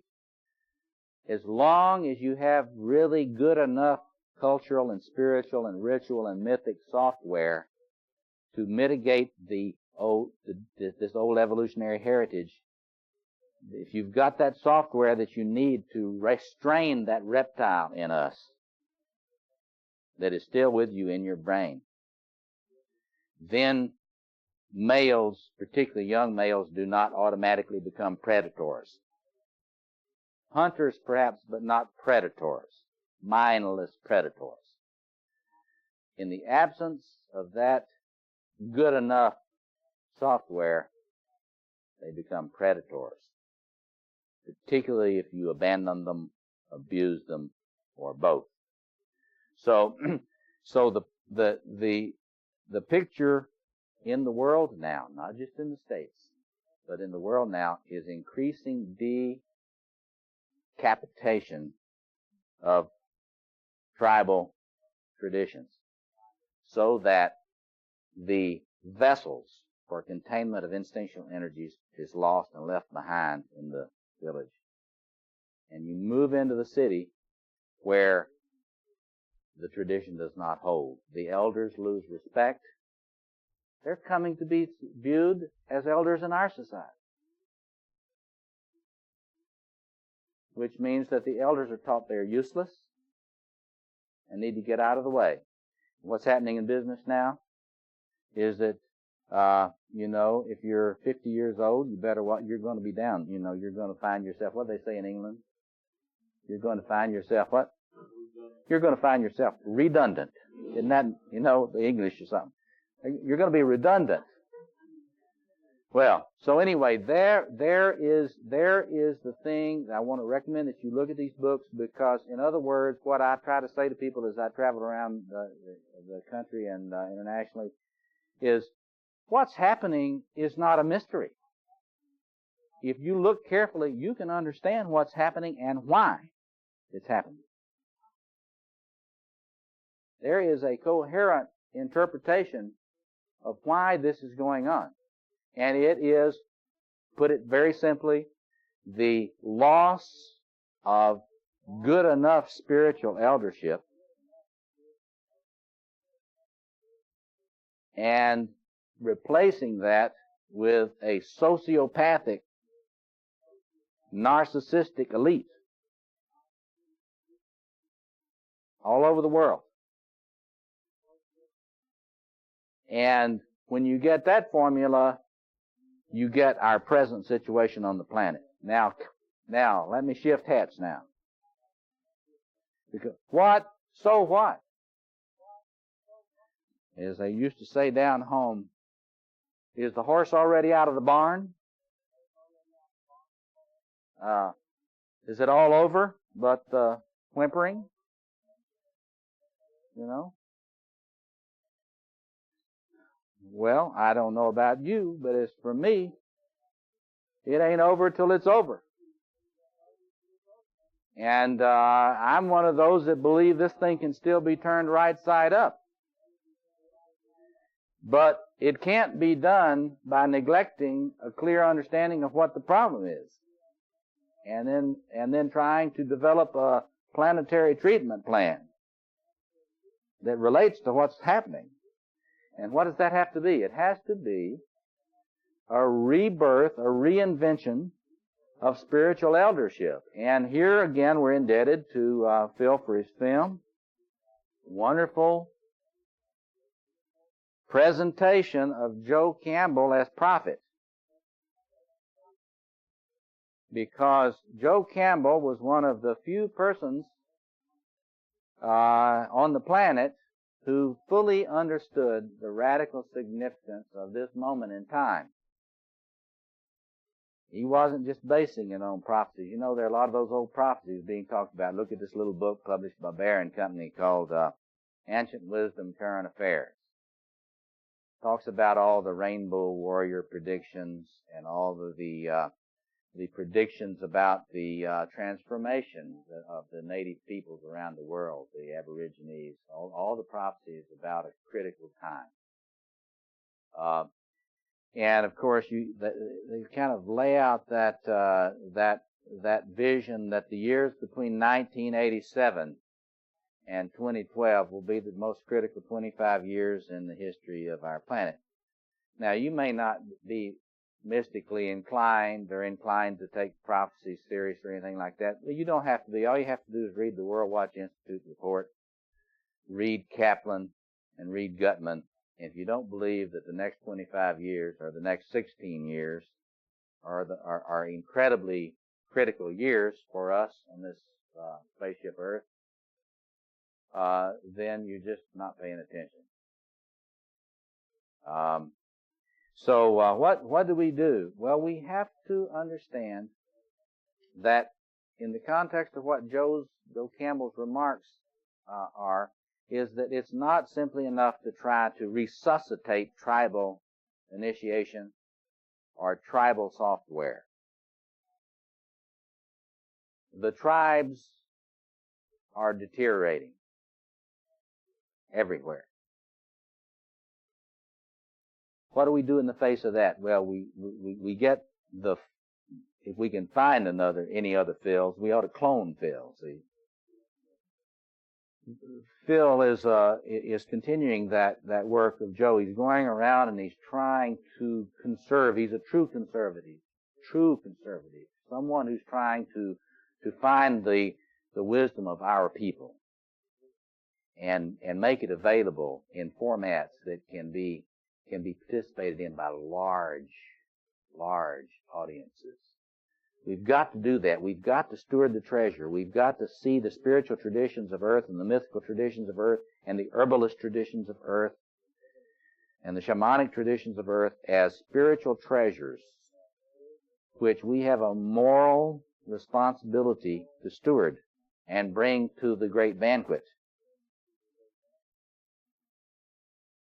So that's one thing. But we've got to go back to the challenge of Campbell. That's not enough. There are a lot of folks today from Louis Farrakhan, and then what's the Reed's name in the religious right? Ralph Reed, and the head of all these New Aryan Nation Nazi Christian militias. What an incredible contradiction in terms. What an oxymoron. They are telling the people of the world, along with all of the other militant radical, right-wing, fundamentalist tribalists that the answer for the planet is a new, more malignant, nuclear-armed tribalism. That, my friends, is the spirituality of death. And that will be the end of God's great, wonderful experiment on this planet. What we have to see on this planet is what Joe was trying to lift up. We had the image. We've got a lot of mythic images in our own tradition. The image, it's probably, in my view, is a good person standing in the Judeo-Christian tradition. And I confess I'm a lover of David the King. I share the company of millions and millions, probably a billion throughout history that love David the King. I'm shameless about it. And so I think it's probably historical. In fact, recently we had archaeological evidence that David really lived. But anyway, in David's story, David, what was his problem? Well, he had a lot of, these cantankerous tribalists that all thought theirs was the right answer. And he had a larger vision inspired by the one. And he brought them together and he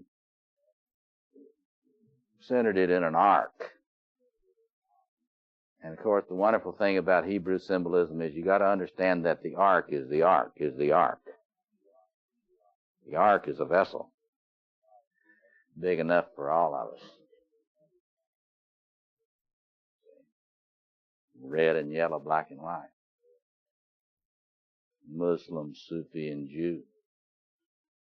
Buddhist and Hindu and Sikh.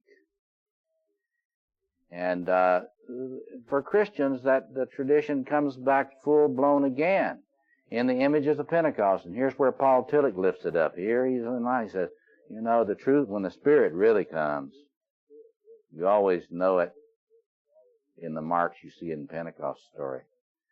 Because all those folks speaking different languages from different places, suddenly they can hear the voice of deliverance.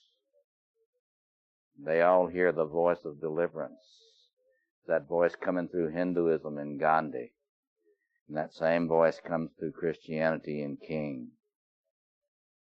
That voice, we don't hear it speaking too loudly now anywhere.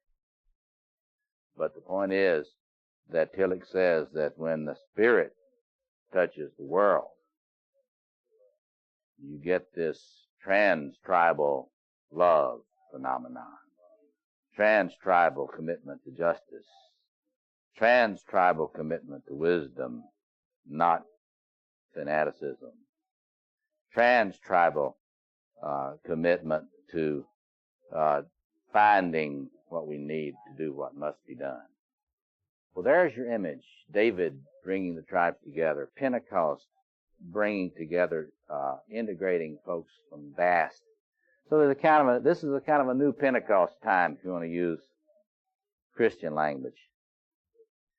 The great mystic Joachim of Fiore, tremendous influence on history. His vision of the three ages. The age, I'm going to hopefully write a book about this. The age of the first Adam, the age of the second Adam, and then the age of the Spirit, the age of Father, Son, and Spirit. The vision of that spiritual awakening not simply being mediated through all of idealized leaders anymore. In the great change, suddenly ordinary people find they are thinking extraordinary things, and they find they are understanding extraordinary things. Ordinary people, not just ordinary people, but the dispossessed. That's the way the tradition says that the divine Spirit works. Chooses the oppressed, the dispossessed, those from whom you would least expect a transformation to come, but that even the least of these suddenly find that they have large energies and visions, and no longer stay in their debilitating, immobilizing idealizations of two-bit, tin-horn would-be leaders. So Campbell is saying, look, it's a new time. Look up. Look at this Earthrise. To put it in Erickson's terminology, for the first time, we have a chance not to be pseudo-speciating. That is, thinking our tribe is humanity. All the tribes intended to be humanity. They didn't intend to be the Apache or the Zulu. They intended to be the humans and do it right. Well, for the first time, we have the opportunity to see it whole. We're fellow travelers in space, and we are one species, and no matter how politically incorrect it is to argue that we are a species, that's Campbell's vision. I share it.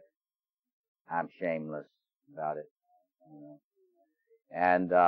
And the challenge is to have us open ourselves to what time it is. This is the Kairos. And, whether you have a metaphysical mind or a theological, philosophical mind or not, this is the Kairos. There's an opportunity now that will not last long. And so we must be about putting a passionate investment in a new reality. And that is an earth community that's going to demand of you that you take your responsibilities of being an earth shaman, a woman earth shaman, a male earth shaman. And it's going to be incumbent upon you, women, to be earth knights or earth warriors. That is, people who understand what is evil when they see it, and they do not sit passively and say, oh, this is just the same old stuff. Be people who cannot look at little girls sold into prostitution and whose lives will be cut short by AIDS through no fault of their own, only because of the poverty of their parents caused by the rape of their people by their leaders. Where you cannot sit and just fiddle while the Holocaust of this planet goes on. So, and many wonderful women are doing that right now. It's been the women in Italy who've taken on the mafia. In the streets of my city, it's the women who've taken on the gangs. And they're beginning to understand they have to shame the men into stepping up a little bit. So we need also men who will be earth shamans and earth knights, and to have this inclusive caring that Erickson talked about that Joe knew was the answer. Joe started us by helping us love. We were talking about that with that film. He just loved these stories. He knew they were important for all of us. And so we have to be earth lovers. Our love has got to be big enough to not leave anybody out. And that includes the friends of our species. E.O. Wilson is right. The seventh generation after us, Phil was saying, we were riding yesterday afternoon through the beauty of the mountains. If we don't get decisively creative and assertive for this larger community soon, then the children are going to be given a little headset and be able to see a virtual elephant, and they're going to be reassured by the librarians of the future that this is better than a real elephant, because those real elephants smell, and you had to feed them. So the challenge is enormous. And there are folks that fantasize that this all means there needs to be a world government. I'm totally in disagreement with that. Government, I'm getting more and more to realize that all these fantasies about the right leader and the government solving it is the mark of pathological idealization. We need a federation, like they say in Star Trek. We need an Earth Federation. Make sure that we honor the tribes and don't meddle too much with each other, except where it's raping the earth and destroying the children. But we have to commit ourselves to take on the forces in this world that would take the idealizations to themselves. We must oppose the enemies of democracy wherever they are. We must confront those that would want us to cozy up to China the way that they're doing now. We must be implacably opposed to the forces of tyranny. This bomb that just occurred in Saudi Arabia, we need to face the fact that we're propping up a totalitarian state in Saudi Arabia for our own interests. And we need to understand that that is being in league with evil. And so we've got to get clear in our mind what kind of a world is. Phil, I love what he's said to us constantly. Keep the vision. Keep the image of where you're wanting to go. We need to challenge everyone. What kind of world do you want your great-great-great-great-great-great-grandchild to live in? Keep your mind on that. And there's still a chance. So what is my statement to us today? This is a time for us to power up. That's why this is important. You got to know the problems of powering up. Problems of powering up are that when you power up, you got to have a cup. Because if you don't, then you will power up for a while, and then your psyche will start to fragment, and your cracks will form in the Liberty Bell of your soul, and it will not be able to hold the energy. And then you'll split into whichever side of the pyramid you tend to fall off on. You'll split into addiction, or you'll split into schizophrenia, or you'll split into violence, or you'll split into whatever. But so this is the key about spiritual practice. If we don't have that spiritual software, if we don't really work on creating a human spiritual software that can contain this energy and lift it up, then we will be spending the rest of our lives down there on rung number 3 on the side of that pyramid. And so there's the challenge of spirituality. Here's the thing. I can say that there is no way you can get to psychological maturity without spiritual practice. But the challenge is not simply to be a better tribal spiritual practicer, because then all you're doing is taking your spiritual your narcissism, and taking it and stopping being narcissistic as an individual, and then loading up your group with narcissism. Christian narcissism, Hindu narcissism, Buddhist narcissism. We have to understand that the kind of spirituality that is appropriate for our time is the one, say, if you're a Christian, that doesn't make Jesus a warlord, but lifts him up as the good shepherd of all. And one who can welcome a very varied mosaic in the dance and at the great banquet. So your challenge is what? My challenge to you is power up. Stop idealizing leaders. Be the kind of leader you wish you had. Be the kind of leader you wish you had. There's a lot of wonderful archetypal mythic energy around the Olympics coming, and the people that are touching that torch as it moves toward the Olympic Stadium, which is the axis mundi in this myth. As they touch that torch, something happens to them, and they are carrying the light of the world.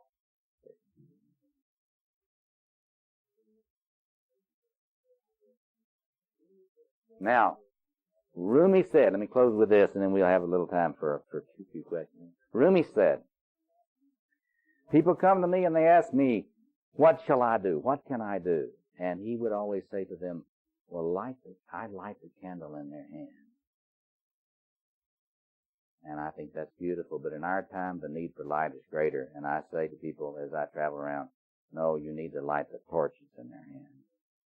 You need to light the torches in their hands. One torch bearer is not enough. So be a torch bearer for the human community and friends. And you can do this. It's not easy, but it sure is. The Knights Templar used to say to each other as they went out to face sometimes overwhelming struggle, face death, they used to say to each other, be glorious. So I say to you, be glorious. Be glorious. So we've got a few minutes. We've got about 10 minutes. But let me open it up. So there is my call to you to learn from psychology, but understand that psychology does not have the answers. It has the right questions. And it has a lot of the schematics on the plumbing. And so our challenge is to be creative. And we need to really steward the spiritual tradition. And that's what I love about Journey into Wholeness. Journey into Wholeness is not easily intimidated by those who do not want this group of pilgrims to learn from the spiritual wisdom of the species. We saw that last night in the tent. Yes. I want to say something in defense of political correctness. All right, go ahead. Because I feel, for me, political correctness doesn't say that we're not one species. Yeah. I in my heart honor that we are one. Yeah. And I also honor my own need to combat my racism, oh yes, my absolutely, and my homophobia. Absolutely. And I think one way I can do that is by honoring the particularity of people's stories. Very important. And bringing into my own realm as many different kinds of stories as I can. Absolutely. I totally agree. Nothing I've said would differ from that in any way. Except that what you need to know is that in the intellectual world that we live in today, there are a lot of people for whom there can be no human species. That is, the whole idea of humanity is a fascist idea. And we simply need to understand that the deconstructionists do not have a moral or redemptive program for the world. There are also a lot of people in the intellectual world who think that the only way that the human, or the best way that the story of the human species can be told is by the stories of the death-like man. And so I think we need to balance both of those. There's no question about it. My whole point is that inclusiveness is the key. That's been my whole point. Inclusiveness is the key. Yes, Josie. The day before he died, and in a meeting in Bangkok, Merton said, brothers, we are already one. We just have to become what we are. We are already one. And Pope John That's right. Now is hoping to have collective effervescence in the millennium. He's inviting collective effervescence. He's inviting religions, all the religions of the world, to meet on Mount Sinai in prayer. Yes. Well, in 1993, you always ask, well, are there any signs that human beings can do this? Can they cooperate across differences? In 1993, in Chicago, the World Parliament Centennial met.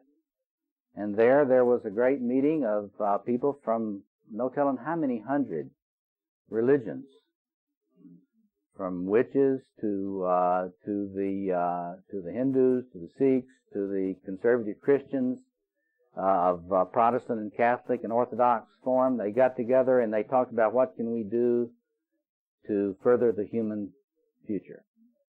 And a lot of people would have said that that's impossible. And in fact, the press practically totally ignored it. You may not have heard much about it. The only thing they really reported on was the fist fight between the one Hindu and one Sikh. But it was a miraculous kind of event. So there are a lot of signs today that people can cooperate across a lot of cultural, gender boundaries. I see a lot of cooperation between gay and straight. There's tremendous possibilities for cooperation for the world future, and I see them as I go around. But you know, this incredible hopelessness that you see, folk need to hear that others are really working toward that. It's not just a matter of athletic events. There's a real Olympics going on. And there are real athletes of the spirit all over this planet who are seeking to carry a torch for the new world. Yes. And I just want to say, yes. I'm like flooded with emotion now because in the gay community, I live in a gay community in South Beach in Miami, Florida, and there are 57,000 of us, women and men. They're black, they're white, they're Indian, they're Christian. I mean, we do it every single day. And it came to that from oppression, and from disease. And we do this every day. And we don't understand God in Jesus, and we don't understand God in Buddha. We understand God as a loving God. And the amazing thing is I've always felt like South Beach was a laboratory for the Holy Spirit. And listening to your thing this morning, just gave me the most incredible lift in self-esteem because now I understand homosexuality. Well, you see this thing. Thank you, sir. Thank you. Thank you. I see it in the black community. I sit with I sit in maximum security prisons with mostly minority men. And the kind of spiritual wisdom and these counsels in these prisons that I hear coming out, the kind of clarity, born of oppression and horror, that they have about the challenge that we face is very humbling.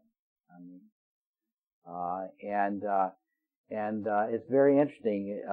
The greatest energy that I see now anywhere in terms of having males begin to become conscious of the way in which they are the primary engine of violence on this planet. The real rising consciousness of that is among black men.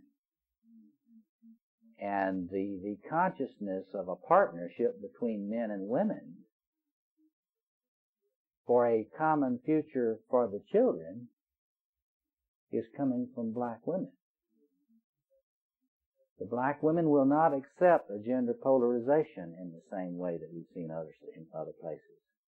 They understand that this is something that's going to need to draw on that old African village wisdom. It takes the whole village to raise a child. I say, yeah, it also takes the whole village to get a man through midlife. Or, as we can say to Robert, through being 75, we have to be Robert's village. So anyway, you're absolutely right. See, and look at the way the Spirit works. The Spirit comes in and it will manifest, show incredible possibilities in places where the powers that be would not believe it.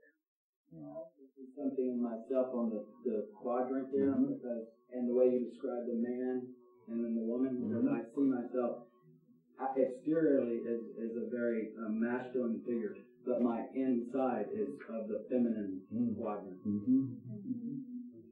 Yeah, all of us men, we were talking yesterday, Bill and I were talking about this, that I don't have time to go into this, but see the real deep work in all of us.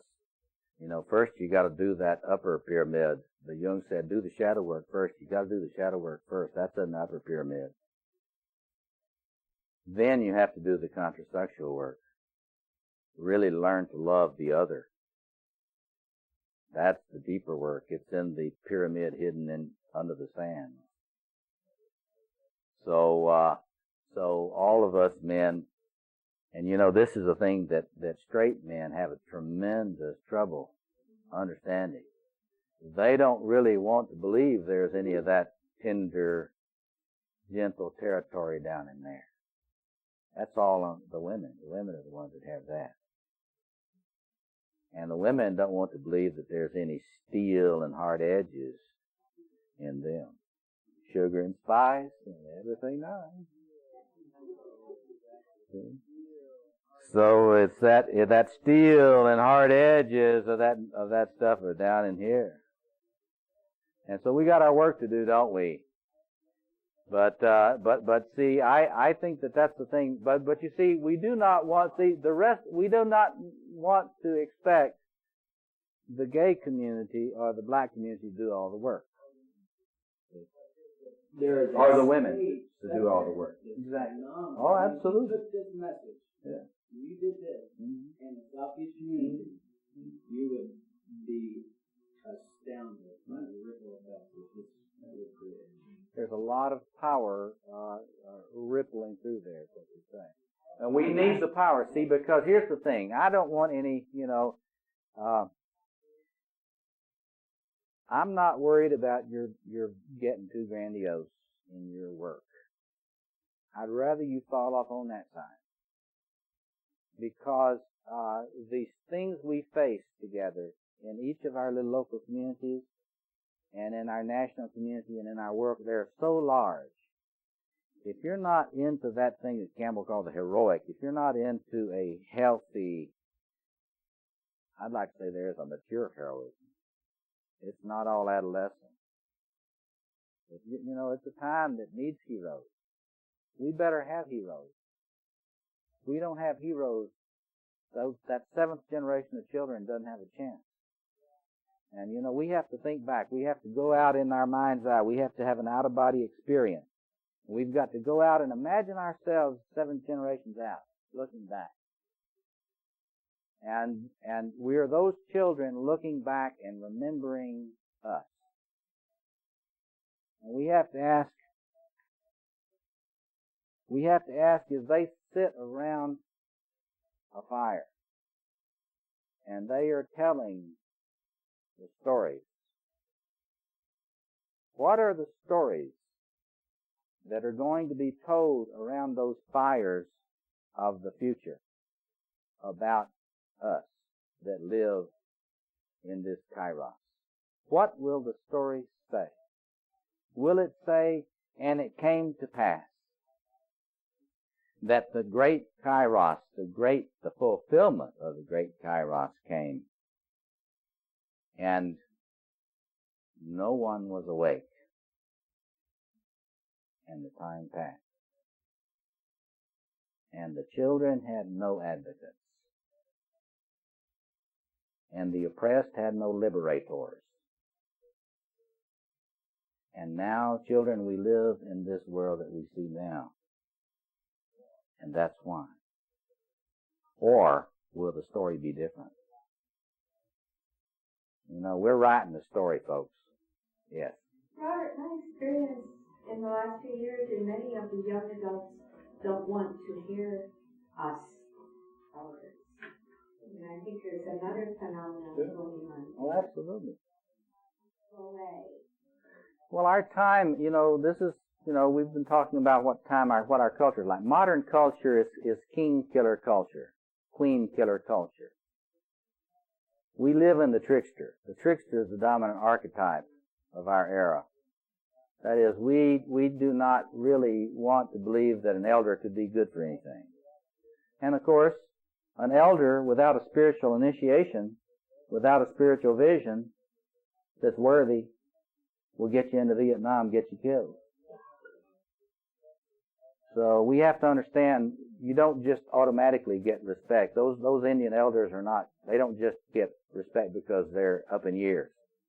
They get respect because they have demonstrated that they have paid their dues and that their investment of the heart is fully invested in the community and its future, not in their own ego. So we've got to just deal with that. That's what, we just got to work that through. And this is why leadership is always sacrificial.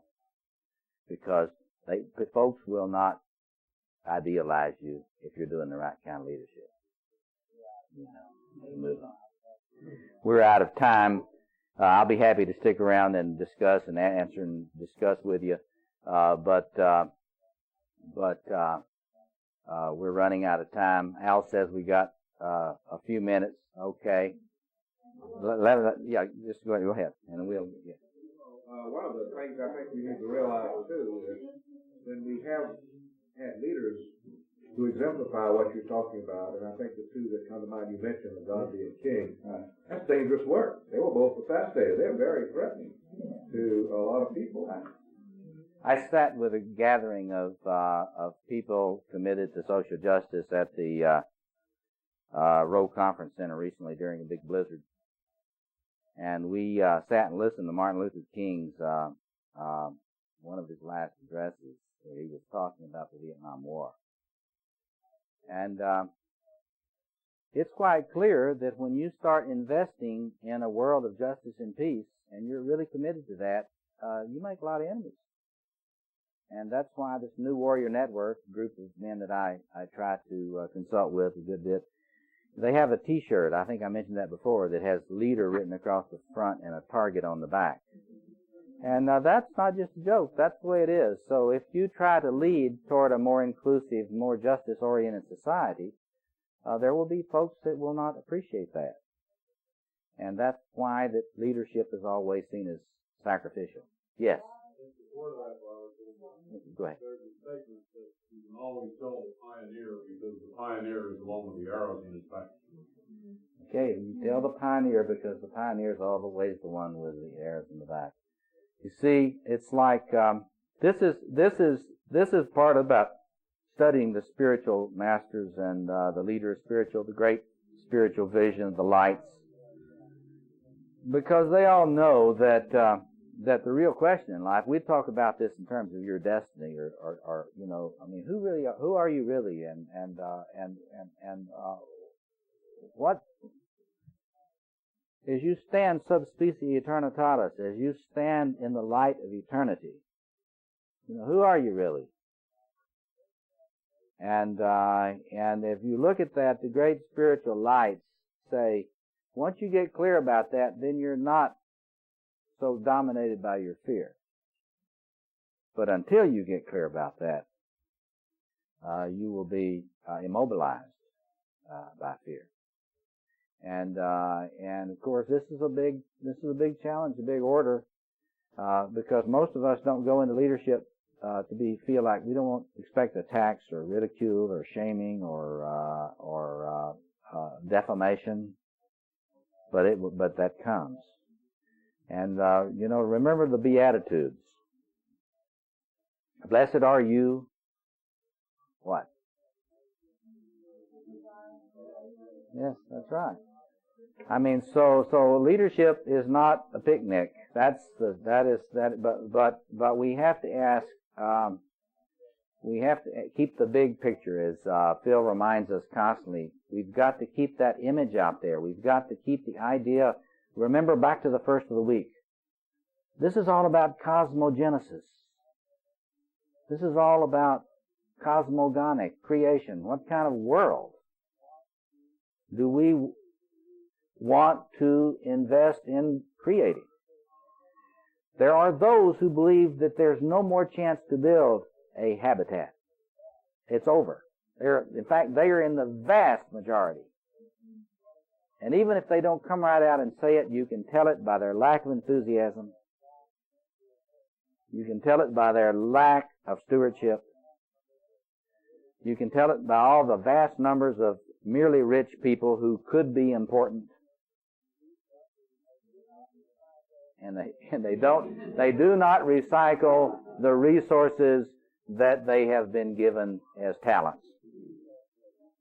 And so so you can tell the vast numbers of people who have already decided this is a triage, and you, planet Earth, this is over. Well, you have to make a decision. See, I mean, this is what we have to call upon people. You got to decide, get that clear in your mind, because it's not, you know, it's cheap not to get that clear where one is on that. You know, that's inauthentic. That's what Sartre would call bad faith.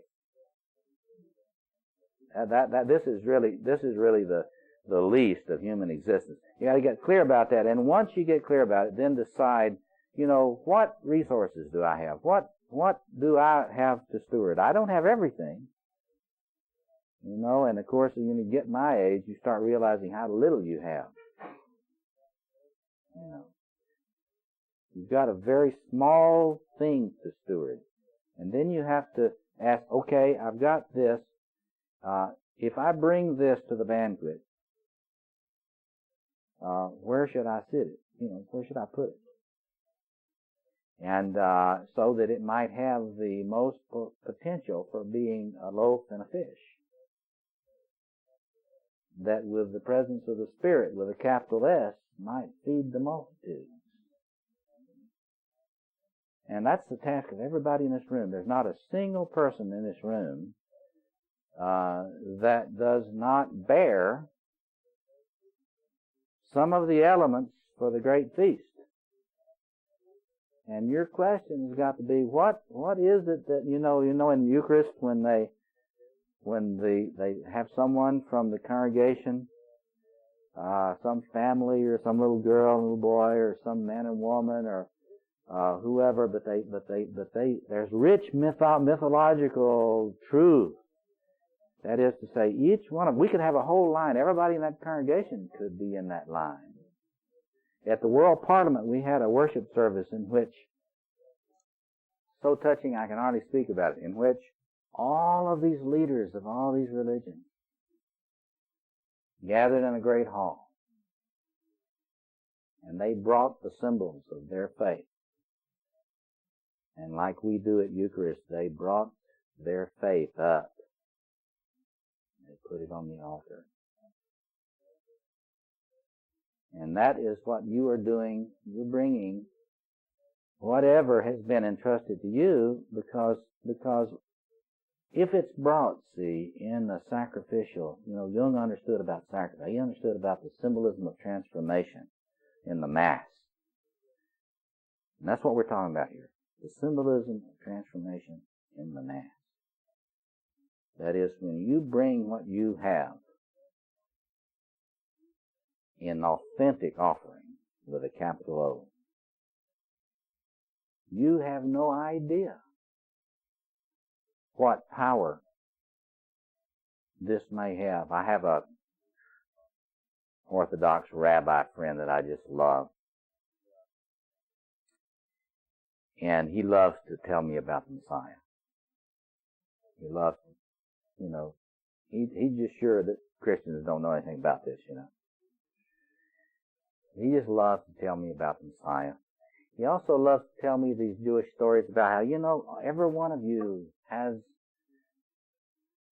you may be the one who has the key. And without your bringing your offering, the Messiah may not come today. And among the Jewish mystics, they all are very clear. Messiah's going to come. And they are all very clear that there's not even the smallest person, even the littlest drummer boy, may have the key gift that may make the critical difference. And so that's the kind of thing you and I have to think about. We've got to stop escaping into our humility. Yeah. Just by way of touching a couple pieces of shadow that contribute to this business of the redundancy of the altars. Yes. And there's an enormous pull, I think, in the exhilaration or technocracy, so that we don't always know who the bad guys are. But very quickly, as our technology changes, so do people become redundant. Oh, that's true. I went to Epcot, and I kept thinking, I don't know why I'm so uncomfortable in all of this light. And then I thought, the idea is that technology has the human, and it's complicated, and people are simple. And they're not. And I felt that so strongly, I wanted to share that. I said, well, I'm worried about this business of how to handle that level of intimidation that comes so quickly. Coming very quickly, getting much stronger. Yes. Brave New World. They had the date wrong on that, incidentally. But, look, This is again where Tillich is important. See, Tillich thought about all these things. And he understood that you've got to be eternally vigilant about technical reason, he called it. Technical reason. You've got to be vigilant. Technical reason will take over the world and become, as Max Weber said, an iron cage. And how would it do that? It would do that if individual human persons buy into that myth. And I'm simply here to say you are free to be ecumenical in your mythology. You don't have to buy the technical reason is the only reason. Technical reason is important. These things are resources too. The Hell's Angels and the Crips and the Bloods, as I may have said to some of you, they're all on the internet. And they have divided up, they've divided up I'm serious. They've divided up the United States. Now they're expanding. The Hell's Angels are now in Europe and expanding. And they've got this highly organized. They're using the best in technology. The right-wing malignant tribalists of all persuasions are turned on, tuned in, wired. But we have to understand that this is, the creation can be used for demonic purposes. That's a rule. All the myths are clear about that. In the Star Wars, Darth Vader is the symbol for that reality. Here is someone who is accessing the vast genius that is available in the culture of the galaxy and using it for evil. But in that story, it's so wonderful, and thank God that the filmmakers, as Phil said, drew on the wisdom of Campbell, because the point is that even Darth Vader, there was a light, there was a fire that still burned in him. And love tends to be a bellows, Phil says, to fan that little fire. And see, this is where, love is not everything. But love is the kind, Tillich was very clear, acceptance is first. You have to love.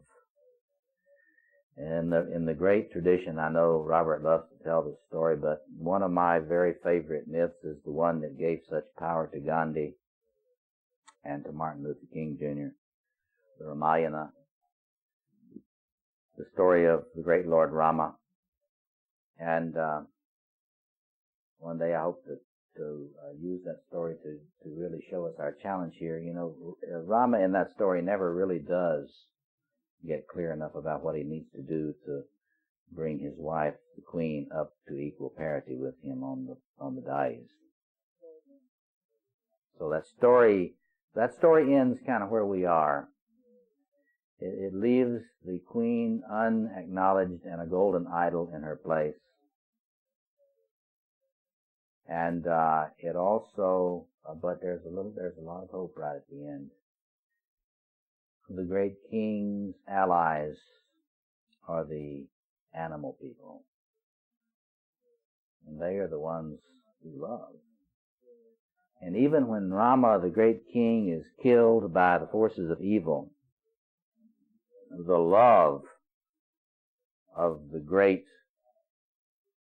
monkey, I'd like to say ape, Hanuman, is so strong that he goes and everybody else is totally discombobulated. They can't do anything. Hanuman goes and gets the mountain of life. And he takes that mountain and he brings it to Rama. And he brings new life to the true king. And so what about love? It's like, even if you're the true king and you have not love, you don't heal the world. And you don't bring your wife and children out of the woods. So you can see in these stories the importance of getting the primacy of grace grounded in the love that will not let us go for the redemptive process. Yeah, John. Sure. I think this is about as grounded as we get, though, in reality. I don't think this is airy-fairy stuff at all. But on the other side of the equation is love. Let me ask the question. Yes. As I understand traditional initiation rites, Yes. they virtually always include several ingredients. One would be initiated elders to conduct the service. Yep. Or the passage. Yep. Two would be a vision of something beyond oneself or the culture. The large vision. Large vision. And three would be pain that is legitimate and sanctioned as a learning tool to help one learn that pain is a part of life, yeah. And that you can take pain inflicted ritually and not inflicted on others. Yeah. Where do you see in your scope on things the role of pain, and how do we, as people out there on the front lines, deal with the issue of pain as an initiatory component and practically put it into effect in a culture that is pain-avoidant? Yeah, what a wonderful question. I got 1 minute. John, I think in your work as a therapist, you do this kind of ritual all the time. You know in your work, and this is what you do, you try to help people get through their denial, to face the pain that's real and based on reality, and to understand that they must face that and work through that, confront that, deal with it, grieve about what must be grieved, and then get what Paul Tillich calls the courage to be in the nevertheless. Now that's a therapeutic model, but this is true around the world. I'm out of time. Let me just say this one thing. There is a sense in which we have to do this massively. We have got to have, and Robert Bly's right about this, we have got to do cultural grief work. I mean, we have to. I've felt so heavy last night listening to that story of our betrayal, constant betrayal of the native peoples of this land. We have not grieved as a culture what we did in our own American Holocaust. We have not truly grieved the Civil War. We have not grieved the Vietnam War. And then there are other more massive griefs that we have to do if we're going to face the pain. See, this denial is large. So we've got to do that, but we've got to get beyond merely our grieving. That's a lover challenge. We've got to get into the elder challenge of world building. Thank you very much. It's been a pleasure. Thank you. Thank you. Thank you.